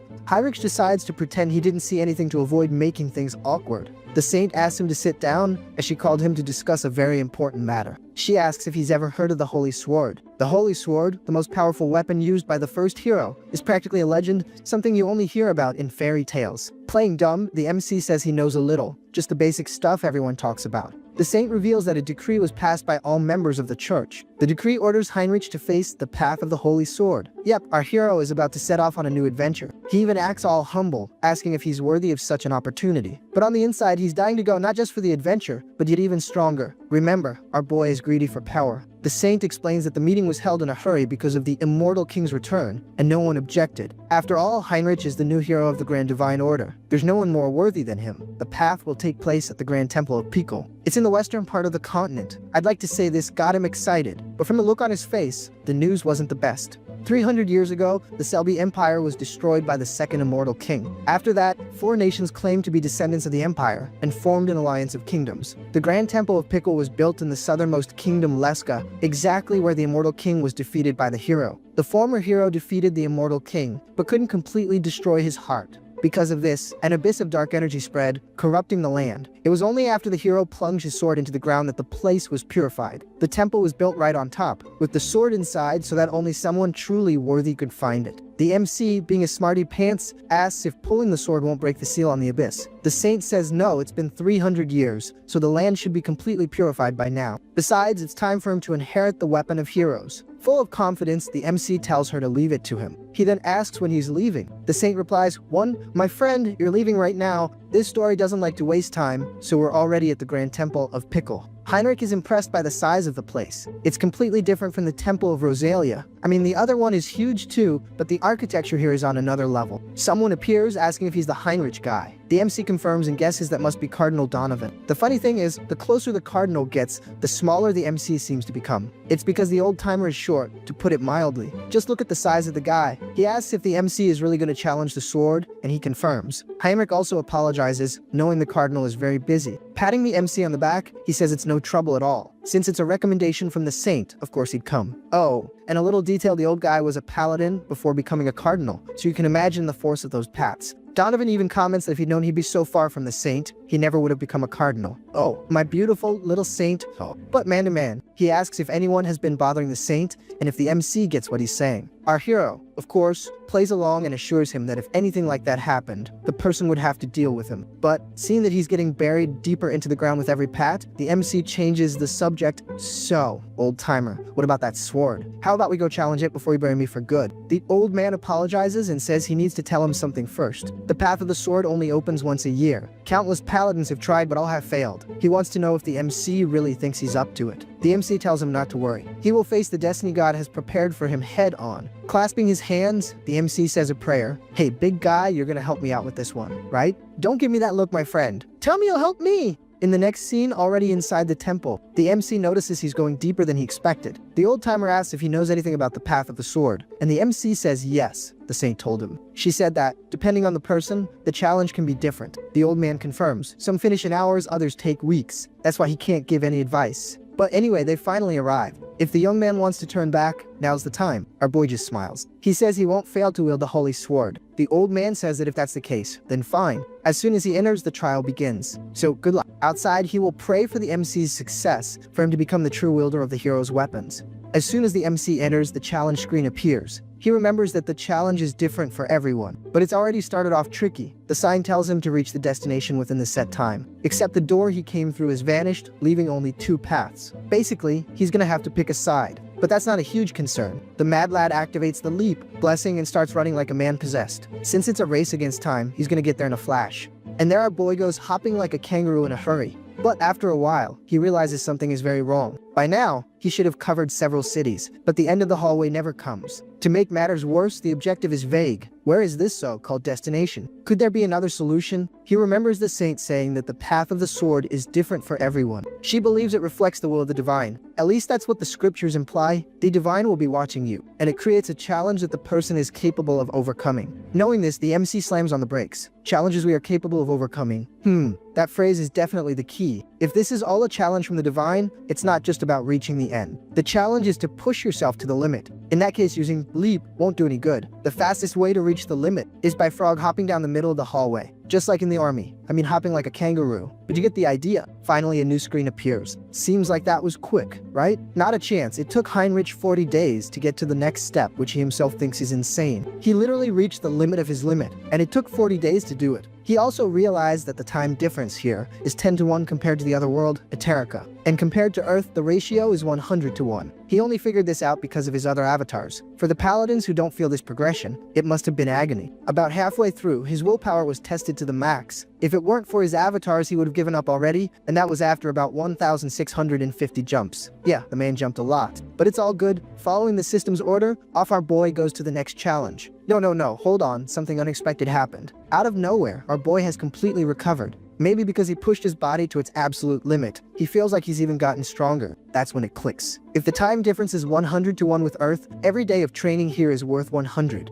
Knowing this, there he goes, totally hyped, wanting to beat the record of 2,050 jumps. Man, what a brave soul. I would have given up after the first 50. Leaving the MC aside, we're taken to another location. We see two masked figures. One asks if the ritual is ready, and the other replies that it's almost done. Soon, the convent will be consumed by darkness, and ruin will finally return. Now that the Immortal King has returned, they're just gonna give him a little push to handle the rest. The abyss will soon be opened, and the world will be under their dominion. Great time to do this, right? Opening the abyss just when the MC is inside. I could say I'm scared, but I'm not. In the end, I'm sure he's just gonna absorb all the power from the place for himself. Anyway, the guys are doing all this for the Challenger of the Heavens. In this case, our Immortal King. In the next scene, there's our MC. Off he goes to the second challenge. Looking around, he's a little startled. This time, the scenery is completely different. Now he's in a chapel. The guy doesn't really get it. The next challenge is inside a chapel. But hold on, the system explains. This time, the hero has to pray to the divine. He finds the challenge a bit strange and is even surprised. Like praying? Isn't that a little too easy? But if the system's the boss, he'll obey. And there he is, praying. The MC understands this challenge is based on previous challengers, a test of faith before divine power. Well, the MC's divine power is somewhere between a bishop's and an archbishop's, so this should be a breeze for him, at least in theory. As long as he fills its symbol with energy, everything will be fine. However, it's obvious he's not going to play fair. He never does.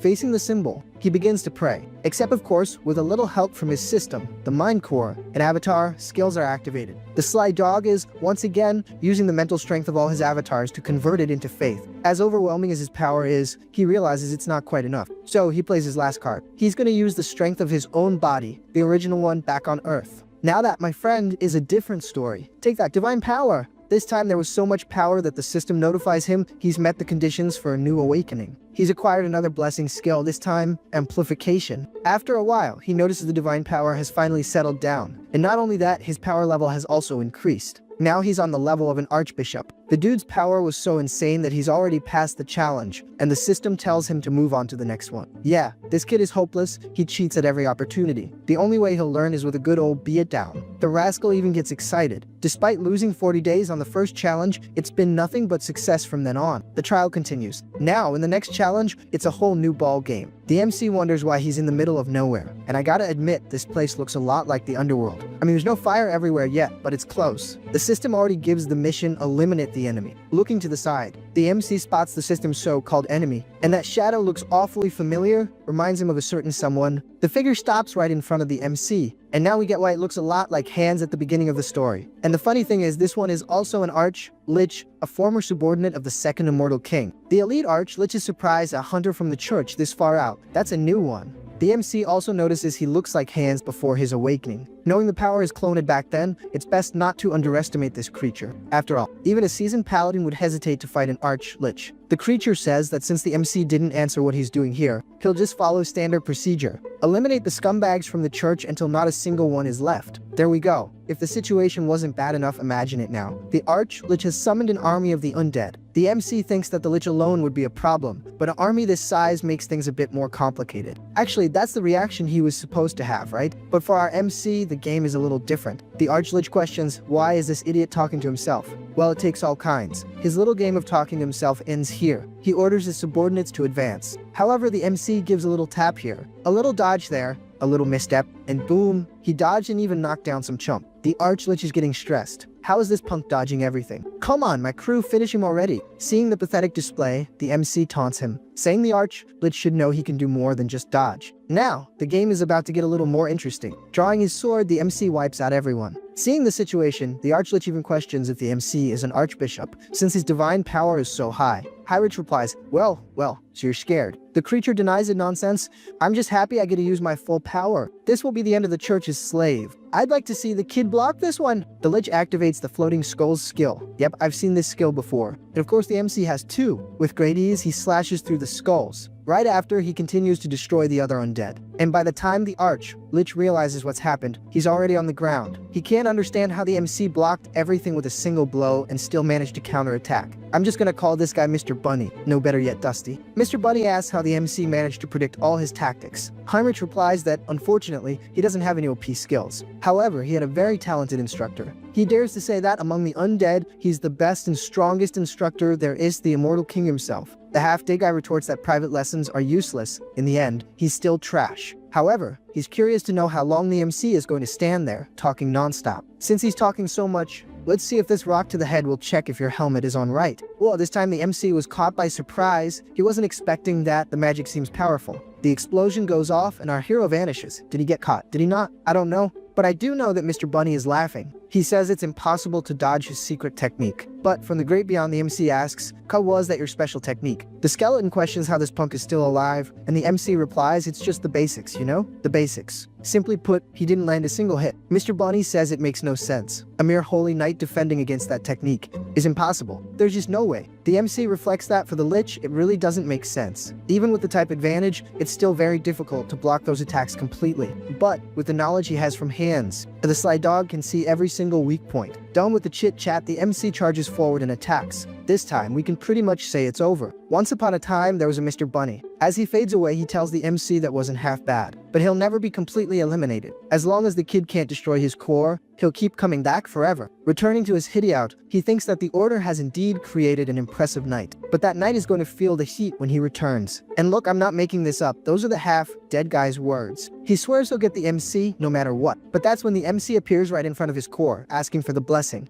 Oh, looks like Mr. Bunny is in deep trouble. The MC says he radiates way too much dark energy. It was pretty easy to find the place. The half-dead guy even asks the MC to wait a sec, that they can talk it out, but our hero is already drawing his sword. Yep, this time it's for real. There goes Mr. Bunny. After that, the system announces that the third challenge has been completed. Now, he must go to the door where the Holy Sword resides. Heinrich thinks everything is going as expected. He defeats monsters and gets rewards. Yeah, that's fair, that's fair. Walking through the door, the MC actually arrives in the sword's chamber. I imagined there'd be a nice, dangerous path to get there, but nope, he came face to face with the sword right away. The place where the sword rests is the abyss created by the immortal king, so imagine the dark energy of the location. The abyss's system tells the MC to draw the sword and be recognized as its master. As soon as he starts to pull, an intense, sacred light begins to shine. But there's something about this light that catches the MC's attention. He starts to see the fights of the former heroes. Actually, he's seeing the ways to hold the sword, tricks to maintain its energy, and even how to deal with special monsters. It seems to be the knowledge of all the previous users of the Holy Sword. However, besides the techniques, he also feels the emotion of each one of them. The sword's energy and the emotions are trying to overload him. It's an amount of information that could drive him crazy. But the mind core skill has already been activated. Our boy thinks that others might fail, but not him. And this whole game has gone on long enough. It's time to yank this sword out, and it better not dare to resist. From now on, it will be his new partner. Our system announces that the MC has fulfilled the condition and achieved enlightenment. Now he's gained another blessing, the blessing of the Holy Sword. With that, a symbol appears on his hand,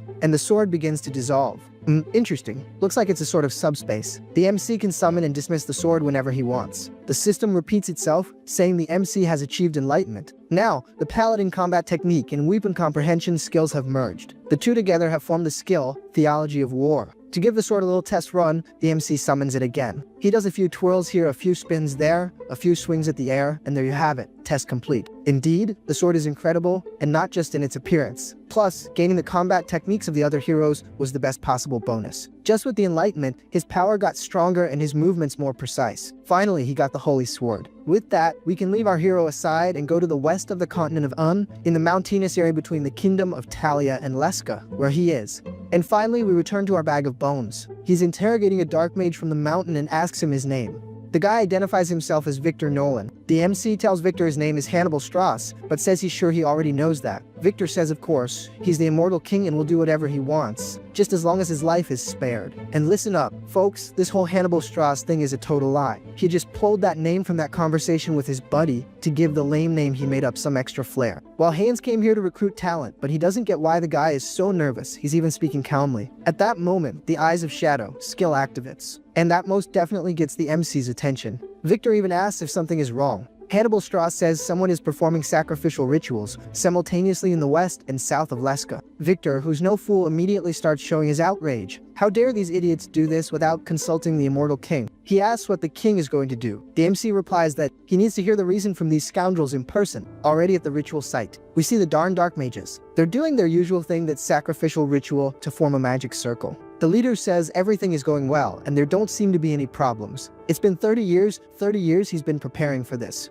He was about to keep talking, but unfortunately he starts coughing up ketchup. Something very wrong starts to happen. The The subordinate, a bit angry, says the magic circle is falling apart. The leader laments that, after all this, he's still unable to complete the great spell. However, he can't stop there. If he's come this far, he still has one way out. The madman pulls out some kind of cord, and then he throws himself into the middle of the circle. A dark aura begins to emerge from him. Seeing that it's finally working, the subordinate is overjoyed. Finally, the seed of madness has merged with the leader's body. He will surely remember this moment. That is the greatest sorcerer he has ever known. Soon, the leader's wish will come true. The world will fall into ruin. Except we know it's not quite like that, right? Because the MC has already arrived on the scene. He arrives saying something unbelievable has happened, the abyss, the thing that holds the power to destroy the world. For the first time in centuries, since the first immortal king, it has been open again. The MC had never considered a variable like this. By the time he arrived, it was already too late, the mess had already been made. However, he's certain this is the work of the vow of defiance, and it's time to settle the score.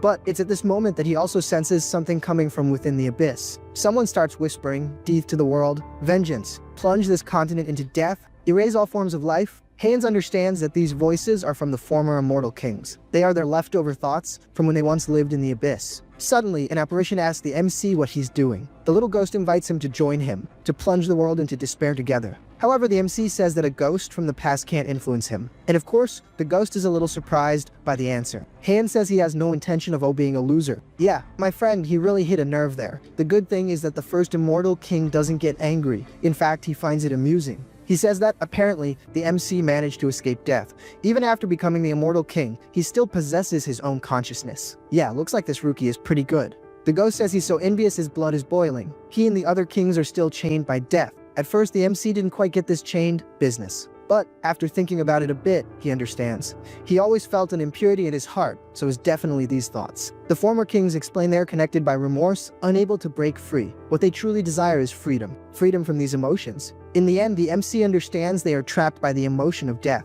That being the case, he tells the ghost to shut up, saying he'll take care of it and grant their wish. The ghost says that if the MC can truly grant them eternal death, he will receive a reward, something he should have had but never did. Something the MC should have had but never did? Well, he doesn't quite understand what it is, but he finds out right away. Our boy activates the persona skill. Persona allows him to control a specific emotion. This way, the MC can directly target the thoughts engraved in his heart. And then, it's a piece of cake to remove them from his body. The first king comments that he's finally fading, being erased to eternal death. The MC says that's right and that he should rest well, and if possible, not come back. Neither him nor the other old-timers. And so, the former kings fade away. However, they leave behind several scriptures, which fly towards the MC. Smiling, our boy admits that's one heck of a reward. Who would have thought the legacy of the former immortal kings was hidden all over the place? The first immortal king devastated half a continent, the second an entire empire. It's a feat that, no matter how powerful someone is, can't be achieved alone. Naturally, they had followers who served them. And of course, a huge army on the front lines, carrying the will of the immortal king. Most were eliminated by the order, but some managed to escape thanks to their commander's distraction. After that, they chose to be sealed at the bottom of the abyss. And now, the first legacy of the immortal kings has begun to awaken. Knowing this, we leave Hans' side and return to our hero. He was just about to leave when he notices something different. The crack in the abyss started to grow, and out came the immortal king's royal guard. Again, that arch-lich. I think it's the same one. He looks pretty similar. He comes out cursing the church and the order, saying that now that he's back in the world, things will be different. At least that's what he was hoping for until he realizes the MC is there face to face with him again. The MC even asks if they've met before. We have, yes, most definitely. Just to keep with tradition, the arch-lich gets a free massage to the face. The MC even comments that it was just his bad luck to return to the world of the living right now. At least he got to be here for about 10 seconds. After defeating the arch-lich, surprisingly he doesn't disappear. This time he drops a crystal. Heinrich notices things were a little different. Instead of being absorbed by the holy sword or the abyss, the crystal just stayed there, in the middle. Normally he would have destroyed it on the spot, but he thinks it might be a good idea to leave this for Hans. The sly arch-lich better treat his new master well, or he's gonna get another beatdown. Leaving our little saint aside, we return to our immortal king, who, by the way, has already arrived at the site of the other sacrifice. Too bad that, even after getting there, the Vow of Defiance crew has already bounced.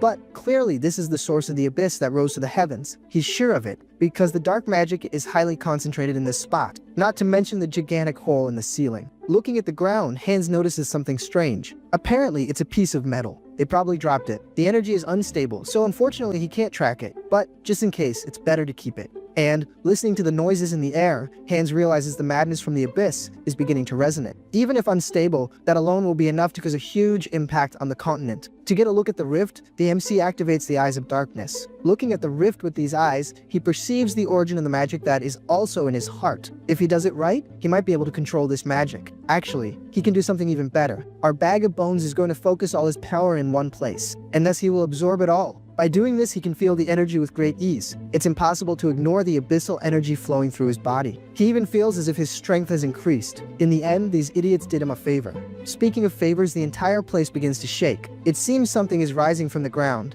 I really wish I could say what this is, but I'm not recognizing it.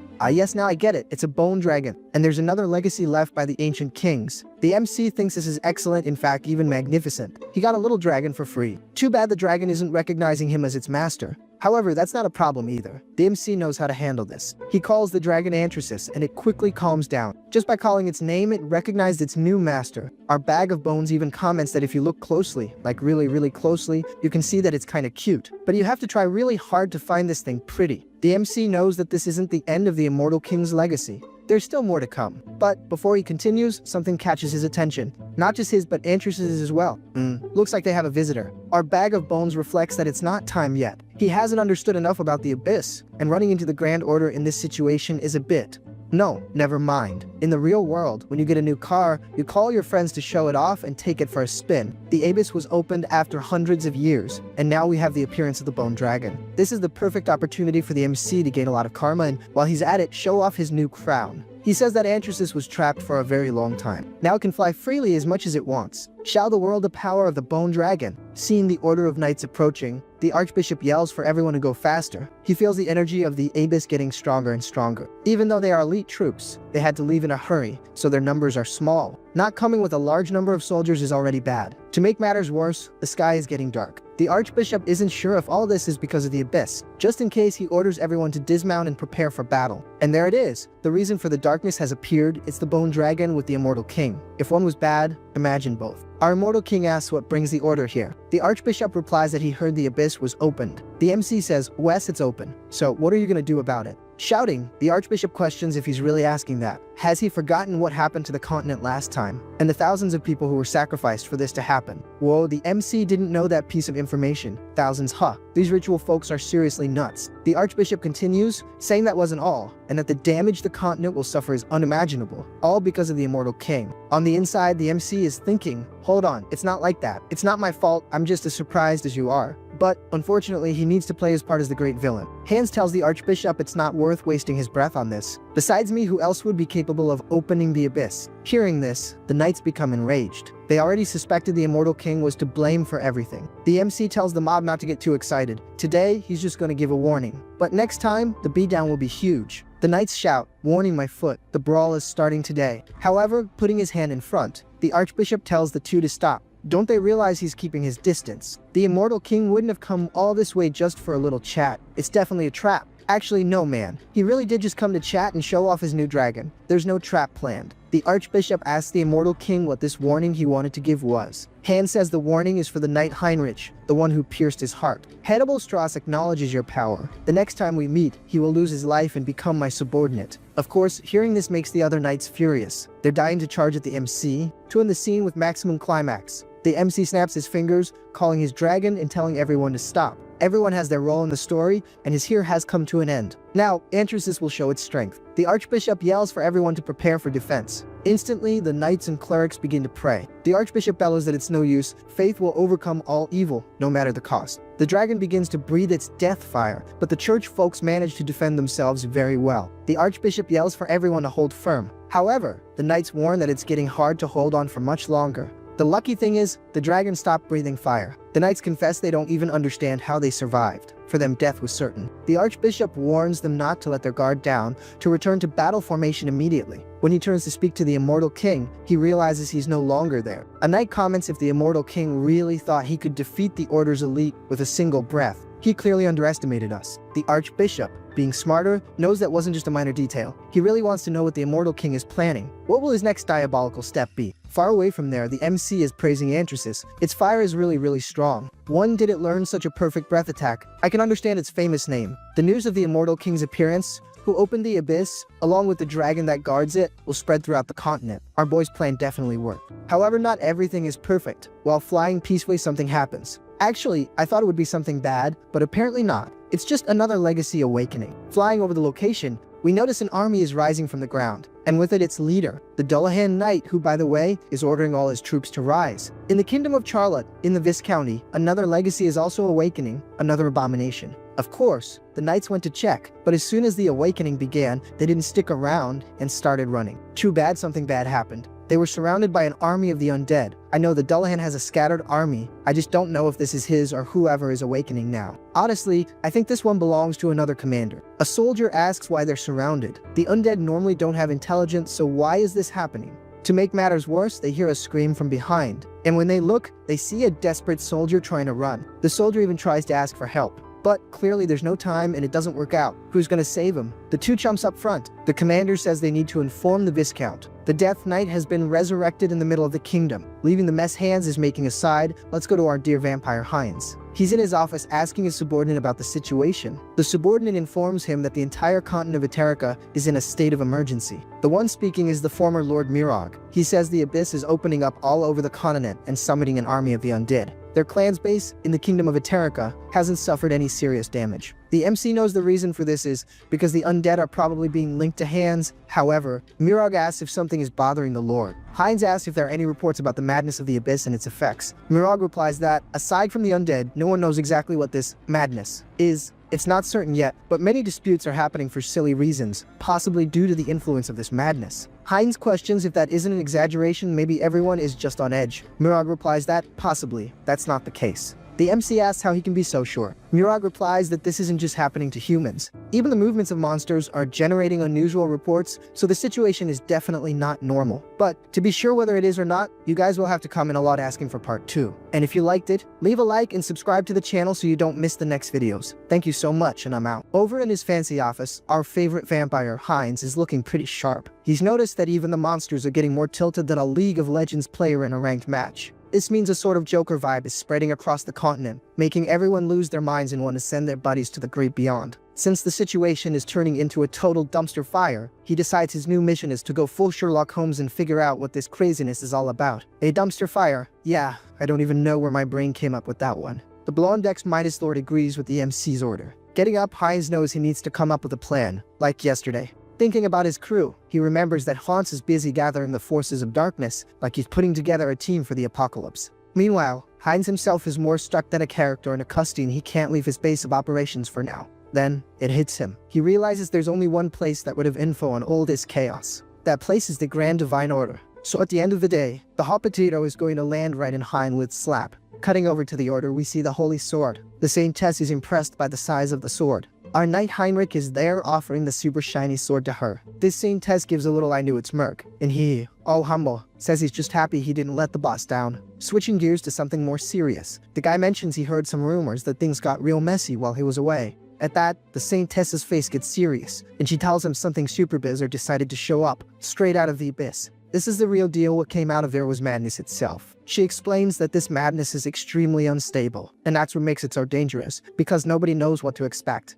Heinrich, full of confidence, flashes a smile and offers to go take care of the problem. She even tries to tell him to take a nap, but the knight is ready for more, saying he's even stronger now with the holy sword. Even though Heinrich is smiling, the Saintess doesn't seem too keen on sending him out right away. But with a sigh, the girl gives a slight smile, thinking this guy is as stubborn as they come. In the end, the Saintess gives him the mission, and the knight, all serious, promises he'll solve this crazy mystery. She says that's fine, but before he goes, there's one more little event on the agenda. She explains that there's a mandatory ritual now that he's got the legendary sword. With that, the scene shifts to a gigantic hall in the cathedral, filled with statues that look like they belong in a museum of the gods. Walking down an Oscar-worthy red carpet, Heinrich approaches the Saintess and the clerics. With a wave of her hand, the Saintess commands the divine sword to show its true power, obeying the Saintess. The boy raises the weapon. Watching from a distance, two other knights are blown away, commenting that the sword's power is on another level. Next, a necklace with a star pendant is picked up from a fancy little velvet cushion.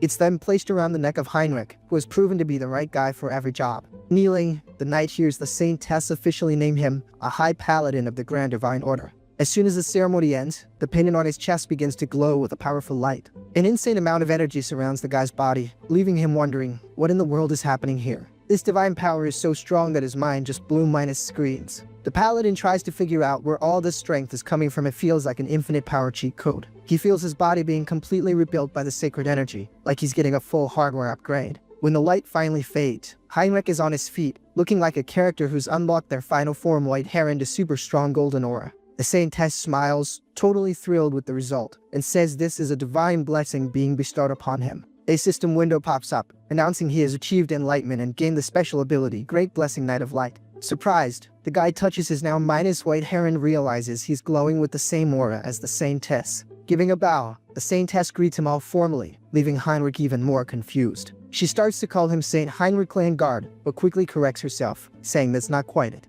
With a smile, the girl calls him the Hallowed One, and the knight just glitches out, thinking, is she talking to me? The Saintess then explains that the great blessing is only granted by the will of the divine, making it the clearest sign that the guy is a Satan, the chosen one. Our boy processes this, wondering if he has the same status as her now, while our Aister asks for something to be brought over. Standing there in the middle of the hall, the paladin still has a look on his face like he hasn't understood a thing until two people approach him. With his face lit up, a light reflects in his eyes. Before him, a full set of armor called the Guardian of Glory appears. A top-steer set forged by the Order's best blacksmiths. As they help him put on the armor, they explain that each piece is made of rare metals, like mithril and orchalcum, the kind of stuff only the rich have. On top of that, the armor has sacred enchantments and divine barriers. It's basically a walking fortress, a true holy relic. Fully equipped, the paladin admires his new armor, thinking the look is exactly what he'd hoped for. And let's be real, our boy is looking seriously awesome. Just by wearing the full set, he can already feel an overwhelming divine power flowing through his entire body. Now he not only has the ultimate weapon, the holy sword, but also the ultimate armor, the Guardian of Glory. The dude is all geared up.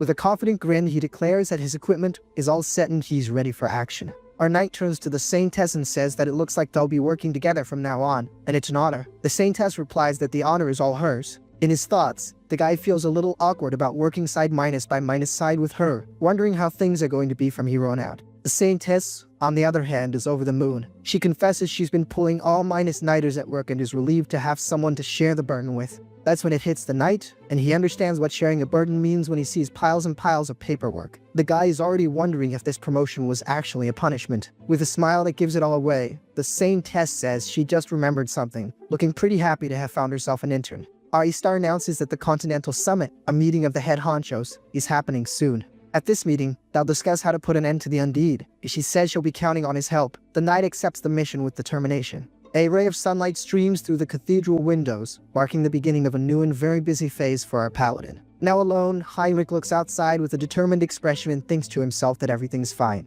His thoughts connect with Hans, the immortal king, and the knight decides they'll both give it their all until the big meeting happens. In another corner of the continent, the situation is pure chaos. An entire city is on fire under a red sky. In the middle of the destruction, a knight walks across a floor soaked in red liquid, a real mess. This is Kerem, a knight in horned armor who's making fun of his fallen enemies, calling them weaklings. Someone says that the tables can be turned if the kingdoms unite to become stronger. Kerem uses a dark ability, and his sinister purple energy begins to erupt with force. Looking at the humans with pure contempt, the knight calls them arrogant. With a battle cry, he orders them all to become his subjects. From the shadows, the soldiers rise. His skeleton servants advance across the battlefield, accompanied by a terrifying purple mist. Suddenly, the knight senses a new presence and realizes someone showed up a little late to the party. Floating in the sky, a hooded figure appears, and Kerem seems to recognize who it is instantly. This newcomer is Hans. An overwhelming bluish energy simply takes over the entire field. Kerem can hardly believe the strength he's feeling. It's a power he's never even dreamed of experiencing.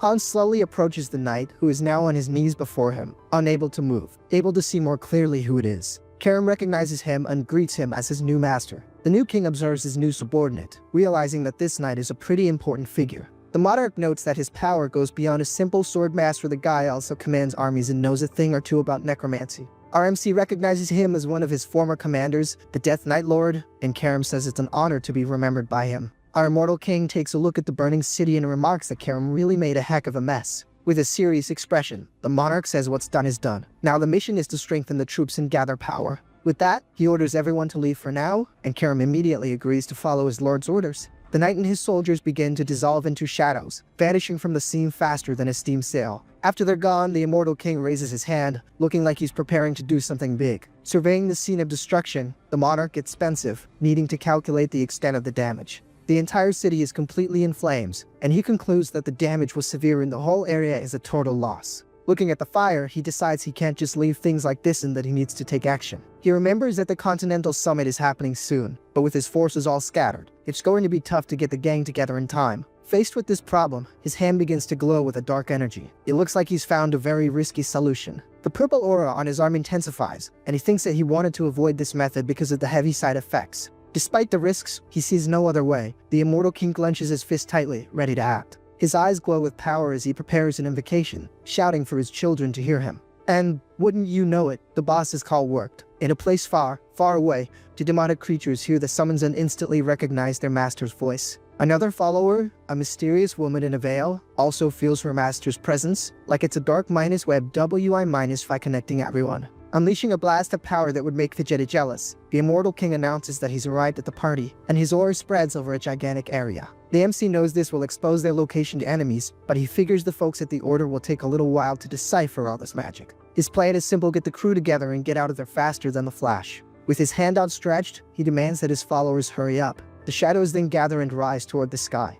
Through dark portals, the immortal king's followers begin to emerge, with several skeletons answering the call. Suddenly, the MC feels a disturbance in the force. It seems one of his generals has gotten into some trouble. Before their lord, the generals all bow in unison, declaring total loyalty to the absolute being. One of them immediately reports that he will march with the troops from the southwest, while another guarantees he's bringing the crew from the southwest, everyone hyped for battle. Our immortal king is thoroughly pleased with his army's loyalty, promising to guide them all to a glorious and unprecedented future. With his arms wide open and surrounded by his generals, our guy Hans lets out that classic evil villain laugh, because his plans are finally kicking into gear. Now, the scene cuts to a dark forest where two guys are walking with a torch. One of the guys, Mike, gets nudged by his friend, who heard some rumors that indeed have been popping up like mushrooms. His friend, though, couldn't care less about gossip and tells him to focus on the job, saying it's all just talk. Out of absolutely nowhere, a shadow zips past them in the darkness. With a sigh, Mike calls him a coward and points to a little white rabbit, saying it was obviously just a woodland creature.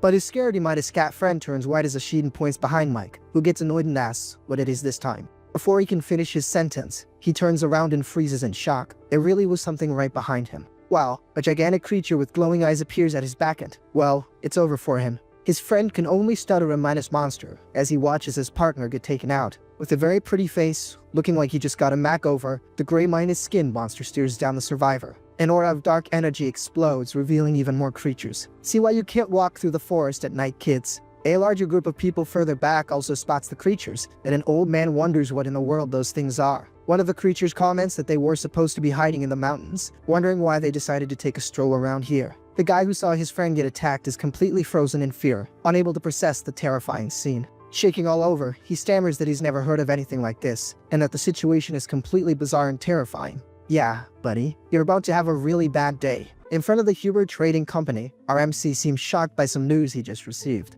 Inside his office, he reads the newspaper, and the headline says that monsters from the northern mountains have attacked a caravan. Putting a hand to his head, Hubert gets worried. If things keep up like this, the neighboring town of Terracay is going to have a huge problem. He thinks that he's already secured food and war supplies, but he realizes now is not the time to be thinking about profit. Getting up from his chair, the guy reflects on a saying small-minded time merchants chase coins, but the great ones win hearts. It's all about synergy. It's all about growth. It's all about business. Looking at a map on the wall, he decides on his next move. In times of crisis like these, the best thing to do is offer help. The map shows the region affected by the chaos, a place called Dale, an IA county. A specific point on the map catches his eye, an area known as the Steel Fortress. Hubert focuses, trying to get a better handle on the situation and wondering where exactly the problem is happening. Suddenly, a crucial piece of information comes to his mind: the Steel Fortress is recruiting mercenaries en masse. This is the cue he needed to spring into action. The scene cuts to a crowded tavern, where a woman comments that all this recruiting can only mean the fortress is in trouble.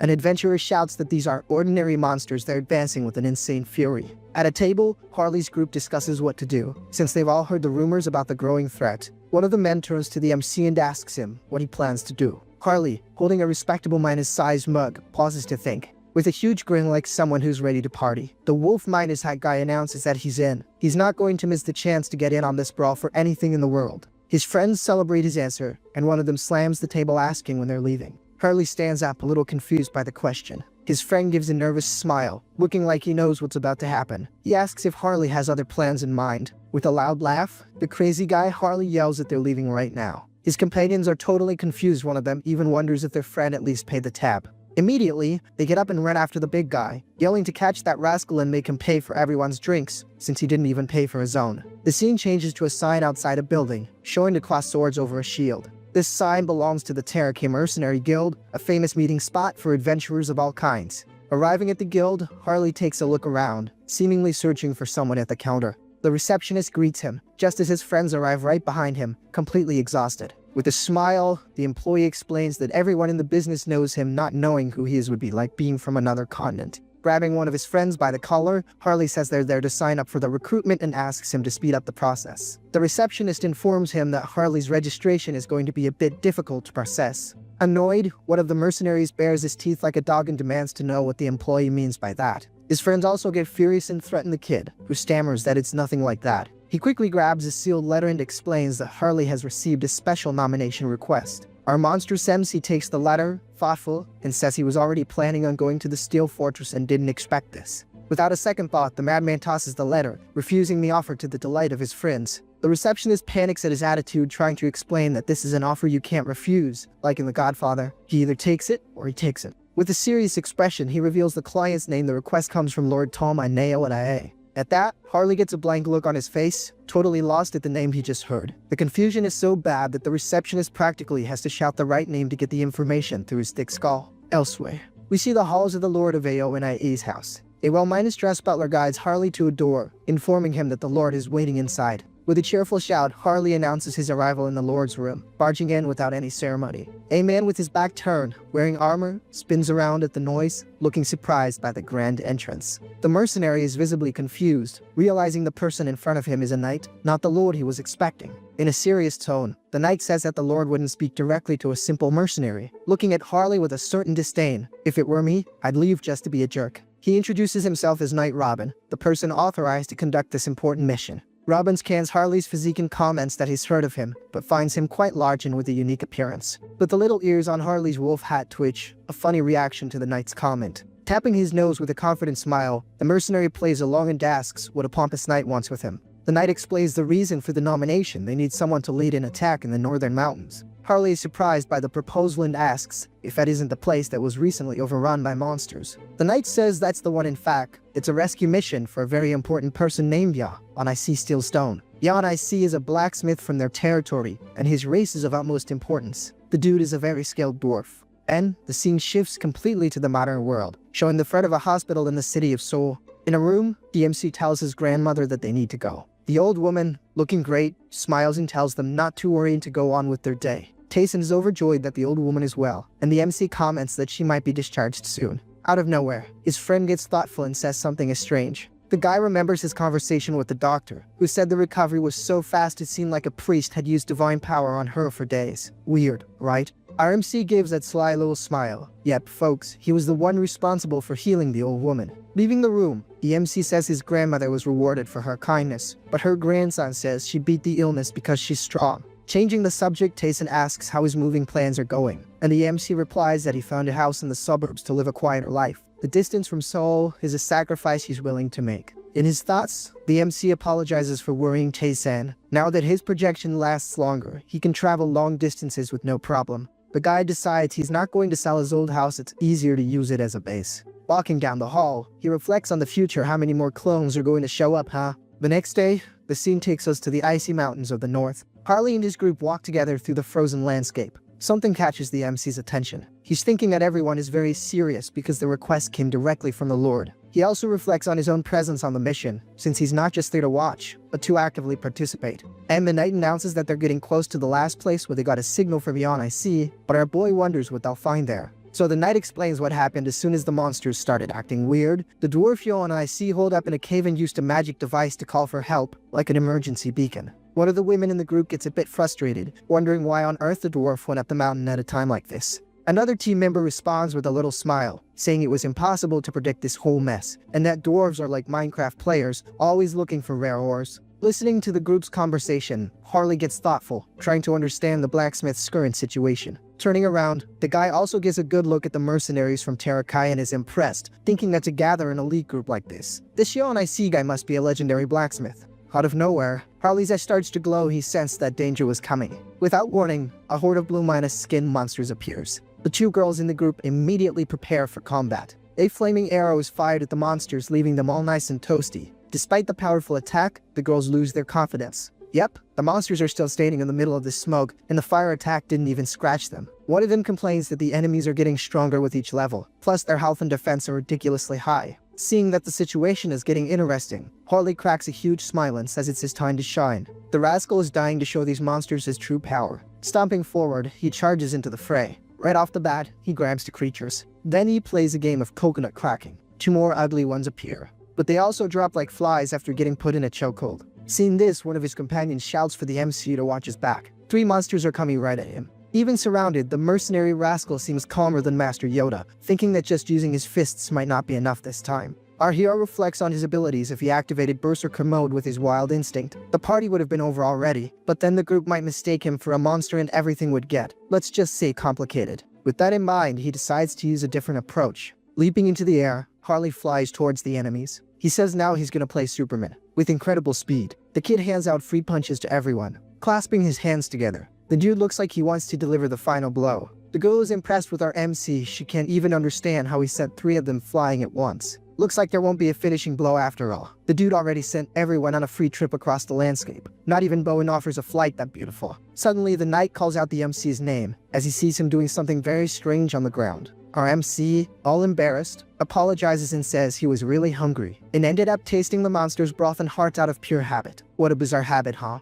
The knight questions this strange habit, and Harley explains that it's a secret magic of his tribe.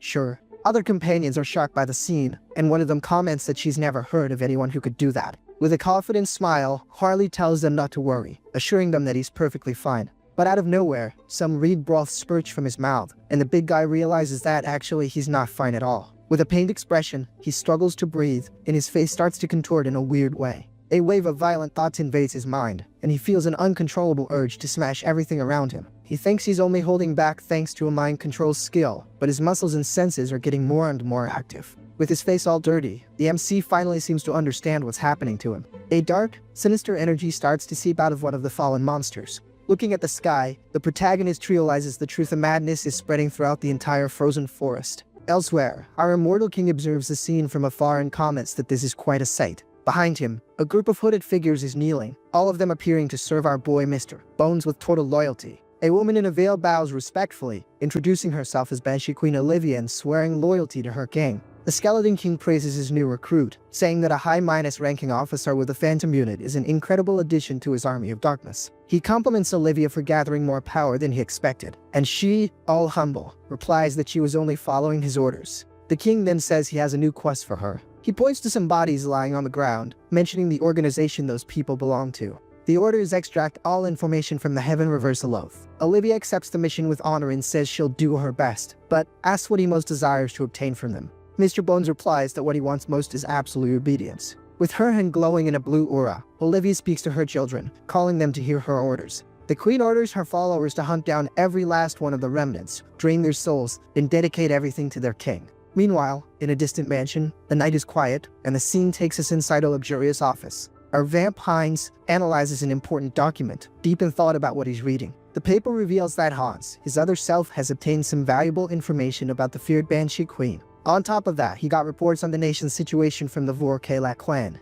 The documents also contain data about the underworld, all collected from the Banshees themselves. Hines realizes that he can now count on Harley for any matter related to this so-might called madness. He sighs wearily because even though he has everything under control, a strange feeling of fear is taking over. Suddenly, someone knocks on the door, completely breaking his train of thought. Emuello enters the room and approaches to deliver an urgent report. He informs him that monsters have begun to attack in the Demon Forest, but Hines remains calm as he's already sent reinforcements there. The X-Lord says that's not all. The monsters from the northern mountains are descending in full force. Back in the mountains, Harley realizes something is very wrong. The madness has spread across the entire region in an instant. He stares at the craziness and confirms his suspicions that sinister energy was the madness. Everyone around is being contaminated, and the monsters are affected by the madness just by breathing it in. The biggest concern for now is his companions. He notes that the effect is minor on them, but they aren't immune. It seems humans have more resistance to this craziness. Even so, our mercenary feels something strange. He realizes the situation is very dangerous, as he's feeling the effects in his own body. A skill window appears in front of him, showing that he's using body mutation to keep from losing control like the others. Suddenly,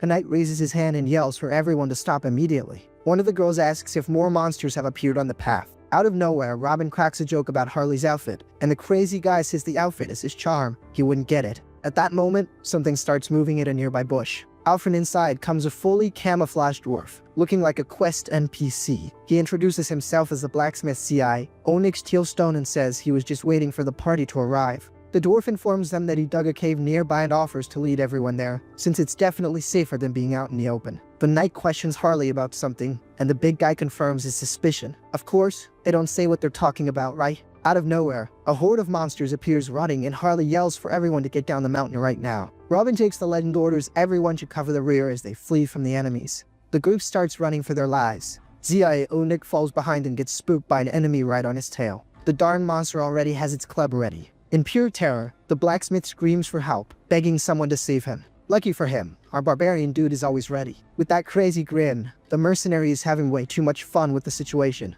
Robin says that now is not the time for fun. If they keep this up, they're going to get caught. Without a second thought, Harley grabs the blacksmith and bolts. The dwarf complains about Harley, but what can you do, right? The poor guy doesn't have long enough legs to run. The archer girl says they'll all be wiped out if they keep this up, but the MC knows that rule doesn't apply to him. But still, the guy needs to come up with a new escape strategy. Turning to the knight, he says he's running low on energy and asks for a share of the magic stones. Although he doesn't understand the plan, Robin agrees, saying that if it's for the mission, he sees no problem with it. The MC thanks him and takes the bag of stones. Before moving on, he tosses the dwarf to another knight. Stopping his run, our MC faces the enemy head minus on. The crew warns him it's dangerous, but the madman just replies that they were the ones who asked for a better way to escape. He then pulls out the bags of magic stones and just scarfs them all down. Relax, folks, our boy is just having a growth spurt. The stone's energy starts to spread through his body, and he feels a madness even more intense than before. He then realizes he can become infinitely stronger. All he has to do is absorb the madness from the stones with his abilities. Basically, the rascal found another way to power Midas Farm.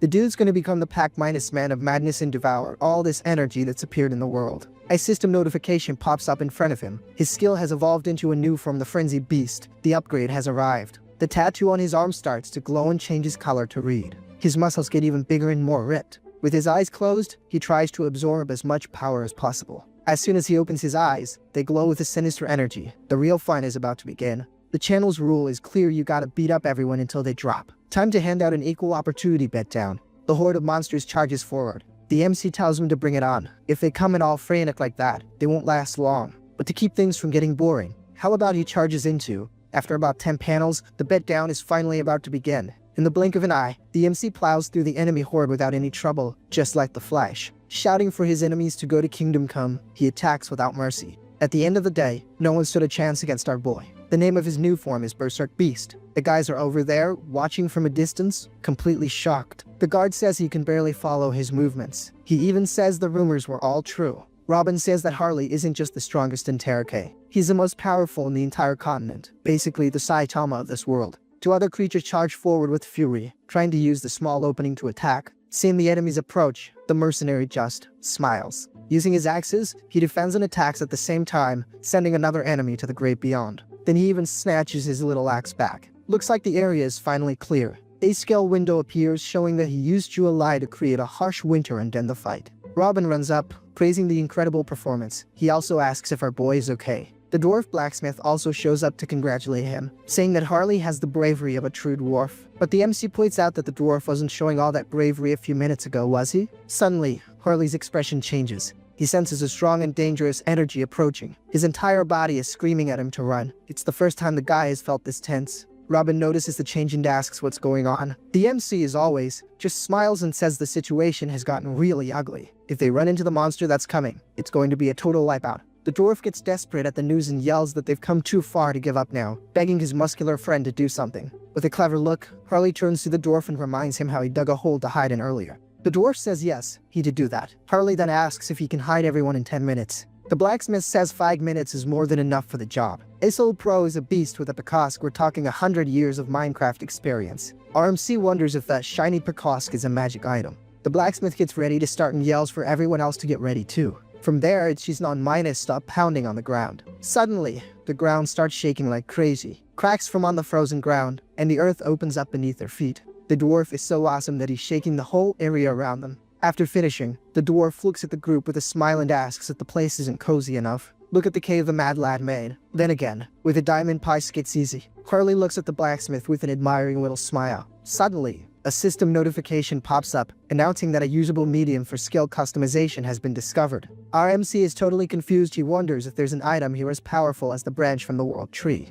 The system window reveals the Elin Pakosk, a magic tool that carries 20 years of Master Zi Onyx artisan's soul. Seeing the Pakosk's power, Harley makes a decision and with that look on his face, says he's going to farm that item one way or another. Suddenly, a loud noise comes from above. The knight gets startled and asks if that's the monster the mercenary mentioned earlier. Robin analyzes the presence and confirms their suspicions, saying the creature probably sat down above them to eat the bodies. Another member suggests they run while the monster is distracted, but Robin says that's a terrible idea, as they'd be caught quickly. As always, the Matman Harley starts laughing loudly, leaving everyone confused. The mercenary says he's had a great idea and proposes to lure the monster away and take care of the problem. The knight questions this, saying it could cost him his life, but Harley says he's going to risk it anyway. The other companions get worried and ask if the big guy is sure about what he's doing. With his eyes glowing, he answers that he is. He then points to the dwarf's Pekosk, and of course, G.I.O. Nick asks why he wants his precious Alin. Harley explains that it's just insurance for the mission, but the dwarf complains, saying it's a magic tool with limited uses.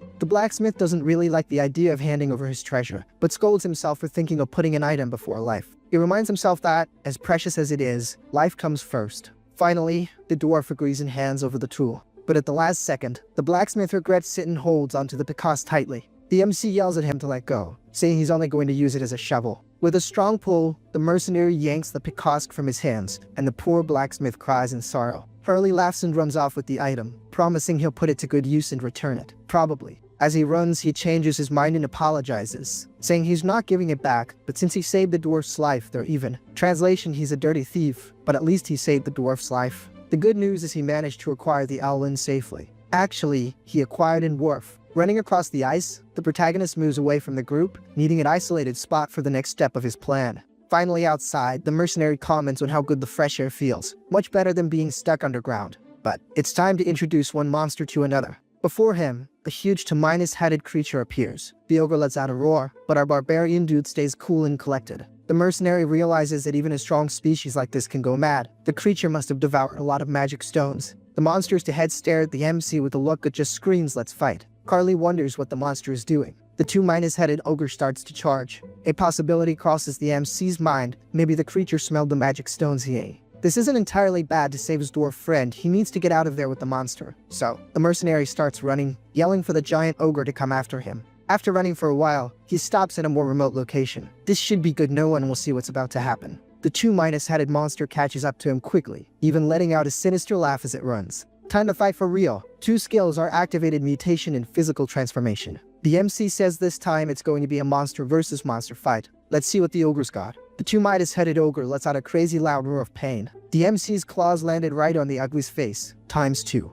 Our boy is having a blast with this fight. The dude loves a good, honest brawl. Our guy says the ogre must have thought it got stronger with the madness, but he wasn't the only one who ate the little stones. After taking at most hits, the creature flees. Our boy asks where the monster thinks it's running off to. Without even giving the beast time to answer, he jumps on it and grabs its bald head. The creep says the creature thinks pretty well with one head, so it won't be needing the other one. With that, the ogre's extra head is gone, just like paper. Now with a new, let's say, more compact look, the monster falls to the ground. Even so, the creature tries to threaten our MC, saying his arrogance won't last because its reinforcements are on their way. The monster turns, expecting to see its army, but just looks like a total idiot when it finds no one around. Looking at the battlefield, it goes into shock. All of its subordinates have been taken out, scattered across the snow. Suddenly, a new voice comes from behind the ogre, and a mysterious man says that, thanks to them, he was able to warm up a bit. The person says he was just running an errand nearby. The rascal Hines says he's bored. He then manipulates blood that forms in his hand, concentrating it all into a single point. Our boy creates a piercing bullet that not even Superman could stop. And there goes Mr. Ogre. With the enemy finally defeated, Hurley stands up, looking pretty satisfied with the outcome of the fight. He then approaches Heinz and comments that, as expected, the duo works much better than a solo act. It's like the Batman and Robin of Darkness, but I'll let you guys figure out who's Robin. With a smile, our MC reveals that his other self was there for another reason. Apparently, he had other plans for his companion. Heinz holds up the magic Picasso with a smile, saying that Mr. Ziai own Nick's gift will be very useful. Harley starts drooling, wondering how strong he'd get if he devoured it. With a wild look, the protagonist simply bites his companion's shoulder. Yeah, he's clearly affected by the madness. But since he can't eat the weapon, he'll just have to go for that monster. Slowly, Heinz touches the broth on the ground and says he wants to taste a bit of this so Midas called madness too. Suddenly, they both feel a strange energy in the air. Something big and dangerous seems to be approaching. Again, in the distance, a volcano erupts out of nowhere. Heinz recognizes the feeling immediately, saying it's the same energy he felt from some guy named Antrakas. In the midst of the fire and smoke, a gigantic figure emerges. A huge red dragon appears. Its name is Heratos, the Red Dragon. Completely consumed by insanity, the dragon shouts that it will devour everything, because the hunger, or rather, the munchies, are driving it completely bonkers. Harley gets all excited seeing a real dragon, but Heinz immediately kills the vibe, explaining that the creature has been consumed by madness and there's no talking to it. The dragon stares down at the two of them, identifying one as a half-minus human and the other as a vampire. The creature calls them great snacks, believing the two of them might be enough to satisfy its hunger. Descending, the dragon makes its choice and decides it doesn't need to pick who'd eat first. The beast opens its gigantic mouth and says it will devour them both at once. To my surprise, the two of them look thrilled. They both charge forward together, going straight for the creature's eyes. The poor dragon is blinded. Harley points at the monster and comments that the dragon's stick height and regeneration are a pretty OP combo. The dragon gets furious, calling them inferior beings, and shouts that in its eternal life, it has only been defeated once. Heinz is intrigued by the bold declaration and asks who the giant creature lost to. The beast remembers its greatest enemy with a certain Reed, the final boss who sentenced it in the past the King of Immortality. Harley repeats the title in surprise, not getting the reference, and the dragon confirms that was exactly who it was. But enough talk, it unleashes a fire attack, shouting that the king is long gone and its curse is finally over. But that's when the dragon gets confused seeing the two of them laughing, and Heinz explains that they called a friend, since just the two of them might not be enough. Our little vamp apologizes in advance for the trauma, and the giant beast gets even more confused. Suddenly, the dragon's eyes widen in pure shock. It feels a familiar and terrifying presence approaching. A hooded figure emerges from the shadows behind it, and the dragon recognizes him, becoming completely frozen in fear. The one who's arrived to play is our dear Hans, the third immortal king. With a smile, he says the dragon will be an excellent test subject. The gigantic dragon stares at the trio with pure fury in its yellowish eyes. With his back to the scene, the skeleton faces the creature and says that a dragon consumed by madness is just perfect. Hans comments that the beast will be a great specimen for his experiments. Turning its head to the side, the dragon wonders what the heck is going on here. After a year, the giant creature finally recognizes him, and shouts that the immortal king has returned to this place. Hans lets out a mocking laugh, saying he can see the monster through the previous king's memories. The skeleton remembers the sleeping dragon and questions how the beast could awaken when he couldn't. Still angry, the winged monster lets out a pained grunt. Suddenly, the creature feels something strange on its tail and turns to see what happened. Mr. Bones warns the beast not to even think about trying to escape. As it tries to fly up, the dragon ends up hitting its head on an invisible barrier. A huge purple dome now surrounds the entire area, and Hans explains that its wings won't take it anywhere. The voices in the creature's head scream for it to finish off the king. Completely possessed, the dragon starts to move. A powerful energy begins to completely envelop its body. Harley watches the scene with a smile on his face, commenting that the monster is absorbing all the madness from the air. The energy intensifies more and more, and the MC admits that not even he could do something like that. An overwhelming power erupts from the dragon's body. With its eyes glowing, the creature screams, vowing to erase the immortal king from existence. Hans glances to the side with a bored expression and just grumbles that this is messing up his plans. Suddenly, the dragon notices a swift movement. Hans has moved away from it. The skeleton lets out a mocking laugh, and the dragon wonders if the so-called acclaimed immortal king is running away in fear. The creature calls him a scoundrel and charges with everything it has. Hans has a new idea. He says if they're not on the same level, then he should just play on the dragon's level. A dark energy begins to rise around Hans, and the giant creature is confused by what it's seen. Mr. Bones gives the order for his summon to appear. A white dragon skull emerges from the ground its track is. Now the playing field is even. Let's see if the fire dragon can handle our little bone dragon. The dragon wonders if that's even a real dragon. Hans gives an order to his creature, telling it to remove the enemy's curses and rot before the fight. Antrakas charges forward, and immediately grabs the big red guy by the neck. Hans prepares for the next stage of the plan, saying he's going to begin the analysis on how to slice up the enemy. 3 skills are activated at the same time: gravitational chains, spatial lock, and shock absorption. The dragon is enveloped by magic chains as a summoning circle appears in the sky. The red dragon grumbles, saying these are just cheap tricks. With the enemy immobilized, Harley and Heinz see an opportunity and shout that now is the time to attack. The two of them charge forward with wild smiles on their faces, and Heinz says he's going to taste some precious dragon broth. Heinz rushes forward with a smile, already starting the mess. The powerful attack hits the dragon's body dead on, and that red liquid flies everywhere. Cutting over to Harley, the madman is already over there biting the creature. Thrilled, Heinz licks the blood from his fingers, saying he'll have infinite refills of dragon meat to restore himself. Suddenly, the vampire's expression changes completely. He seems to have realized something is very wrong. Spitting, he comments that the meat is actually pretty good. The problem is the madness energy mixed in with it. But at least now he understands what this madness is. Taking advantage of the distraction, the red dragon breaks free from the chains. The creature glares at the two with hatred, shouting if the insects really thought it would just stand by and watch. Harley realizes the monster is about to use its breath attack and comments that, at this distance, there's no way to dodge. Hans watches the scene calmly and just says that the enemy hasn't used its skill. The skeleton reveals that the red dragon isn't the only one with a breath attack. The red creature gets annoyed by their audacity, complaining that they just keep getting in the way. The red dragon unleashes its breath. Now it's a matter of seeing which of the two is more powerful.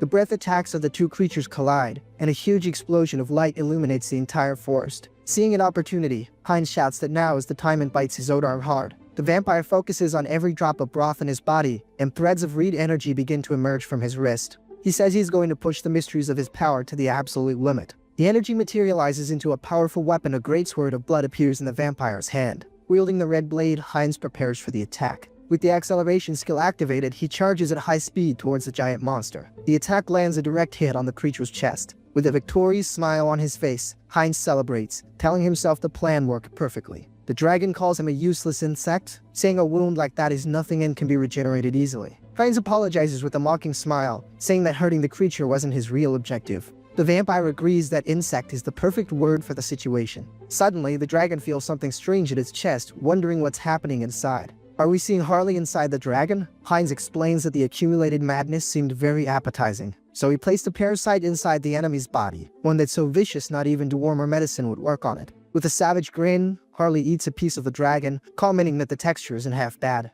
Getting back to the action, we're still inside the big red lizard's belly. Harley's living the good life, a nibble here, a little walk there, another bite over yonder, and the deeper he goes into the guts, the more juiced up the big beast gets. However, out of nowhere, something happens that the MC just can't handle. Suddenly, the muscular walls contract with full force and end up squashing the kid. Outraged, Harley starts cursing the dragon's entire ancestry because he realizes the scumbag decided to compact the trash right when he was inside and just between us. If HES being squeezed out, did the poor guy end up in the beast's intestines? Unfortunately, the guy doesn't confirm our porcelain throne theory, but he warns that if this squeezing keeps up, HES gonna turn into barbarian mashed potatoes. But we know HES the main character, right? Obviously, the story wasn't going to end like this. Wasting no time, the kid grabs the first organ he sees in front of him and delivers a nasty bite, gripping out a chunk with pure brutality. Immediately, a system notification pops up, warning that the creature's regeneration has crossed all acceptable limits. Thanks to that, our hero's skill levels up. What was once just regeneration has now evolved into the powerful ultra regeneration. Surprised, the MC thinks, man, look at this big gift falling from the sky just like that for free. The problem is that the situation is tight, literally, so he asks for a little space just to read the system window properly. Deep in thought, the kid analyzes this so-called ultra regeneration. The question remains, was this the dragon's passive skill and he ended up stealing it for himself? Meanwhile, on the outside, the big lizard starts screaming, calling the MC a pathetic insect and swearing that these tricks won't work, since his regeneration is too advanced to take any real damage. Little does he know that another system window appears on our side, informing us that Harley has met the requirements for yet another evolution. With that, the old skill Devour has just evolved into the special skill Gluttony. Since Harley isn't exactly known for his smarts, being a bit slow on the uptake, HES left wondering what on earth this gluttony thing is. At this moment, my friends, the real transformation begins. Looking at his own arm, he notices a shiny red scale popping up. No mistake about it, that right there has to be a scale from the dragon itself. Immediately, Harley gets super hyped about the news. Finally, it clicks. From now on, just by eating, he can steal enemies' characteristics, meaning this dude is never gonna stop chewing again. Outside, the red dragon starts hearing some weird noises coming from his own belly. Desperate, the monster starts screaming, telling the wretch to get out of there or he'll rip him out by force. The creature was about to tear itself apart to remove the intruder, but Hans, our immortal king, steps in asking what the heck he thinks HES doing. Under the Lich's command, the bone dragon, Antrak,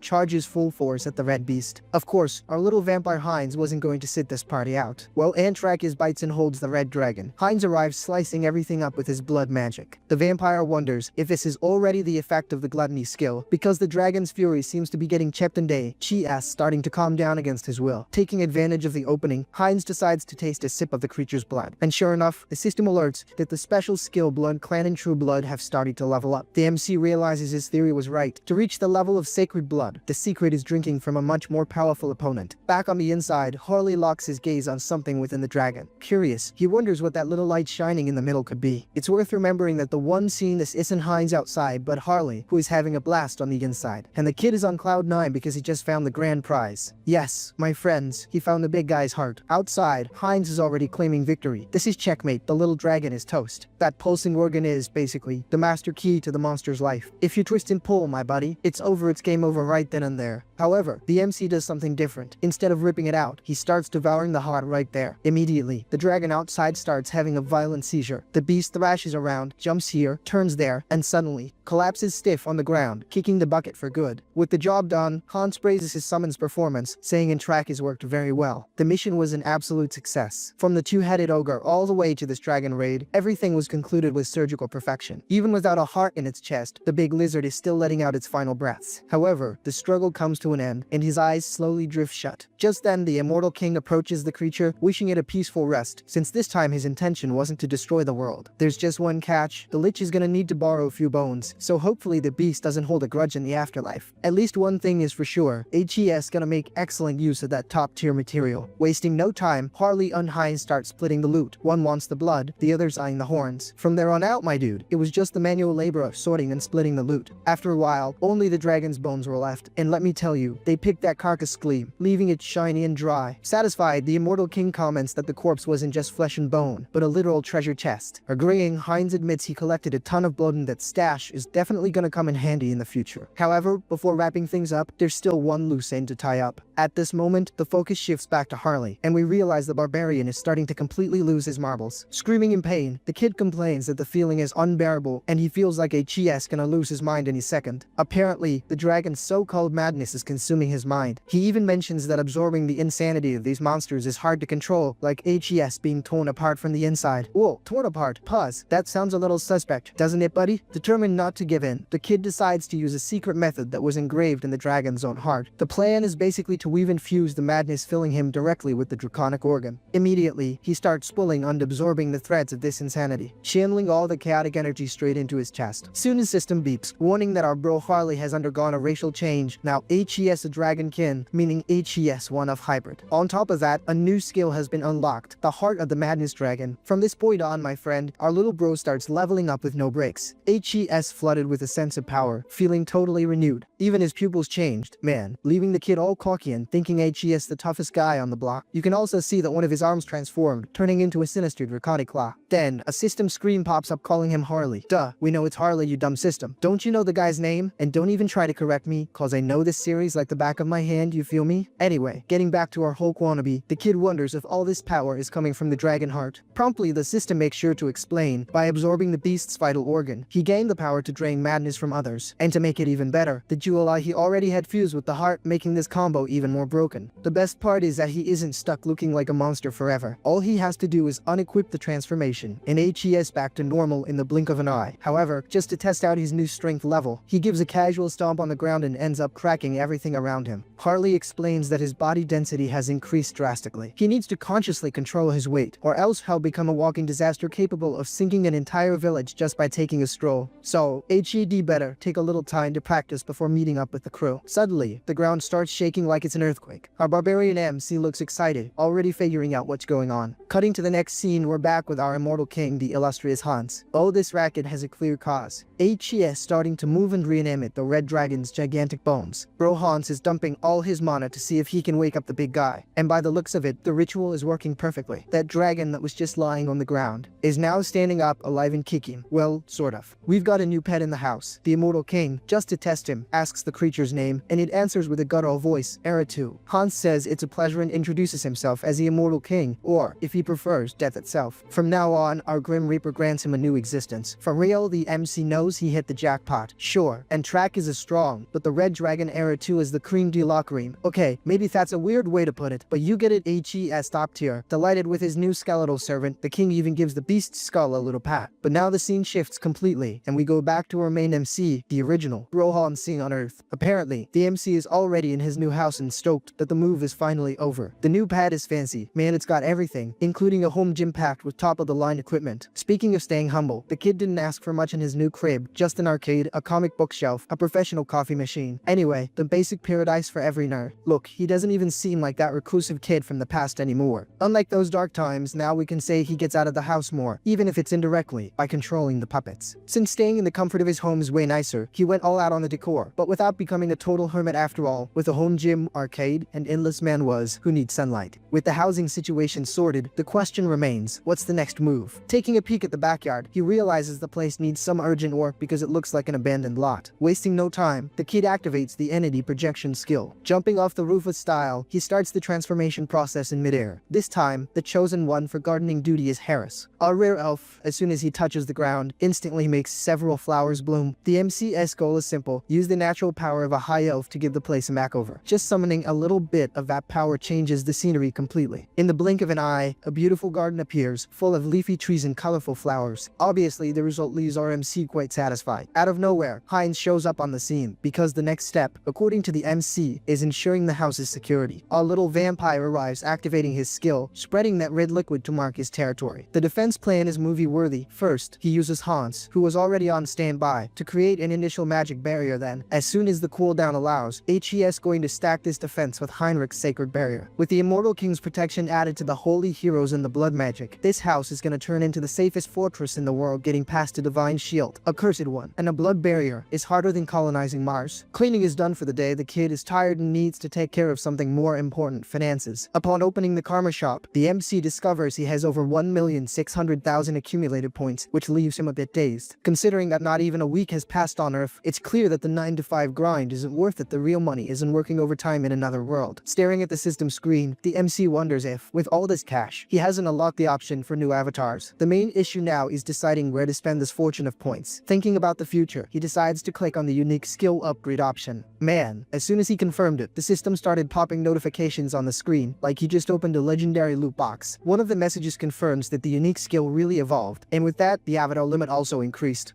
In other words, another puppet is coming to the collection, guys. Furthermore, the system warns that the avatar potential has gone up, improving the learning capacity of all of them. Basically, the clones got smarter. Another thing that improved was the cognitive connection between them. Grinning from ear to ear, the MC comments that it makes sense now, because he felt the mental energy flowing better to the clones. He just hopes the system takes it slow, or else the original body is gonna end up turning into a vegetable by comparison. Can you imagine that situation? The clones become geniuses and the main body just sits there, drooling in the living room. That wouldn't be cool at all. He quickly pushes that paranoia away, remembering that I am the clone and the clone is me, so in the end, it's all the same. Getting back to the system screens, the evolution of the unique skill opened up a range of new possibilities. The kid unlocked the avatar cloud skill. This so-called cloud works basically like a shared subspace backpack, where all avatars have access to the same inventory. Amazed, the MC realizes this is perfect, because now he can send items between dimensions instantly. The little vampire loved the idea. As HES already thinking about the food deliveries from Earth he'll be able to order. Just to test out the new feature, Bro Heinz pulls out his little axe, and tries to store the item in this so-called storage cloud. Sure enough, the test works and the item appears in the inventory for both him and the MC on Earth. Heinz thinks this is genius because he can expand trade with Huberton, even transfer those rare items Heinrich got straight into the vampire's hands. Wielding a Pekosk, the MC decides it's time for the main event. Using the customization tool, he starts designing something special. To be more specific, we're talking about a dwarf. Yes, the family is getting a dwarf avatar. As soon as he confirms the creation, an explosion happens in the room. Relax, it wasn't enough to bring the house down, just a thick curtain of smoke indicating the process worked in the dwarf is materializing. In the MCS mind, the expectation is a ripped, bearded, and burly clone, like a compact version of Arnold Schwarzenegger. Finally, the figure starts to emerge from the smoke. However, the MCS reaction is anything but happy upon seeing the result. The beard is there, it is indeed a dwarf, but the physique, my friend, left a lot to be desired. Desperate, both the MC and the dwarf himself try to understand where the system got this unique look from. The MC wastes no time and says at least it's fixable. He's gonna customize the puppet right now. The MC's first move is to tweak the height, of course staying within the maximum limit for a dwarf, so he won't be a giant, but he'll be a respectable dwarf plus. He gives the face a little rejuvenation. The beard also gets a makeover to look more stylish, and obviously, he removes that indecent beer belly from the body. After messing with the sliders for a while, our boy sighs in relief because he finally got a cool look. Check out the result of the new avatar. Now that's way better, right? He looks like a legit blacksmith dwarf. The MC was satisfied with the appearance, and the dwarf himself seemed to dig it too. But you know what I noticed? HES missing a name. Oh snap, as soon as I said it, the MC already thought of one. From now on, the dwarf's name is Howard. The MC greets Howard, saying it's a pleasure to meet him and welcoming him to the family. Analyzing the stats, you guys already know the name, but the key difference here is the species. HES dwarf and his main trait is the craftsman spirit. Yeah, my friend, the old guy is an expert at handling hard iron. Pause. That sounded a little suspect, didn't it? The system informs us that this is the 8th avatar, born from the craftsman's because of that, the passive skill is gonna give an insane bonus to everything he crafts. The MC thinks it turned out perfect, exactly how he wanted. Also, the system warns that Howard is a bit moody. If the MC gets a little sad, the dwarf goes into deep depression. If the MC gets happy, the dwarf gets euphoric. The dude has zero chill, guys. However, the MC reflects that if he had to point out a flaw, there is one tiny detail. Just like what happened with our elf Harris, this new clone has absolutely no basic knowledge about his field. Looks like HES gonna need outside help, but since the north of the continent is in chaos, seeking knowledge there will have to wait. Actually, the kid has a better idea, but for that to happen, Bro Hines is gonna have to step up. Without thinking twice, our vampire whips out his phone back on Earth. As soon as the person on the other end picks up, he asks if everything is okay, mentions it's been a while, and asks how she's doing. Oh snap, it's our little vampire girl from the beginning. If I'm not mistaken, that's Jin's Oren. I'm pretty sure. Surprised, the girl asks what Lord Hines needs and if something serious happened for him to call out of the blue like that. The MC, through Hines, says he has a favor to ask, and the girl replies to just shoot. Whatever he asks, she'll handle it. He then orders her to prepare all kinds of educational material and engineering, specifically modern metallurgy. The amount doesn't matter, she can bring everything that's useful, and they'll figure it out. Howard's plan is already set. HES gonna use the info from Earth to study the theory, then set up a workshop right here, and finally practice for real over in Anirecap. But now, let's leave the Earth core aside and focus on the one we love so much. For her, it's him alright. Our beloved immortal king Hans, digging into the avatar cloud, he pulls out an unknown crystal. Mr. Bones notes that this is super efficient. He got this gift from Hines A. the Cloud. Easy peasy, without even needing physical contact. Anyway, enough stalling. Now he can use this power source directly. Starting to release his mana, the crystal begins to crack, and out of it comes a familiar creature. To be more specific, it's Malcolm, that lich the immortal king captured a while back. He comes out all pumped up, saying HES can wreck shop, and even asks who dared to summon the grand strategist. Little does he know that standing right in front of him is the immortal king himself. Realizing the blunder, Malcolm drops to his knees instantly. He apologizes 1,000 times, saying he thought it was that hero Heinrich who had deleted him. But the reality is way more incredible. He is standing before his true master. Isn't that wonderful? The newly arrived lich swears eternal loyalty to Hans, the one and true sovereign. Hans, watching the scene, recalls from the ancient immortal king's memories that Malcolm was a top-tier strategist. That's great, because the more capable people on the team, the better. Suddenly, another figure appears. It's Olivia, that kinda crazy banshee, you know. She arrives blowing and paying homage to the new king. The immortal king asks why she showed up out of the blue, and she replies that she came to deliver the report on the mission he ordered. The MC remembers that's right. He had sent the ghost to investigate the whereabouts of the challenge vow and extract any info. And when I say any info, I mean everything: combat strength, power, number of members. The MC sent Olivia because her wall-phasing skills are perfect for espionage. Since they didn't find many results at first, the operation expanded to the west of the continent and also to the Central Empire region. Olivia reports that she found a very suspicious place, a key fortress to be exact. The immortal king celebrates, praising her work. Olivia, all humble, says it was nothing and promises to dedicate herself body and soul to her master. But that body and soul talk leaves Malcolm a bit bugged out. He thinks, how is Olivia gonna dedicate herself body and soul if she doesn't even have a body, let alone a soul? The problem is that the idiot, instead of just thinking it, ended up saying that jump out loud. Hello let's just say Olivia didn't appreciate hearing that little wisecrack one bit. The immortal king, trying to save his new servant's skin, says he needs Malcolm to do something immediately. Hunt's order is for him to help Olivia with the mission, except that ends up leaving Malcolm, let's say, terrified. He even thinks, I don't know if the king sees it, but if you look at her face right now, you can tell she's gonna beat the living daylights out of me. But what can you do, Boeing? He says he'll follow the immortal king's order. That is, if he stays alive until then, right? Because with that partner, the risk of kicking the bucket is high. Turning to Olivia, the MC orders her to force everyone into submission, and if she needs backup, she can take Malcolm along, but only as a last resort, right? Because the Lich is way too OP,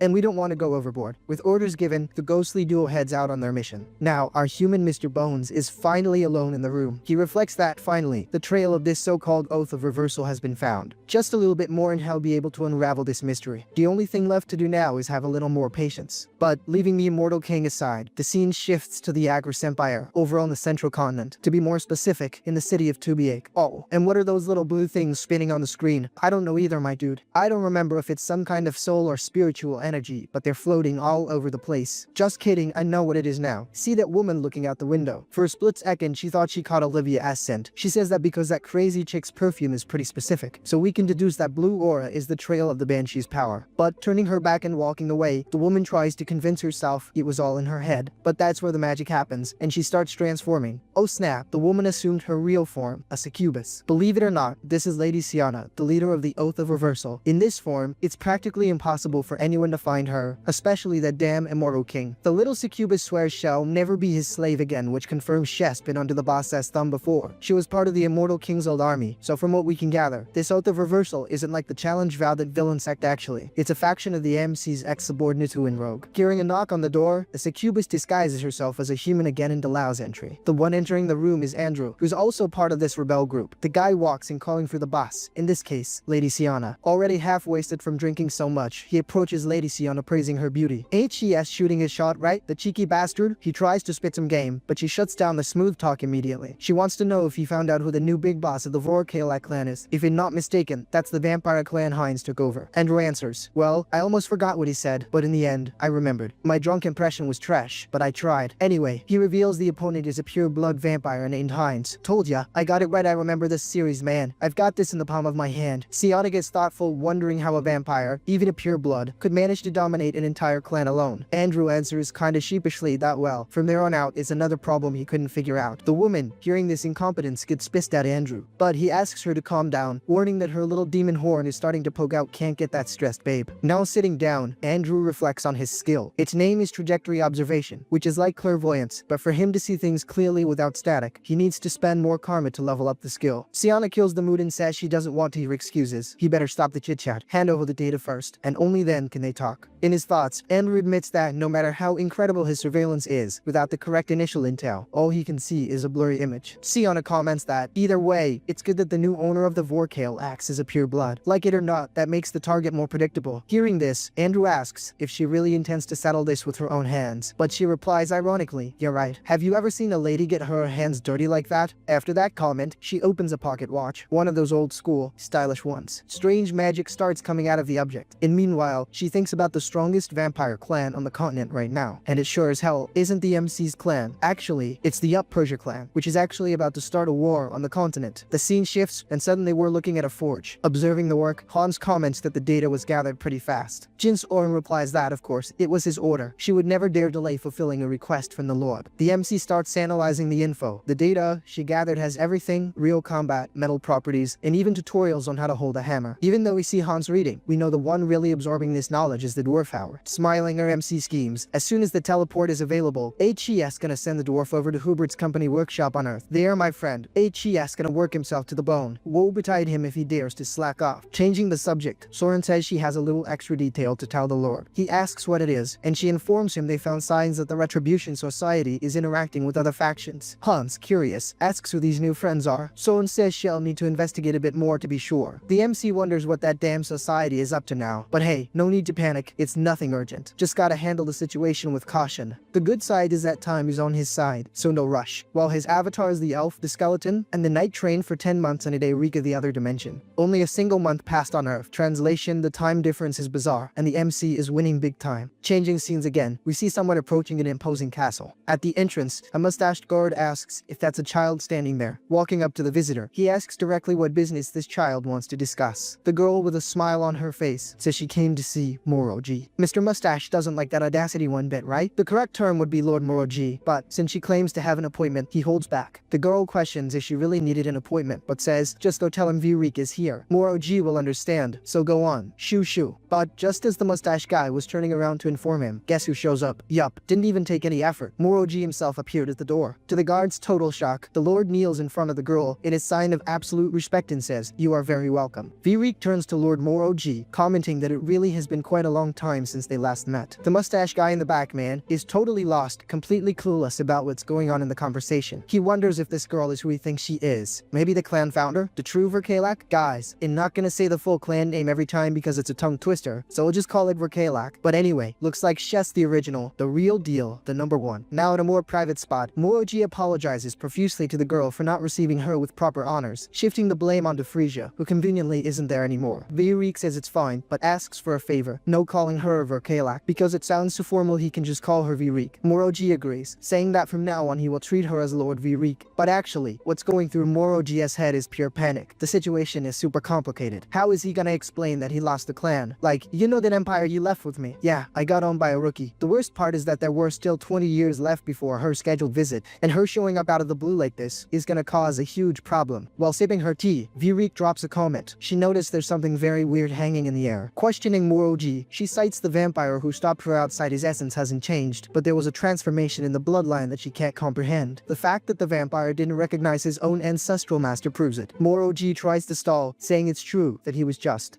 Boy. He didn't even have time to finish his flimsy excuse. Virik shoots him a look that pierces right through his soul, telling him to spill the beans and stop beating around the bush. Moroji knows that fighting Lord Virik is suicide, and to be honest, he has zero desire to turn into dust right now. But man, what a tricky situation, huh? Did this have to happen exactly when Lord Hines is AFK? If only he were here to settle this mess with her the hard way. Virik comments that for sure, someone intervened. After all, how could a common vampire change so much? But, well, anyway, where is the person responsible for this drastic change? Moroji is sweating bullets thinking, oh man, why does this kind of drama always land in my lap? Is this how his life ends, going from a lord to becoming a past tense verb? He replies that the person Chess looking for is, unfortunately, absent. Virik then asks if she can wait there, since he didn't prepare a place for her to rest. Cornered, he answers yes, of course. That's when she focuses and starts staring deeply at Moroji. It's a really sinister stare, the kind that analyzes your DNA. In her thoughts, Virik reflects that her goal was to strengthen the bloodline through evolution to create a superior race. She believed that, if this were possible, vampires could finally step out of the shadows and chill under the sunlight. The issue is that when she woke up from her long slumber, someone had already turned that theory into reality. It must definitely be this person Moroji is hiding. Well, the only thing left to do is wait and see. It must be a truly admirable descendant to pull off such a feat. But our beloved scene changes again, this time to a place covered in snow. The focus is now on Harley, who for some reason is smiling from ear to ear. He jumps and screams to the group, saying everyone can come out of hiding now. This ends up giving the squad a scare. The dwarf, named Wire Nick, starts complaining that all this noise wasn't necessary, but admits that, apparently, the barbarian won the battle against the dragon. The MC confirms, saying the fight was tough, but he secured the victory. The dwarf looks him in the face and thinks, man, this dude isn't even tired. Actually, HCS got more energy than before. The knight accompanying the group starts looking at the MCS. Armand notices a red scale popping up there. Harley tries to play it cool, since that was supposed to be hidden, but the cat's out of the bag now. The best move is to get out of there immediately, because no one knows when another monster might show up or if the cave is gonna collapse. He then grabs everyone, my friend, and activates turbo mode on the run. While being carried, the dwarf Wire Nick tries to say something, but with the wind in his face, the MC pretends not to hear. The dwarf then speaks louder, stating that Harley is incredibly stronger, like he came back on a whole new level. Harley agrees, saying it's true. Y or Nick says that's fine, glad HES strong and all, but there's a pending issue. Where is my precious Ellen? Where is my legendary sword? The dwarf misses his masterpiece. Where is she? Where is it? Did you manage to protect it? Don't tell me an accident happened and it just broke? The MC looks with a very serious expression, thinking the time has come too. Maybe tell the truth, or not. The problem is he wants to use Wire Nick to handle the education of his new avatar Howard, so he can't just say whoops, I broke it and complicate the friendship. Answering the dwarf, he says he has a very sad and heroic story to tell. The title of the story is The Great Adventure of Harley. According to him, one of his first challenges was facing a gigantic troll, except, unfortunately, things got a little complicated during the fight. He ended up getting surrounded and the only thing that crossed his mind was, how am I gonna get out of this mess alive? While he was beating down the smaller goblins, someone threw a powerful weapon in his direction. The kid, in that dramatic moment, had already accepted death. Really, it seemed like he wouldn't be able to stop that final blow without sacrificing sacrificing something. But that's when the plot armor kicked in. The fatal blow just didn't land. When he opened his eyes, he saw the enemy's weapon had been destroyed in midair. However, looking at the ground, he found his broken Pekosk, his beloved Elam. He even tried to piece the fragments together to save her, but unfortunately, it was too late. She had already turned into scrap metal. Except, even while he was mourning the Pekosk, the monsters gave no quarter and kept coming at him, and they got the MC to a colossal level of rage. It was at that moment he got stronger, exploding with pure savage energy. And now, taken by this fury and with power overflowing, he laid the smack down on all the monsters, avenging the death of his beloved Elam. Back to the present, we see the dwarf wire Nick with eyes full of tears, listening to Harley say that it was in this peak of emotion that it clicked. The kid makes up a story that he discovered he has dragon blood running through his veins thanks to Elam's sacrifice, meaning the fight that awakened this wasn't the dragon one just now, but that supposed battle against the troll in the past. Just then, a member of the group that usual know-it-all girl theorizes that, if that's the case, Harley must have a draconic ancestor from about 300 years ago, whose lineage was lost after the Great War. The MC gives a thumbs up and agrees right away. That's it, you nailed it. In reality, he just liked the perfect excuse the woman came up with for him. Another warrior woman comments that awakening dragon blood in a moment of despair is legendary stuff, worthy of hero tales. Another companion, all hyped up, says he always felt Harley had absurd hidden potential. Lu Wang or someone more skeptical looks a bit suspicious, thinking, does this story really hold water? People will believe anything. Anyway, Harley shouts and tells everyone to pay attention to the path. Looking ahead, we see the landscape covered in snow, but the good news is that the Iron Fortress is just past that mountain range. After walking for a while, one of the knights asks why Harley stopped out of nowhere. Our boy warns them to look carefully at what's ahead. Reaching the top, my friend, the view is total destruction. The battlefield is littered with fallen bodies, both monsters and humans, and if they pay a little more attention to the horizon, they'll realize the squad down there is facing a gigantic minotaur. The crew comments that the beast managed to reach the gates of the Iron Fortress, and if they don't hurry, the defense is done for. Drooling with hunger thanks to gluttony, the MC says, alright, time to eat. No wait, not eat, save the people, play it cool. He corrects himself quickly before the hunger speaks louder than the heroism. Apparently, the giant minotaur isn't coming towards the group, but is focused on bringing down the fortress. The soldiers inside, who are already beaten to a pulp, say that miserable animal already finished off the priests of the sacred order, and even the mages from the tower, the mercenaries outside, probably won't even tickle it. But that's when someone screams in panic and hope, HES arrived, HES here. At first, nobody understands who the heck arrived. Even the creature looks back, confused, trying to understand where all this shouting is coming from. Now it becomes clear, they're talking about Harley, who, by the way, just crash-landed right on the monster's head. The soldiers start cheering, screaming that the monster of Terraque has finally arrived to save the day. The MC chuckles upon hearing the title, Monster of Terraque. I like it. Is that the nickname I got now? But enough talk. Now HES gonna show what being a real monster is all about. The scoundrel grabs the creature's horn and starts pulling with inhuman strength, making the bones start to crack. Exerting a little more force, he literally rips out one of the horns with pure brutality. And he even drops a mockery. There, I lightened the load on your noggin. Must be tough living with such big horns, right, big guy? The monster gets super salty, thinking, man, hit me, curse at me, but disrespecting my horns in front of the squad is just a low blow. But since he wants a fight, the brawl is about to pop off for real. The two charge for a direct clash. The impact was so violent that ketchup flew everywhere. The question remains, whose blood is all that? Oh snap. Looking at the Minotaur, HES missing both horns and, to top it off, lost an entire arm. The blow Harley delivered simply obliterated the creature's defense. Harley comments with an air of superiority that the beast was actually kinda strong. Except, unfortunately for him, HES still way below the barbarian's level. Seeing this, the soldiers go into total ecstasy. Everyone starts celebrating wildly, cheering that Harley secured the victory and humiliated the monster. Not being a fool or anything, the MC immediately stashes the Minotaur's horn in the cloud, thinking that Howard can forge some stylish gear with that later. However, the real prize of this battle is something else. It's that red core, the crystal ball he can devour to his heart's content. Immediately, a system window warns that the skill madness control is containing the insanity that just invaded his body. Satisfied, the MC realizes this is incredible. Besides now being able to eat anything, he is also absorbing the Minotaur's genetics and strength. Oh boy, check out the MC's legs changing. Let me tell you right now, from the waist down, things got massive and powerful. In the meantime, the soldiers run toward him to celebrate the victory. That soldier I mistook for someone important and who definitely isn't, says the victory was thanks to the MC and that the performance was incredible. Harley just smiles, dropping in nah, no biggie. Seizing the moment, a knight announces that Lord Tarmia, the owner of AONIA County, is present and would like to see the hero. Thoughtful, the MC understands that this time the big boss really called in this case, the local lord, not himself. Suggesting a break, the knight says maybe it's better for him to rest a little first, since the fight was intense. However, when the man blinks, the MC has already disappeared. Perplexed, the knight wonders if the rascal just took off, just like that. Apparently, yes, he dipped, except actually, he ran straight to meet the lord. Moments later, he is already infiltrating the depths of the fortress, quickly arriving at the door of the noble's quarters. However, he gets barred at the entrance, face, and the guard knight asks him to chill out for a second. Basically, the lord already knows Harley is a bit rough around the edges, since the knight explained the situation, but the MC better have a little caution of course. The barbarian understands nothing and asks what the problem is. Explaining better, the guard says he needs to be more subtle. Don't just go kicking the door and screaming "Sup, lord." He needs to have some manners. Chill as ever. The MC looks at him and says, "Oh, is that all, boss? I got you," but the knight already foresees the disaster about to happen. Without ceremony, Harley kicks the door wide open and enters the hall. Inside, Lord Tarmia finally appears and says,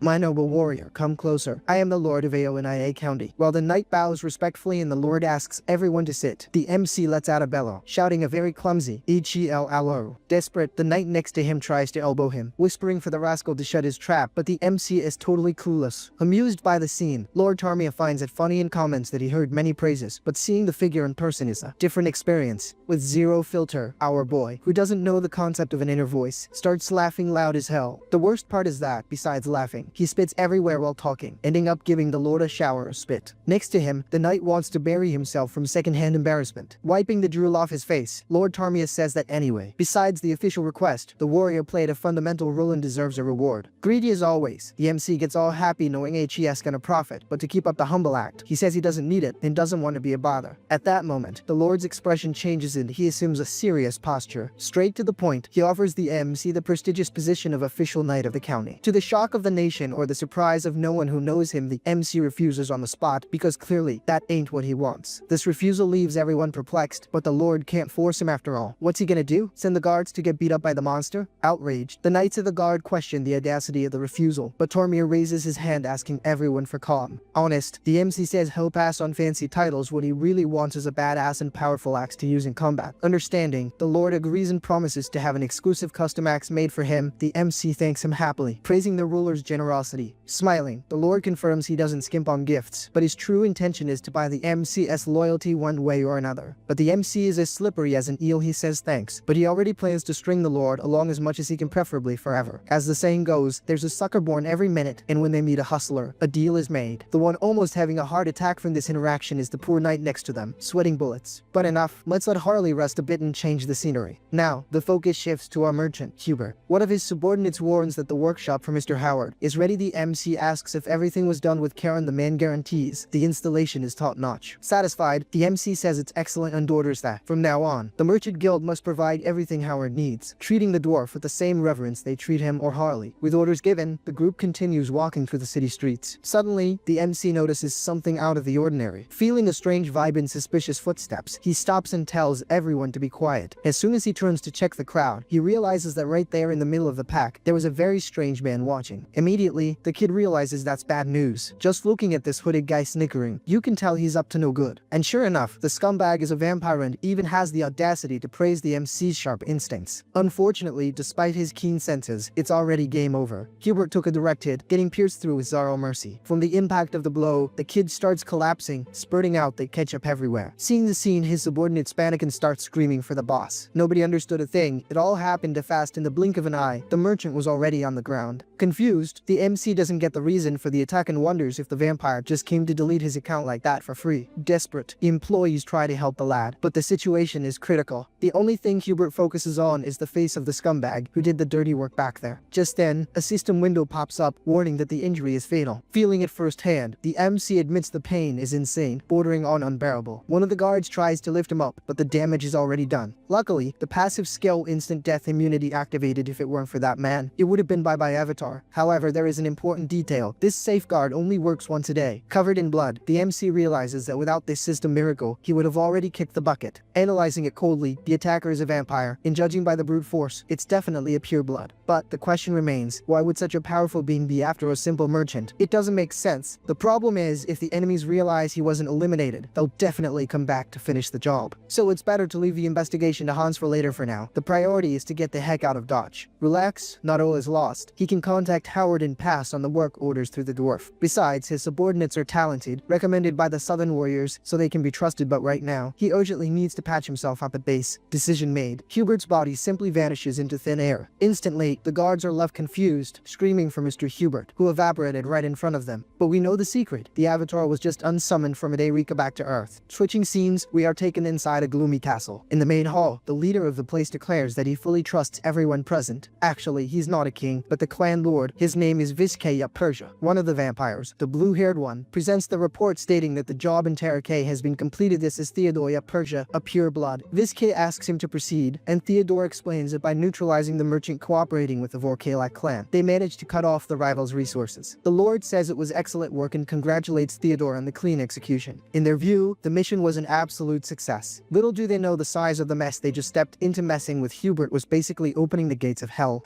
War, my friends, is officially declared. But to see the SHT hit the fan, you guys are gonna have to comment a lot asking for the continuation and smash that like button. That stuck-up pale dude, already smirking sideways, congratulates this plain guy for the job, and the man thinks he's the master of the world. The redhead tries to act humble, saying the master is exaggerating and the gig was a piece of cake. This dude is slick, bro. But he lets out a mocking little laugh, his red eyes already glowing. You can tell this guy isn't worth a plugged nickel. Then the big boss comments that time is on their side, and they've finished checking the intel on the challenge pact. Things are getting serious. The pale guy, looking like he's planning some major wickedness, gets thoughtful because their plan seems to be running smooth as silk. Then the four eyes with blue hair jumps into the convo, all hyped up, and warns that the news doesn't stop there. Here comes a bombshell. Out of nowhere, a creepy giant red portal appears in the middle of the room, and the guys finally completed the blood gate. Way too OP.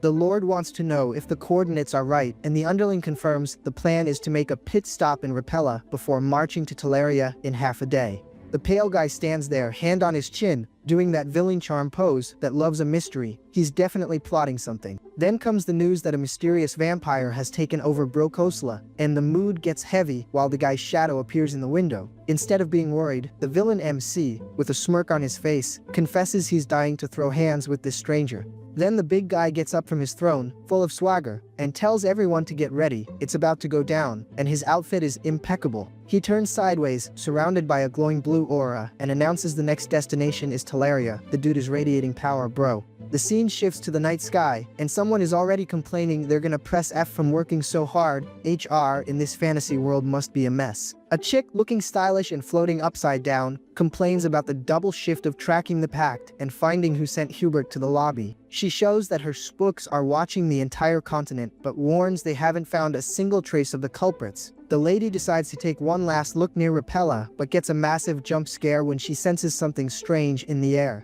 Suddenly, in the middle of the dark forest, a red flash explodes, tearing up the sky. Looks like the package arrived early. Then the blood portal opens right in front of the vampire crew, putting everyone on alert. The invasion started without warning. The chick, letting out an evil giggle, realizes the kids have arrived. Now the berry juice is gonna spill, my friend. The lady with the veil, looking all serious, says she needs to gossip the news to the undead king right now. Shit just got crazy. Meanwhile, Big Skull is chilling, enjoying the night view, and thinking about life. Looks like the weather is gonna get chilly on the mountain. The skeleton realizes the drama is an invasion by another vampire clan, and the attack on Hubert was just to scatter the crew. He starts analyzing the board and remembers there are 3 giant clans, citing the folks from the east and the Epersia clan. The skeleton concludes that the Epersia clan is the most broken of them all. Things are gonna get ugly if these guys decide to step into the ring. Big Skull decides his current power can't tank the heat, and he needs to send reinforcements to Brokosla ASAP. Meanwhile, the pointy-eared blondie is buried in paperwork, living the corporate dream in a fantasy world. Out of nowhere, he hears a call and makes a face like he left the stove on. Someone is interrupting his shift. A brunette with a crown of thorns kicks the door open and says she's just passing through. The girl has zero manners, man. The blondie bows and welcomes Lady Bricky, but the chick is already looking like she's in a bad mood. She cuts straight to the chase and orders him to prepare for combat immediately. Her patience is shorter than a pig's kick. The poor guy asks what battle she's talking about since nothing happened, but she says it's just a gut feeling. The guy is totally lost. The chick, now actually mad, tells him to stop yapping and asks if she looks like someone who talks nonsense.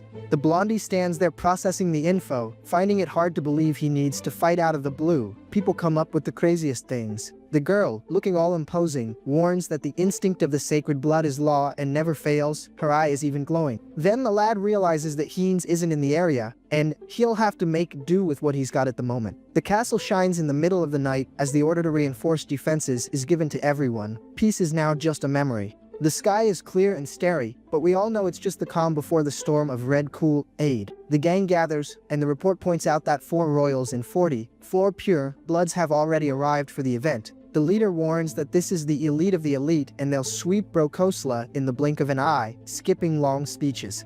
The stuck-up pale guy gives the order to march to Teleria right now, before anyone notices the movement. Suddenly, the dude feels a chill and his eyes almost pop out. His danger sensor is beeping loud. He turns his neck, all stiff, and his subordinate wants to know if something went wrong. The confidence vibe just wavered. The camera focuses on the night sky looking beautiful, but we know the author is just setting the stage for chaos. The villain tries to convince himself it's all in his head, and they're just dealing with nobodies without sacred blood. He takes a firm step and decides it's nothing. Show must go on. The objective is still standing. The system introduces the pretty boy as Viskia Persia, the clan lord and owner of the sacred blood. The guy, with a big grin like he's up to no good, announces he's gonna wipe Brokoslack off the map by the end of the day. Meanwhile, Big Skull is doing a slick jump over the trees. The skeleton is more agile than most MCs. The skeleton whispers like someone just watching the playground burn, finding it all very interesting. He activates the Eye of the Abyss skill and realizes the bloodsuckers have finally started to move. Big Skull thinks facing a sacred blood is gonna be rough and Heinz's summoning is still counting down. He concludes that if he steps in himself, it'll draw too much attention, so the plan is to lay low. The image focuses on Heinrich, and the system warns that the blondie can't leave the Holy Land either. The skeleton decides the best option is to send that mercenary who's out for blood because of Hubert. He flies off and tells Harley to hurry up and get to the fight. The MC needs to show up to save the day. At the city entrance, the guards panic and order the arrest of that suspicious ogre who appeared out of nowhere. The soldiers, all trembling, scream that a creature of that size can't possibly be human. The MC, already out of patience, flashes the order's badge and yells he isn't any ogre, but the guard doesn't want to hear it. Then, in his cute form and already annoyed, the kid complains he's lost count of how many times he's been confused with a monster. A blue cape with fine details flaps at the top of the hill, while the wind blows hard. The mystery vibe is heavy. Lord Visk, with that villain grin, comments that things have finally gotten interesting. The stuck-up pale guy, looking unfriendly, confesses he was sensing a very bad vibe in the air. He remembers Brokosla and thinks her ghost decided to come back from the beyond to haunt the playground. The subordinate goes into total shock and stammers, asking if it's serious that the owner of the sacred blood Brokosla is in the area. Visk, looking with disdain, asks what the drama is about and says he is there, which should be enough. The Four Eyes tries to explain he was worried, but the Lord cuts the chat and says enough small talk. Then the army of vampires throws themselves into combat full force, and the boss reminds everyone not to forget who runs this joint. They land on the fortress acting all high and mighty, declaring the Epersia clan has no rival. The fortress of Teleria stands there all imposing under a red moon that looks like a warning for the end of the world. The boss lady, sipping her afternoon tea, comments that the barrier seems to be holding up for now. In the office, the talk is straight, and the blondie wants to know about preparations, but the answer is the number of soldiers is still low. The chick says there's no other way and asks if her partner can sense where the enemies are hiding. With a big grin like a know-it-all, she confirms that of course she knows where the danger is lurking. Suddenly, blue bloodsuckers start falling from the sky like rain on a picnic. The guys came in hot. Lord Visk lands, posing like a soap opera villain, and warns that the targets are right in their faces now. He starts off mocking them, saying he thought the Brokoslak crew had been sent to the lobby a long time ago. Lady Bricky fires back at the rudeness, asking if being ill-mannered is his clan's style, and Visk says he'll help her close her eyes. The chick turns her back, complaining the guy only talks about himself and is a total pain in the butt. The blondie starts sweating bullets, realizing the situation is hairy, as there are still 4 big shots to face there. The scene focuses on the villains in a line, and the reserve MC thinks the power imbalance is hopeless. But then he remembers he has an ace up his sleeve, and a sinister red energy starts to emerge from his hand. The lad announces that inside his barrier, his ally's power is amplified to the extreme. The tables are starting to turn. With a determined look, he realizes the enemies have finally stepped into forbidden territory. Visk and his squad are shocked when a trail of blood starts rising from the ground. Unpleasant surprise. The entire fortress is wrapped in the blood barrier, and the blondie warns no one is leaving without getting scratched. He strikes the summoning pose and yells for Pritya to appear and help with the brawl. Backup is arriving. The silver-haired vampire lady appears looking gorgeous and comments there's a bunch of unwanted guests gathered there. The kid gives the order to Pritya and tells her to protect Brokoslak with everything she's got. Now the smackdown is gonna be elite. The stuck-up pale guy lets out a hum full of attitude. Dude thinks he's God's gift to the world. Then he dives straight at the group, warning that putting effort into useless things is a total waste of time. With a villain smirk, he tells the blondie straight up that if he knocks him out, the barrier disappears. In a crazy fast move, he serves a serious slash. The blur passes by tearing everything up. The red berry juice flies everywhere in the middle of the explosion. The impact was so wild the scenery almost got deleted. Visk, looking like he ate something sore, lets out a tietz of disappointment. The hit didn't have the effect. The brunette with the veil appears asking if he isn't underestimating her too much. The boss lady is online and routing. She goes turbo mode and charges at the enemy squad with a ferocity that's scary. The pale guy looks sideways and decides he's gonna send this spook to Kingdom Come First. Lady Bricky, smiling mockingly, warns that these clowns really need to be taught a lesson. Then, the two teams stare each other down in that tense atmosphere before chaos breaks loose completely. The brawl restarts in a blur of speed that makes anyone dizzy, with energy trails everywhere. Suddenly, the crew feels a chill and looks back scared, screaming the fortress's name, looking like the party got an extra guest. Then the blondie shouts out orders to punish anyone who dares invade, his blood actually boiling now. But the extra with glasses also joins the hype and screams the clan's name with all his breath. Commendable enthusiasm, but I doubt he can tank it. Then the gang jumps in full force ordering to crush the insolent ones. Morale is through the roof, bro. The clash between forces causes an impact that makes the earth shake, kicking up dust and debris everywhere. Suddenly, some creepy red claws start appearing in the sky, with an energy so heavy you can feel it from here. The vampires, in total shock, look back realizing there's something sinister behind them, doing a full 180 turn.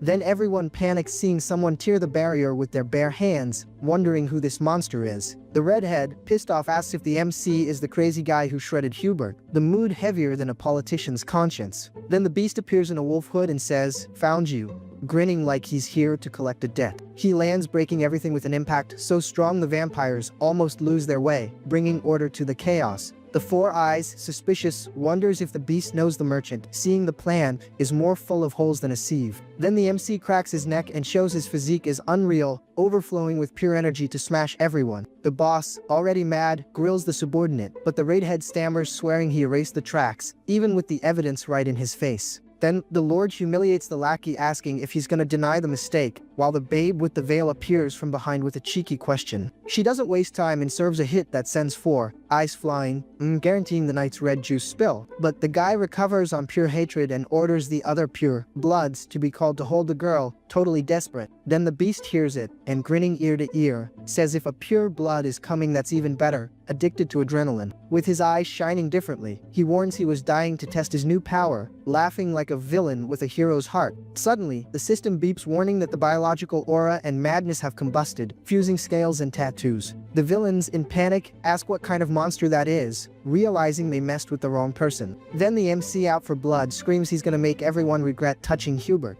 He takes a giant leap and brings his hand down on a vampire, making the ground shake, serving a knuckle sandwich to the face without mercy. Lady Bricky, mocking them, laughs seeing the henchmen get massacred, while Lord Visk gets furious, wanting to know who the kid is. But the boss lady doesn't even care and says she owes no explanation, having more fun than a kid at a park. The pale guy, trying to keep his cool, says his subordinates are competent, refusing to accept he's losing control. The blondie, shocked in the VIP section, admits he can't even see the movements because the level went past 100%. Then, the scenery turns all red while the elite engage in combat that looks like the end of the world. All hell breaks loose among the big shots, and the shine from the fight blinds even those at home, with blood trails everywhere. The story comments this is the causal battle between pure bloods everyone talks about on an insane level. Then Visk and the lady measure each other up in the rec room, the vibe so heavy the roof almost collapses. The pale guy, smiling arrogantly, says the spook slipped up, but the babe keeps her poker face. Then the girl charges fast, but the lord dodges easily, sliding across the battlefield. Bricky, admitting the effort, says back in her prime this would be a piece of cake, cause age catches up to everyone. Meanwhile, the kid continues serving smacks to the henchmen's faces, making the red juice fly.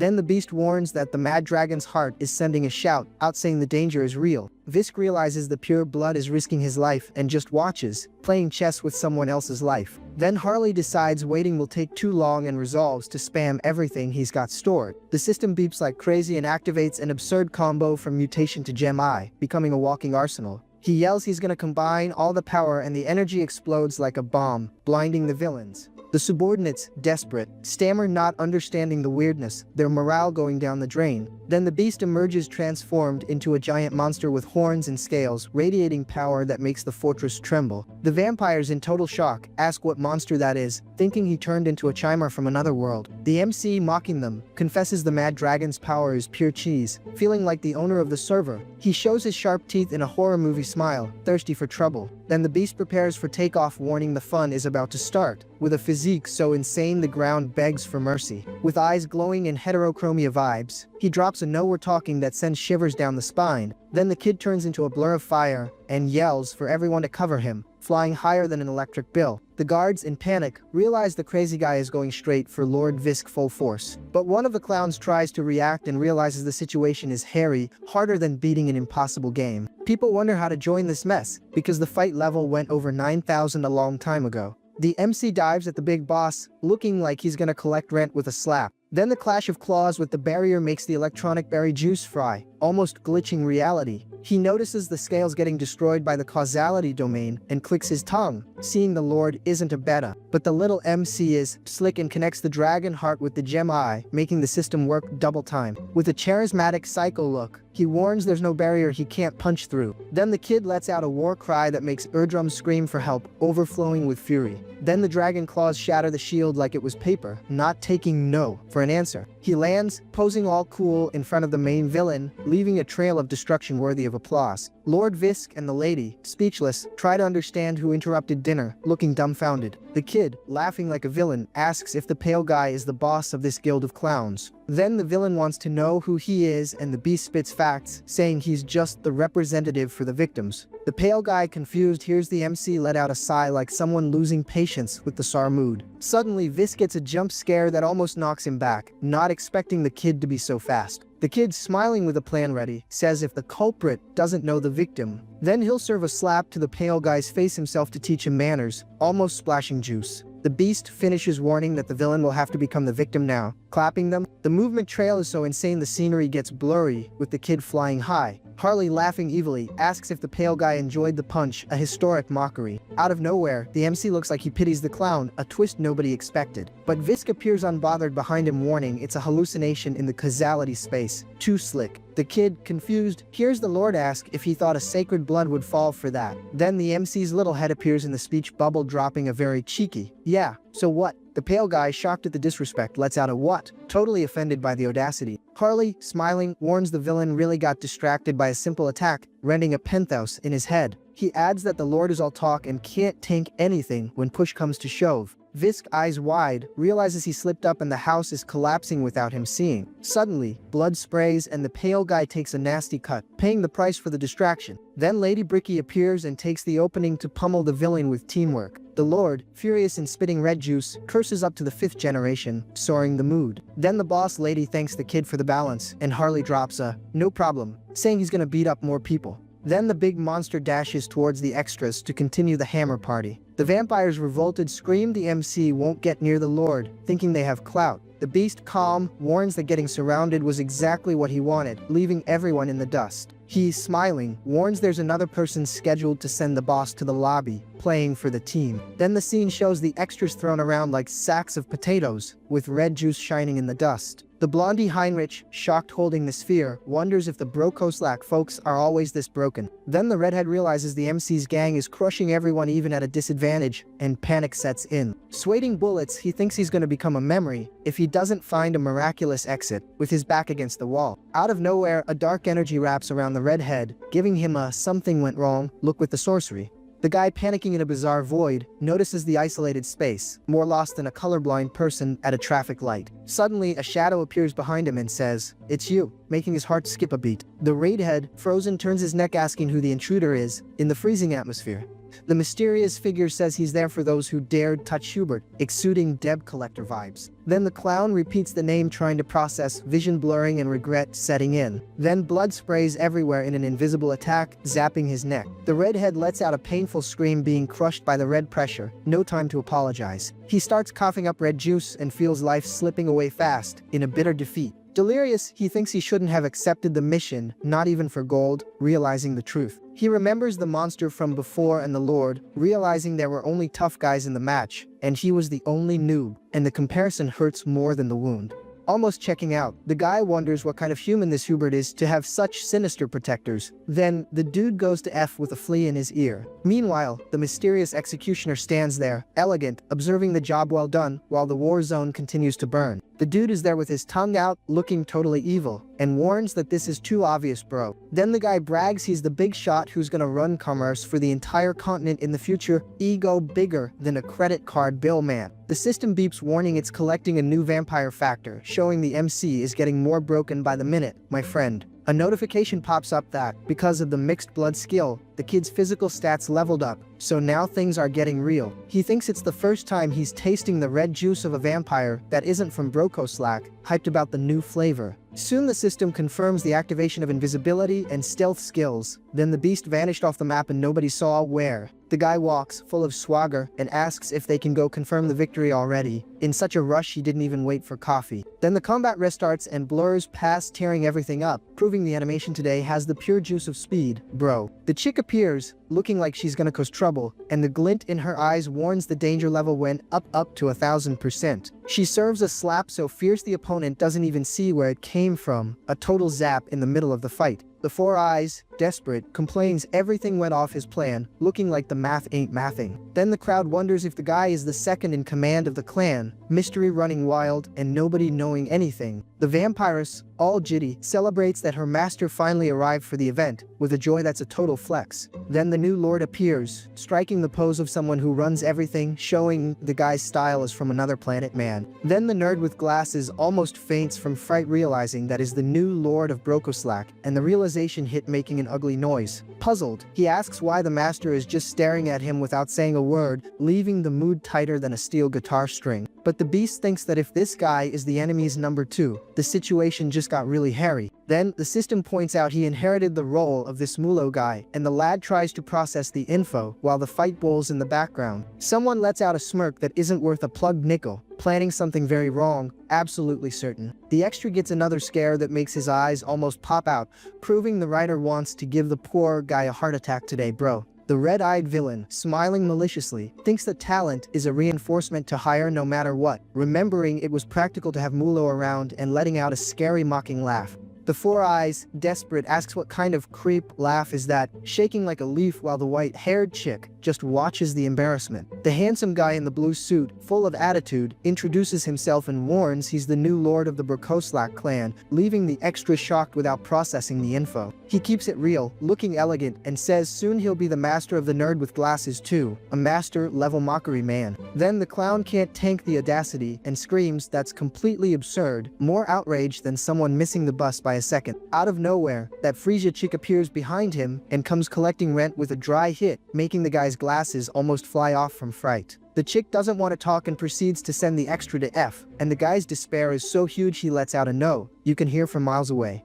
Then the new lord gets close to give that ironic little wave, and satisfied, proves evil won this round, bro. The red juice sprays everywhere while the guy lets out his last scream, going to F with no right to tears or a candle. The brunette with the crown of thorns, smiling, exudes a danger vibe that would make anyone's knees weak. Then Heinz looks at the scene and wonders how things got to this level of mess. With the defeat vibe heavy, my friend, he observes the floor covered with people who went to F and doesn't understand anything. A situation more complicated than explaining memes to a boomer. The guy loses it completely and lets out a huge curse, indignant with where the fight is going, since patience went down the drain a long time ago. He wonders where the reinforcements from that oath went while sinister shadows appear in the background, feeling more betrayed than an ally on Coup Day. Suddenly, the horned skeleton enters the chat, activating the abyssal eye with a badass design and a look that says peace is over. The monster, laughing, says he didn't expect reinforcements of such quality, loving the general confusion. Then he looks at the trail of destruction and says he'd love to have a chat with the executive responsible for this, thirst for destruction overflowing. Bro. The skull even cracks an acid joke, promising he'll find a new job for everyone to go to F, since the underworld HR is hiring aggressively today. Then the Four Eyes ends up thrown on the floor like a trash bag while someone comments the scene is satisfying, and the humiliated guy just went to F for real. The Lord, renewed with pure blood energy, has his physique glowing in that evil vibe we respect. Then the boss lady recognizes Heinz's value and says the kid is sharp in many ways, but the mystery vibe remains high, bro.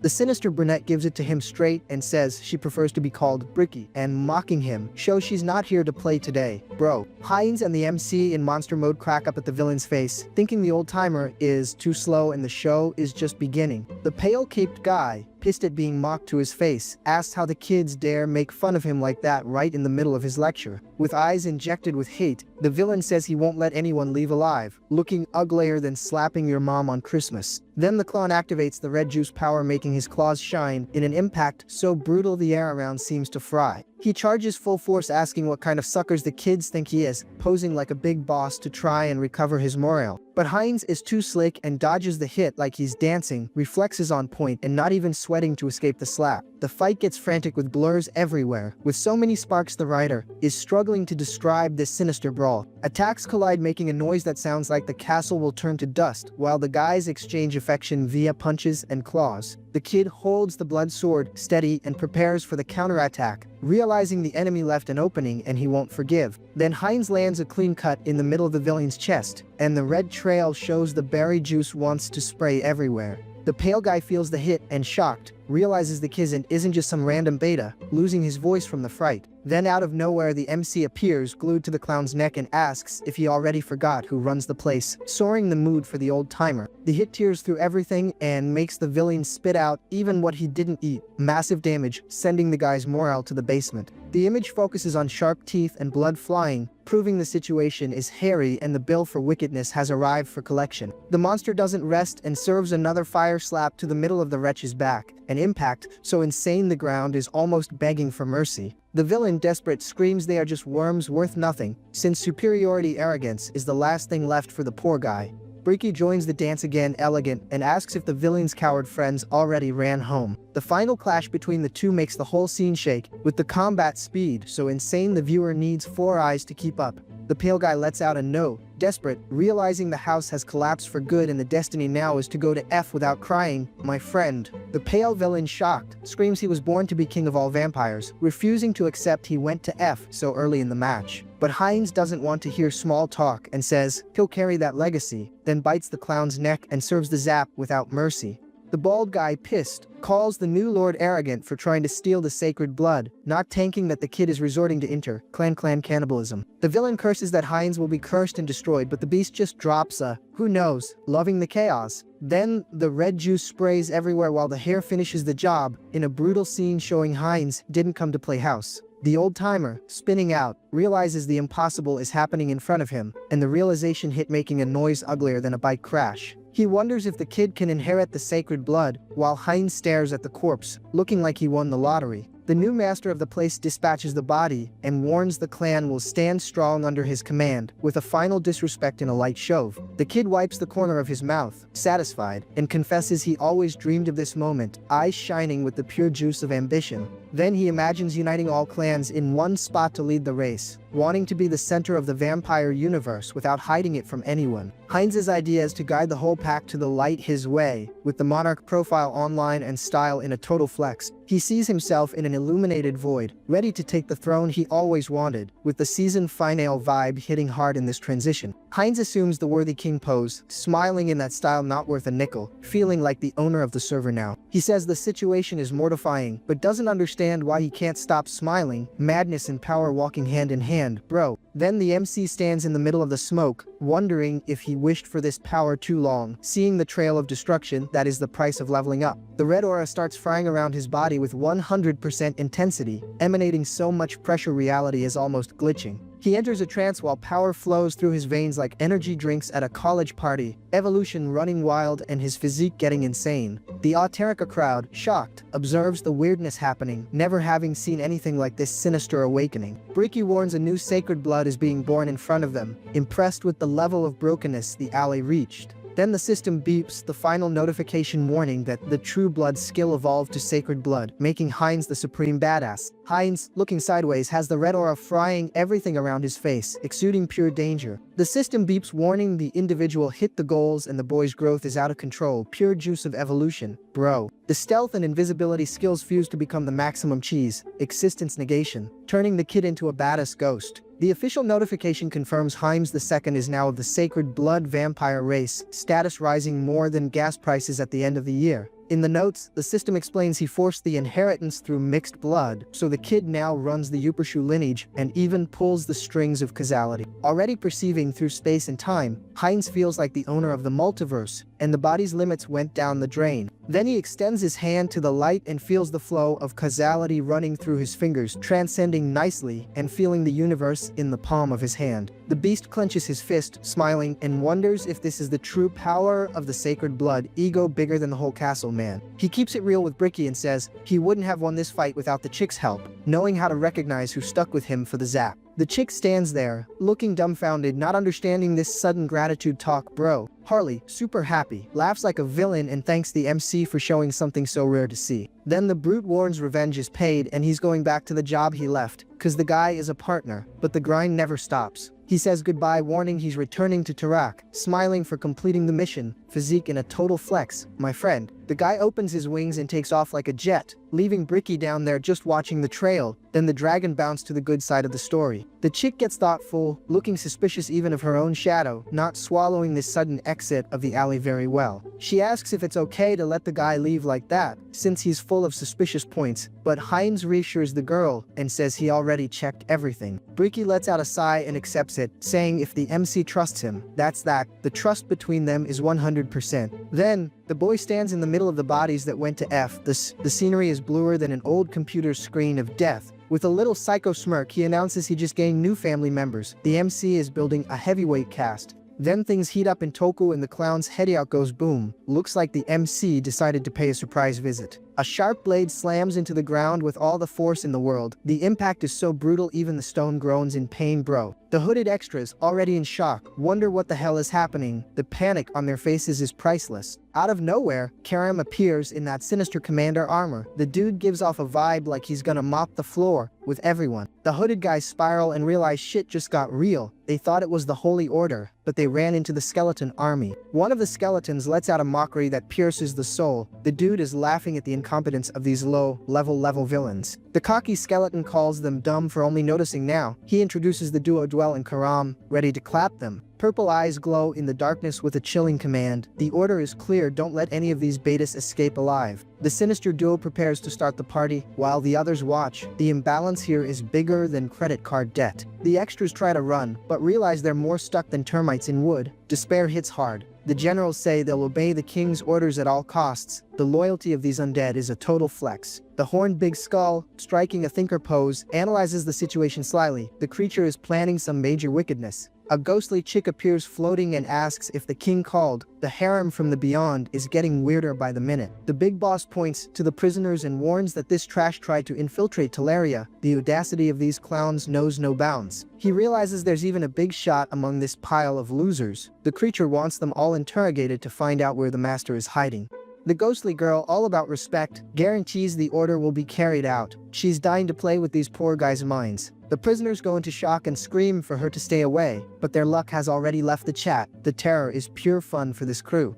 She gets real close to the guy's neck and gives him that "you lost, playboy." Look, the scream of despair doesn't even tickle the babe's determination. The scene cuts to a village that looks peaceful, but we know it's going down over there. The art today is top notch.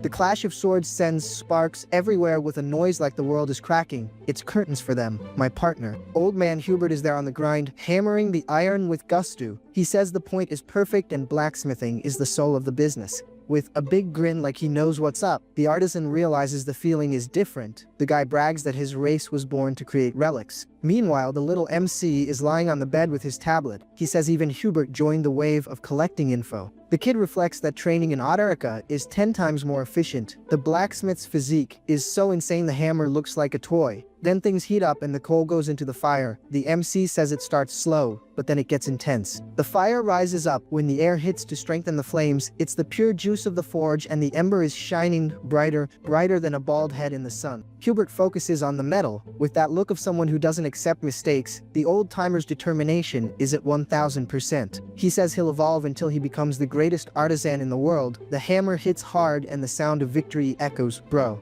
The scene cuts to the modern building and the MC realizes his recovery is flying. The kid is more intact than a fresh $100 bill. He feels the combo between the holy law and hyper recovery is pure cheese. The system even got confused, it was so fast. The beast thinks he could send the alley back as soon as the teleport appears. The big blue ghost is just chilling there. Suddenly, the little MC freezes and rethinks the strategy. He wonders if it's really worth dispatching the blacksmith right now. He panics just imagining he'd have to study metallurgy alone. The kid runs from books faster than the devil runs from the cross. The boy stares at the ally in that tense silence. His mind is working harder than a next-gen processor. He walks down the hallway and decides he can't leave things as they are. The plan is changing routes faster than a crazy GPS. The kid activates the system, looking like he's about to spend it all. His hand glows, ready for the investment. The karma shop opens and the balance is looking good. With over $1 million, the MC thanks Haynes for filling his pockets again. He focuses on the option to improve unique skills that costs exactly $1 million. It's do or die time. The boy reflects that the upgrade cost went way up. The system wants to charge an arm and a leg, but there's no way out. Convinced, he presses the button and says the only one who can save his skin is himself. It's upgrade time. Then, the system warns that the avatar's potential leveled up. The kid can smell success from a mile away. A cheeky notification appears saying now he can choose basic traits. The game is getting serious. The beast stares at the screen, focused on building the most broken character in history. The kid doesn't want to mess up the build. He realizes basic traits mean free skills and gets all hyped about the damage he's gonna do. The system opens showing the figure shape and the MC starts planning the colors. Style is fundamental, man. The options appear and he's torn between clairvoyance, ice resistance, or connection bond. Each power is sick. The system explains that connection bond gives a bonus when closing a contract. The advantage is screaming right in front of him. He reflects that this would be perfect for Harris. The kid knows that without a target to summon, the skill becomes a decoration. The little MC puts his hand on his chin, going strategist mode. He's been overthinking this for a while. Out of nowhere, he cracks up and thinks being a summoner must be fun. In his imagination, he already has a phoenix and gargoyle ready to go. Wasting no time, the kid presses the button and decides this is the way. The choice is made and there's no turning back. The avatar starts glowing with a blinding blue energy. The transformation is on and power is overflowing. He observes the final result with a satisfied little smirk. The figure turned out exactly the way the master wanted. The kid christens the new hero Hesperon and says he's destined to be the greatest summoner. The kid's confidence is a historical landmark. The scene shifts to a white cathedral that is the pure juice of elegance. The peace vibe is so strong you can even hear the birds. The knight in white armor arrives with class to tell the saintess that no one is missing. The continent's summit is heating up.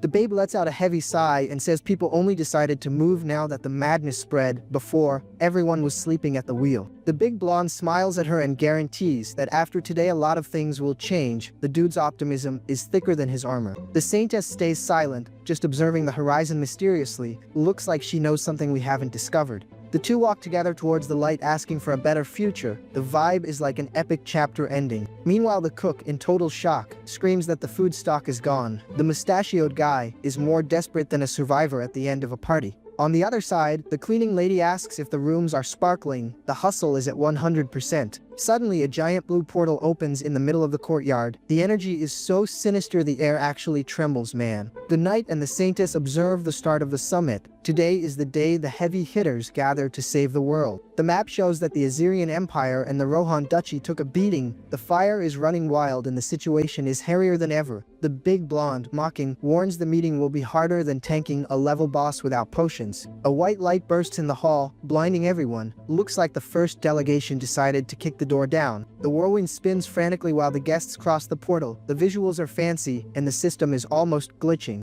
The knight looks at the portal with that. Finally, face and confirms the arrival. The man is exuding swagger. The guests touch the ground with the utmost elegance, the mystery vibe is in the air and their shoes are spotless. The elf kingdom enters the chat with all the pomp and pointy ears. The guys show the alliance is complete. My partner. The big blonde elf is chilling in the capital of Drasha. The dude says the sun is delicious and this is the warrior's rest. He looks to the side and sees the golden bow shining. Seems the elf MC has a strong emotional attachment to the gear. The kid gets all silly and hugs the bow with love. The mood is so mushy Cupid must be on vacation. He starts rolling in the grass shouting it's too good. The dude confesses he feels one with nature man. With his cheeks burning, he reveals the beauty's name is Themis. The guy is more in love with the bow than I am with holidays. The beast explains the weapon was made with a branch from the world tree. The thing is a pure relic, level 1000. The bow glows with sinister energy, and he warns you can tune the beast with spiritual power. The shape is sophisticated. He even gives the weapon a little kiss and celebrates that the item is exclusive. The dude is almost proposing to the bow. Out of nowhere, the system beeps warning the entity evolved. Affinity turned into natural assimilation, and the kid is overpowered.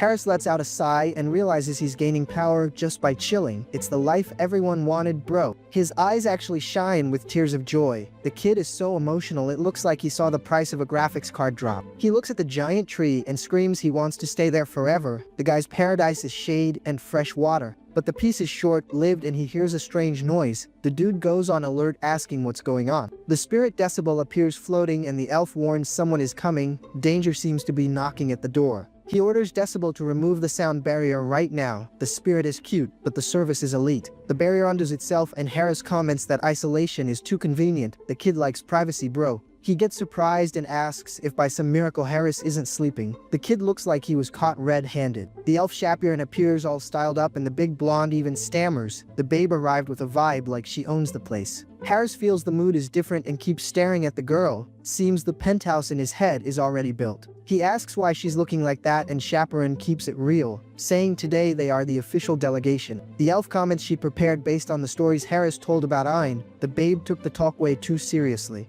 With a worried face, she asks if she overdid it. The sparkle in her eyes shows she wants to impress the partner. Harris goes into total shock and asks if she really based it on what he said. The dude didn't expect her to take everything literally. He reflects that Chapiron changed a lot after hearing the stories. The kid is realizing he lives rent-free in the elf's head. The big blonde remembers she's always watching to see if he's okay. The elite stalker is always lurking. He also comments she always greets him with the utmost politeness. The girl became an example of respect man. Back to the now, Harris puts his hand on his chin and evaluates the situation. The climate is more favorable for him than a day off with free BQ. Then, Chapiron opens the survival kit and says she packed 2 of everything. But the dude thinks he doesn't need so much junk and this isn't summer camp, bro. Even so, the elf gives a cheeky smile and says it's perfect. The focus is keeping the babe's morale high to avoid stress on the trip. Then she drops a really cute thank you and starts arranging things. The elf is super happy. Hitting the ceiling today, my partner. Then the big blonde decides to hit the road and tells everyone to run. Time is passing faster than bad news in a family group chat. Chapiron dashes off saying the gang is already gathering and they'll be late. The girl is excited on a level of total absurdity, bro. Harris watches his partner, proud of her progress. The kid is feeling like the server's own elite mentor. The two go through the bush and he asks if the backpack isn't heavy. The elf guarantees it's smooth, but the sack of potatoes on her back says otherwise. Then, the elven delegation crosses the portal and arrives at the destination. The guy's entrance is full of swagger and elegance, the way we respect. The Saintess welcomes them to the great temple of Resilia with all the pomp. The important event vibe is exuding from every pore, man. The big shot elf thanks the hospitality and comments it's a shame to meet for such a heavy subject. The continental drama is on the table for everyone to solve. A little elf with green hair stays in the corner, nervous about the gathering. The pressure of being near the Saintess is hitting the poor thing hard. She gathers courage and greets the Saintess with full reverence. The girl's cuteness almost breaks the channel's charisma thermometer today. Bro. The little one introduces herself as Cecily Greenwood, the high elf of the elf kingdom. The girl arrived to show size doesn't matter when push comes to shove. The Saintess praises that Cecily grew a lot. The little one turns all red and says the boss lady is exaggerating with the flattery. Out of nowhere, another blue portal bursts in the middle of the courtyard. The energy is so raw the ground shakes again, bro. Harris comments to the knight that the crowd doesn't stop arriving. Looks like a bank line on payday. Endless despair. Then, the Magic Tower Alliance enters the chat with a white, bearded grandpa. The wizard's style is out of this world, man. The Azerian Empire also marks its presence with a blonde dude all worked in nobility. The guy exudes 100% arrogance. To top it off, the mercenary guild arrives with a scared bearded guy. The dude looks like he sent a lot of people to the lobby. The MC reflects that the leaders of all Otterka gathered in one place. The tension is tighter than a steel guitar string. Then Harris gives that little smirk, thinking the plan is running wild. Here comes the MC plotting some major wickedness. He and the knight look like villains planning the zap. The kid knows impressing this crowd will yield absurd karma. The scene cuts to the clouds just to give a breather. The sky is clear, but the trouble coming is the pure juice of chaos. The delegation walks through the temple and the elf comments he heard the gossip. News flies faster than a dragon blur in the sky. The dude wants to confirm if Lord Heinrich really became a saint. Then the knight says it was a blessing from the main god, and doesn't even blink. The big blonde in armor guarantees the partnership is trustworthy and asks to leave it to him. The guy's boldness is a 10 out of 10.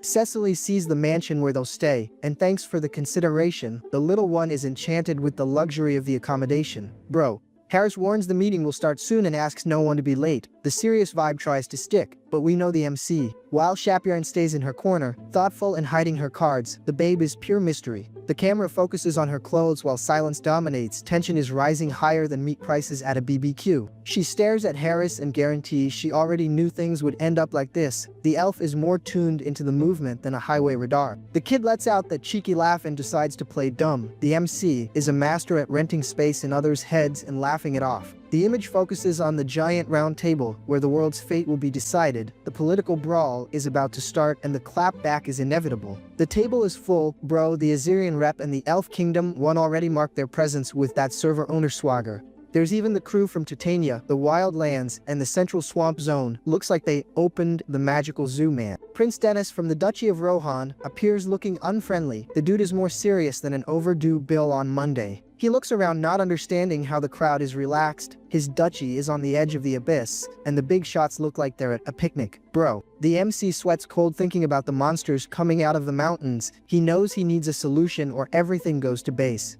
Out of nowhere, a white light bursts in the hall with a loud noise. Looks like the main attraction decided to arrive making a scene. My partner. The saintess and her knight appear in the middle of the glow. The babe exudes a purity that makes the room feel like another world. The crowd goes into total shock, realizing these are God's favorites. The air even feels lighter with so much divinity, man. The knight notices Prince Dennis is kinda shaking. The tension is so high the dude almost has a seizure.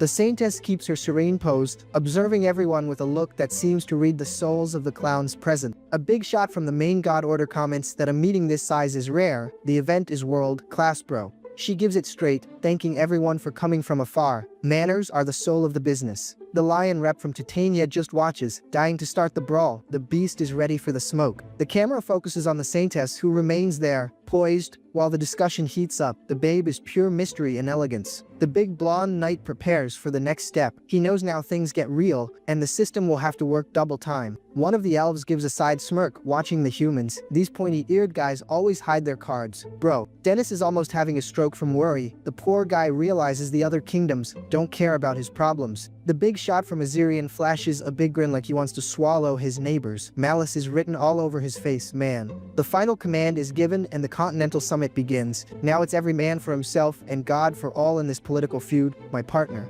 Declaring the start of the Continental Summit, one of the reps warns that, as everyone knows, the three immortal kings revealed themselves to the world once again. Recalling the deeds of one of them, she tells that the crazy guy lured the church and simply annihilated an entire vampire clan. Besides that, the same guy conducted bizarre biological experiments in the monster forest, showing there's no limit to his wickedness. Then, a flashback of the army being massacred shows the scale of the damage the villain caused. Finishing the chaos report, she confirms the main temple was invaded, leaving countless casualties behind. Sitting at the table, the elf and the dwarf just process the news in silence, looking extremely worried. Meanwhile, our blonde knight thinks with hatred that the culprit is a scumbag named Hans, who is causing all this uproar. However, the rep warns the real problem lies elsewhere, leaving a mysterious vibe in the air. Explaining better, she reveals that all over the world, something called abyssal madness started spreading without control. During the investigation, they concluded the only option is to find and seal the core of this madness, but everyone wonders how they're gonna seal something they don't even know exists. Thinking fast, a blue-haired noble deduces that, if that's the case, there's a big chance the immortal king has this core. Confirming the suspicion, the saintess says that is correct and the madness was clearly spread by the king, so they need help to stop him. With a mocking little smile, the blonde prince of the Assyrian Empire repeats the word, help, full of sarcasm. Introducing himself as Simon Cartezerian, the Crown Prince questions if the church is now simply pushing the responsibility onto them. Accusing them boldly, he says if the church had taken care of the immortal king's fragments properly from the start, this tragedy wouldn't have happened. With a smirk, the guy finds the situation convenient, since he planned to suppress the church's influence to strengthen the empire's authority. Completely arrogant, he claims he is destined to rule as emperor and no one will ever be above him. Understanding the hint, our MC stands up and says he knows exactly what the prince is insinuating with that crooked talk.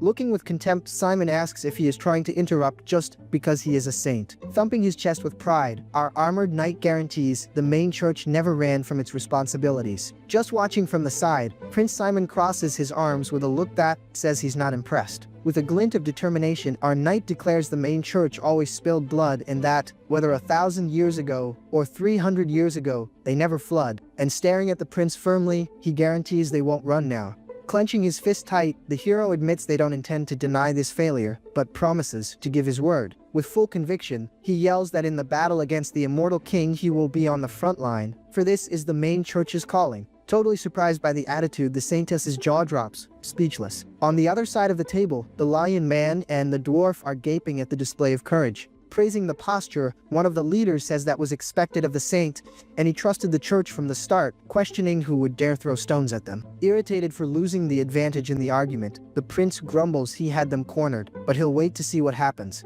Our MC lets out a little smirk, satisfied for turning the tables. Suddenly, a divine voice echoes in his mind, saying a sacred lord heard his words. Glowing in a golden aura, he realizes the karma jackpot activated and his power reserves are rising. Getting his attention, the saintess calls him saint with a look of admiration. With a genuine smile, the lady praises his speech, saying it was truly magnificent. Denying the praise, our little MC answers no, and that the most important thing now is something else. Pointing to the confusion at the table, he comments that maybe because the tension dropped, everyone looks pretty agitated. Slamming the table in desperation, Prince Dennis screams that now, the Rohan Duchy needs help urgently. Outraged, the elf retorts asking what he's talking about, since their alliance is in an even worse situation, surrounded on 3 sides by the desert. Right after, another hand slams the table hard, showing chaos is spreading. Trying to calm things down, the church rep says she knows everyone is anxious, but moments like this are precisely when they must unite their wills. Going straight to the point, the prince in blue asks if they have any kind of plan. Confirming with certainty, the rep says yes, otherwise she wouldn't have gathered everyone there. Announcing the big idea, the woman reveals the main church proposes the creation of a hero's death squad to oppose the immortal king. Completely shocked by the proposal, both the prince in blue and the blonde one are left speechless by the plan's name. Just watching the drama, our little MC stays silent, processing the crazy proposal he just heard. Detailing the plan, it is explained that the hero's death squad, a special attack unit, will join the saint to confront the immortal king directly, while the allied forces clear the path. Questioning the sanity of the plan, a noble points out that Death Squad is basically a suicide mission, saying it straight to their face. Sweating cold at the idea, Prince Dennis despairs, realizing each nation will be forced to send their most important personnel. Repeating quietly, the elven rep reflects on the idea of a death squad, clearly worried. Raising his hand with an air of superiority, Prince Simon interrupts the discussion. With a malicious smile, he warns the Empire has a candidate to recommend, and the rep, curious, asks who it would be. Revealing the name, the prince points to Viscount Isia Priston, describing the guy as a treasure of the Empire who already reached the rank of Archmage despite his young age. Confirming the nomination, our knight agrees Isia Priston certainly qualifies, admitting he's heard of the guy. Remembering the guy's fame, it's shown he is a mage who earned his title purely by skill, a true elite among elites. Suspicious of the move, our MC questions why he would recommend such a huge talent for a dangerous place, or if it's actually just someone he wants out of the way. Starting the mess, a rep remembers Marquis Sarrington was also very skilled. Then another cuts in saying his kingdom will choose its own rep and throws the ball to the other side, asking about an exceptional technician, leaving the target of the question in shock. Catching on to everyone's trick, our MC realizes they are only recommending talents from other nations. Indignant with the politics, he turns around and asks if they intend to turn his group into a mass grave, but swears he will ensure each one returns as a hero.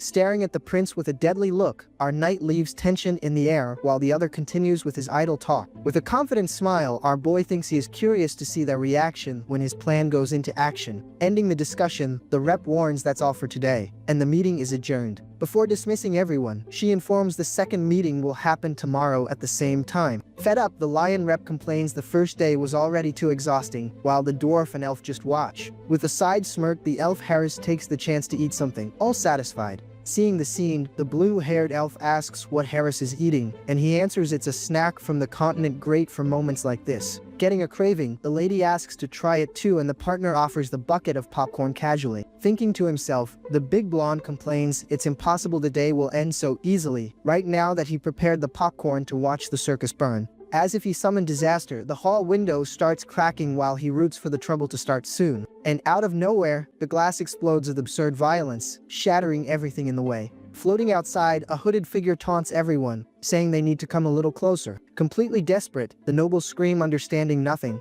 asking what the hell is happening. Emerging in a sinister purple energy, the masked villain regrets being a little late, but says he wanted to wear a mask suitable for the end of the world. Recognizing the enemy instantly, our knight screams it's the undead king and asks how he dares appear there. Without thinking twice, our MC yells for everyone to prepare for the battle coming. Giving the order, he commands all paladins and holy knight orders to gather immediately. Answering the saint's call, the knights run up screaming, ready for whatever comes. Then, our boy screams with all his strength to activate the protection barrier. An intense golden light starts forming around the round table, creating a shield. The barrier expands rapidly, glowing with a holy energy promising to protect everyone. With authority, the saintess orders everyone to enter the holy barrier, guaranteeing it will protect the gang. Touching the golden barrier, the villain feels the shield's energy and prepares his next move. Commenting the barrier is quite powerful, the masked guy laughs and says they must be terrified of him. Praising hero Heinrich for the good preparation, the enemy recognizes the opponent's power while our MC confirms mentally he is ready. Facing danger, our boy thinks the stage for the drama was set perfectly, reflecting that with the invasion of the king of the undead, the world leaders have no choice but to feel the crisis on their skin. Meanwhile, the big shots behind him continue in total panic, not knowing where to run. With a determined smile, our MC declares in thought that this is the official start of the Great War. Mocking the hero, the masked guy says his courage is admirable, but he can't be defeated, since his power surpassed what it was before several times. Retorting with the same coin, our knight warns it's the villain who will taste defeat, and the enemy, surprised, asks where such confidence comes from. Giving that little side smirk, our boy builds suspense, clearly hiding an ace up his sleeve. Pulling the sword, he says that honestly, since the stage was so well prepared, he has no choice but to fight. Taking the cue, the lion rep, already worried about costs, asks if the Holy Order will cover medical expenses. With victorious smile, our MC reveals that is his plan, since all the continent's powers, like Campbell Lepori and Lionel, are gathered there. Bursting into laughter, the masked skeleton holds his head and screams the situation is getting very interesting. Already annoyed with the mockery, our knight unsheathes the sword and asks what's funny. Explaining the reason for the laugh, the villain warns he will correct a small illusion, as they aren't the only ones gathered there. At this exact moment, strange shadows start emerging from the floor, surrounding everyone. With eyes wide with dread, our MC thinks, "Don't tell me, already getting the trap." Jumping back, he screams desperately for everyone to watch out for the floor. Observing everything from afar, a new figure with glowing blue eyes thinks the situation is perfect. Revealing his plan, the blue-eyed villain confesses he was looking for a chance to test his new subordinates' abilities. Introducing his evil army, he summons Ghoul Lord Fiona, Dread Ghost Pagos, and Death Knight Karam. Giving the final order, the big boss tells his trio of generals to attack with everything, and they advance at absurd speed. Wasting no time, the elven rep summons her spirits and orders them to purge all evil in front of them. Releasing a massive wave of energy, the spirits blow the enemy skeletons to pieces. Seeing the elf's audacity, Ghoul Lord Fiona questions how she dares challenge her with mere spirits. In the blink of an eye, the General of Darkness collides with the spirits, creating a purple and green energy explosion. While the fight goes wild, one of the knights orders to finish the undead king's army and take the guests inside the barrier. But the Death Knight is too fast and runs a soldier through with his sword before he can react. With the weapon dripping, the General of Darkness mocks the soldiers, calling them amusing scarecrows. With an intimidating look, he speaks that he is acting on his king's orders. On the other side, Ghoul Lord Fiona gives the order for her lackeys to massacre the enemies without mercy. Watching the fight, the elf realizes the enemies' movements aren't natural, as if they are choosing specific targets. Hiding behind the mask, the blue-haired villain thinks with a smile that things are going well and that, despite looking suspicious, there's nothing to be done. Revealing his strategy, he confesses he is intentionally eliminating only the scum he found in his investigations. Seeing an opening, our MC charges rapidly towards the main enemy. Screaming at the top of his lungs, he declares the king of the undead is his opponent. Worried, the saintess and the church rep offer to help the saint, joining forces in prayer. In a fusion of rage, the masked villain and the undead king prepare for the final attack, screaming they will end it all right there. And in an absurd clash of powers, our hero collides with the enemy in an explosion of golden and blue energy. The collision of opposing energies creates a blinding light that illuminates the whole hall, showing the strength of both sides. All accumulated energy explodes violently, breaking the floor and sending debris flying everywhere. Thinking with a side smile, our MC celebrates that he already managed to create enough sense of crisis with the drama. Noticing the movement, the elf calls for Harris, while he thinks the time has come to earn the popcorn he was eating. Wrapped in a bluish aura, the big blonde reflects that if Heinrich was the star last time, then, grabbing his bow, he declares now it's his turn to shine and the time has come for his weapon, Themis, to debut. Questioning what Harris is trying to do, the elf reminds him her dad told them to stay there, but with a cocky air, the big blonde answers he just felt his body a bit stiff and thought about shooting some arrows casually, leaving the partner shocked. Understanding nothing, the two elves stare at him, and one questions if casually is the word he should be using in this moment of chaos. Jumping forward with powerful energy, the archer prepares for action, ignoring warnings. Thinking with a confident smile, the elf reflects that normally there would be an impossible power gap to overcome, but there is a way. Worried, the companion screams, calling Lord Harris, who looks back for an instant. Questioning the archer's intentions, the girl asks if he knows it's dangerous, and he confirms instantly, but says he can't stand still doing nothing. With a determined smile on his face, the elf shows he already made his decision and won't go back. Seeing his attitude, the girl is speechless, clearly touched by his courage. Inspired by the attitude, the other rep decides to join the fight too, declaring she will help while green energy wraps around both. Giving a slight smile of approval, the archer agrees with the help and says, "Great." Invoking his power, the big blonde materializes 3 elemental spirits, one of fire, one of water, and another of lightning, and applies them to his arrows. Pulling the bowstring with strength, he charges the shot with absurd elemental energy. Firing with everything, the elemental arrow flies at high speed towards the fight between the knight and the undead king. With a look totally focused on the target, the elf aims with surgical precision. Hitting the target dead on, the arrow explodes in a mix of fire and lightning, creating a massive impact. Receiving the direct impact of the explosion, the villain's mask starts cracking with the force of the attack. Piercing the enemy's defenses, the combined elemental attack hits hard, breaking part of the skeleton's mask. Being pushed back by the force of the blow, the villain grumbles in pain, while our MC observes the scene. With half the mask destroyed, the king of the undead reveals his skeleton face and gives a sinister smile, finding the situation funny. Completely shocked, one of the nobles points and screams to everyone that the king of the undead's mask was broken with a single attack. Receiving a system notification, the archer is informed that his special skill, Child of the World Tree, evolved to Hair of the World Tree. With a smirk, the big blondie celebrates that the conditions to become a high elf have finally been met, but wonders if the World Tree isn't giving him a paycheck in advance. Seeing the attack, the undead king's generals get furious, with one of them growling in rage while the other screams, asking how they dare. Charging in full force, the Death Knight advances to attack the heroes and the other knights. Being stopped by his partner, the Ghoul gives the order for him to stop, saying that's enough already. Commenting that the situation is interesting, the king of the undead admits he thought they were just small fry, but they have unexpected talent, so he's gonna change plans and dip for today. Outraged by the villain's audacity, the saintess and our MC scream that he can't just come and go as he pleases, but our boy tries to calm his partner down, saying the damage caused was already severe enough. Ignoring the protests, the enemy and his troops start to vanish amidst dark energy. Mocking the heroes, the skeleton tells them not to be disappointed and taunts them, saying they must be very busy dealing with the crazed monsters out there. Full of hate, our knight screams the villain's name, Hannibal Strauss, and swears the next time they meet will be the day he gets sent to the lobby.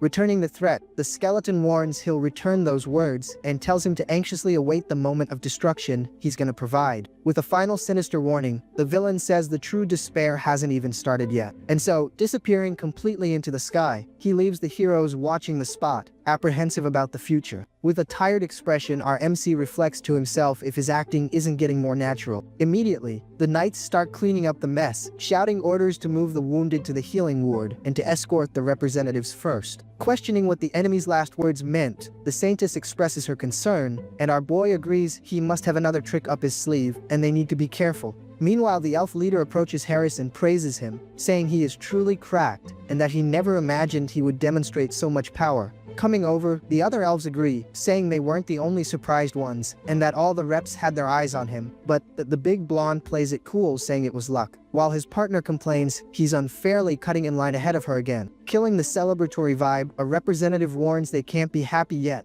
leaving the others confused. Speaking to everyone present, the woman says she believes everyone recognized the seriousness of the situation and that, shamefully, they failed to stop the king's invasion, so everyone's cooperation is desperately needed. Agreeing with the proposal, the representative says she is on board. Explaining that now it's been revealed there is no safe sanctuary left, the noble declares that, because of this, everyone must help each other in this moment. With a determined smile, the Saintess agrees and calls on everyone to lend their strength for the creation of the Heroes Task Force, promising they will also advance actively, moved by the general support.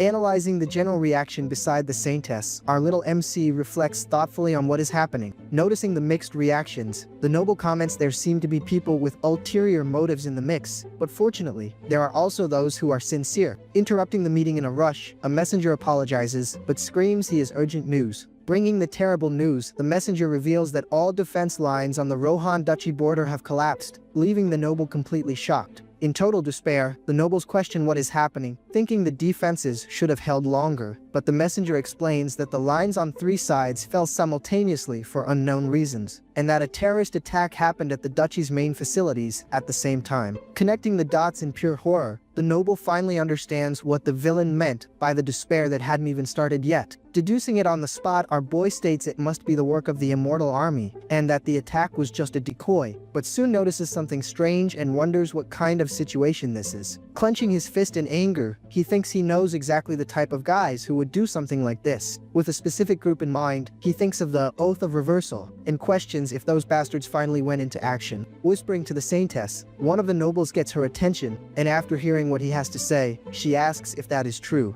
Turning to the hall, the same noble gets everyone's attention in a loud voice. Revealing a plan, the noble announces that, to resolve the matter, Cardinal Pierre of the Great Temple of Jiren has decided to show up personally with his elite troops, guaranteeing they will never give up until the end. With an aura of hope, the Saintess turns to everyone and asks that please they also don't give up. With a satisfied smile, our little MC thinks that since everyone suspects hands, the plan ended up working perfectly. Watching the Continental Alliance position itself against the Immortal King, our boy concludes that hands should also join the dance and cooperate. In his hideout, the villain explains to his subordinate that he selected the ideal spot after analyzing the conditions, a fertile land with a high concentration of sinister energy, neither too far nor too close. And praising Olivia's good work, he reflects that this is how you use forbidden knowledge. Standing in the center of a giant summoning circle, the King of the Undead begins to channel dark energy for his next big plan. Letting out an evil laugh, the King of the Undead gets everyone's attention, mocking that the Continental Alliance declared they're gonna stop his immortal army. Raising his arms imposingly, the villain declares that, since that's the case, they also need to show their will. Ordering everyone to watch closely, he reveals that this is his will that is gonna, once again, die the entire continent in fear. And completing the threat, he screams that this is the symbol of a new dark era, while a sinister tower materializes. Giving a little chuckle of satisfaction, the skeleton demonstrates his plan is just beginning.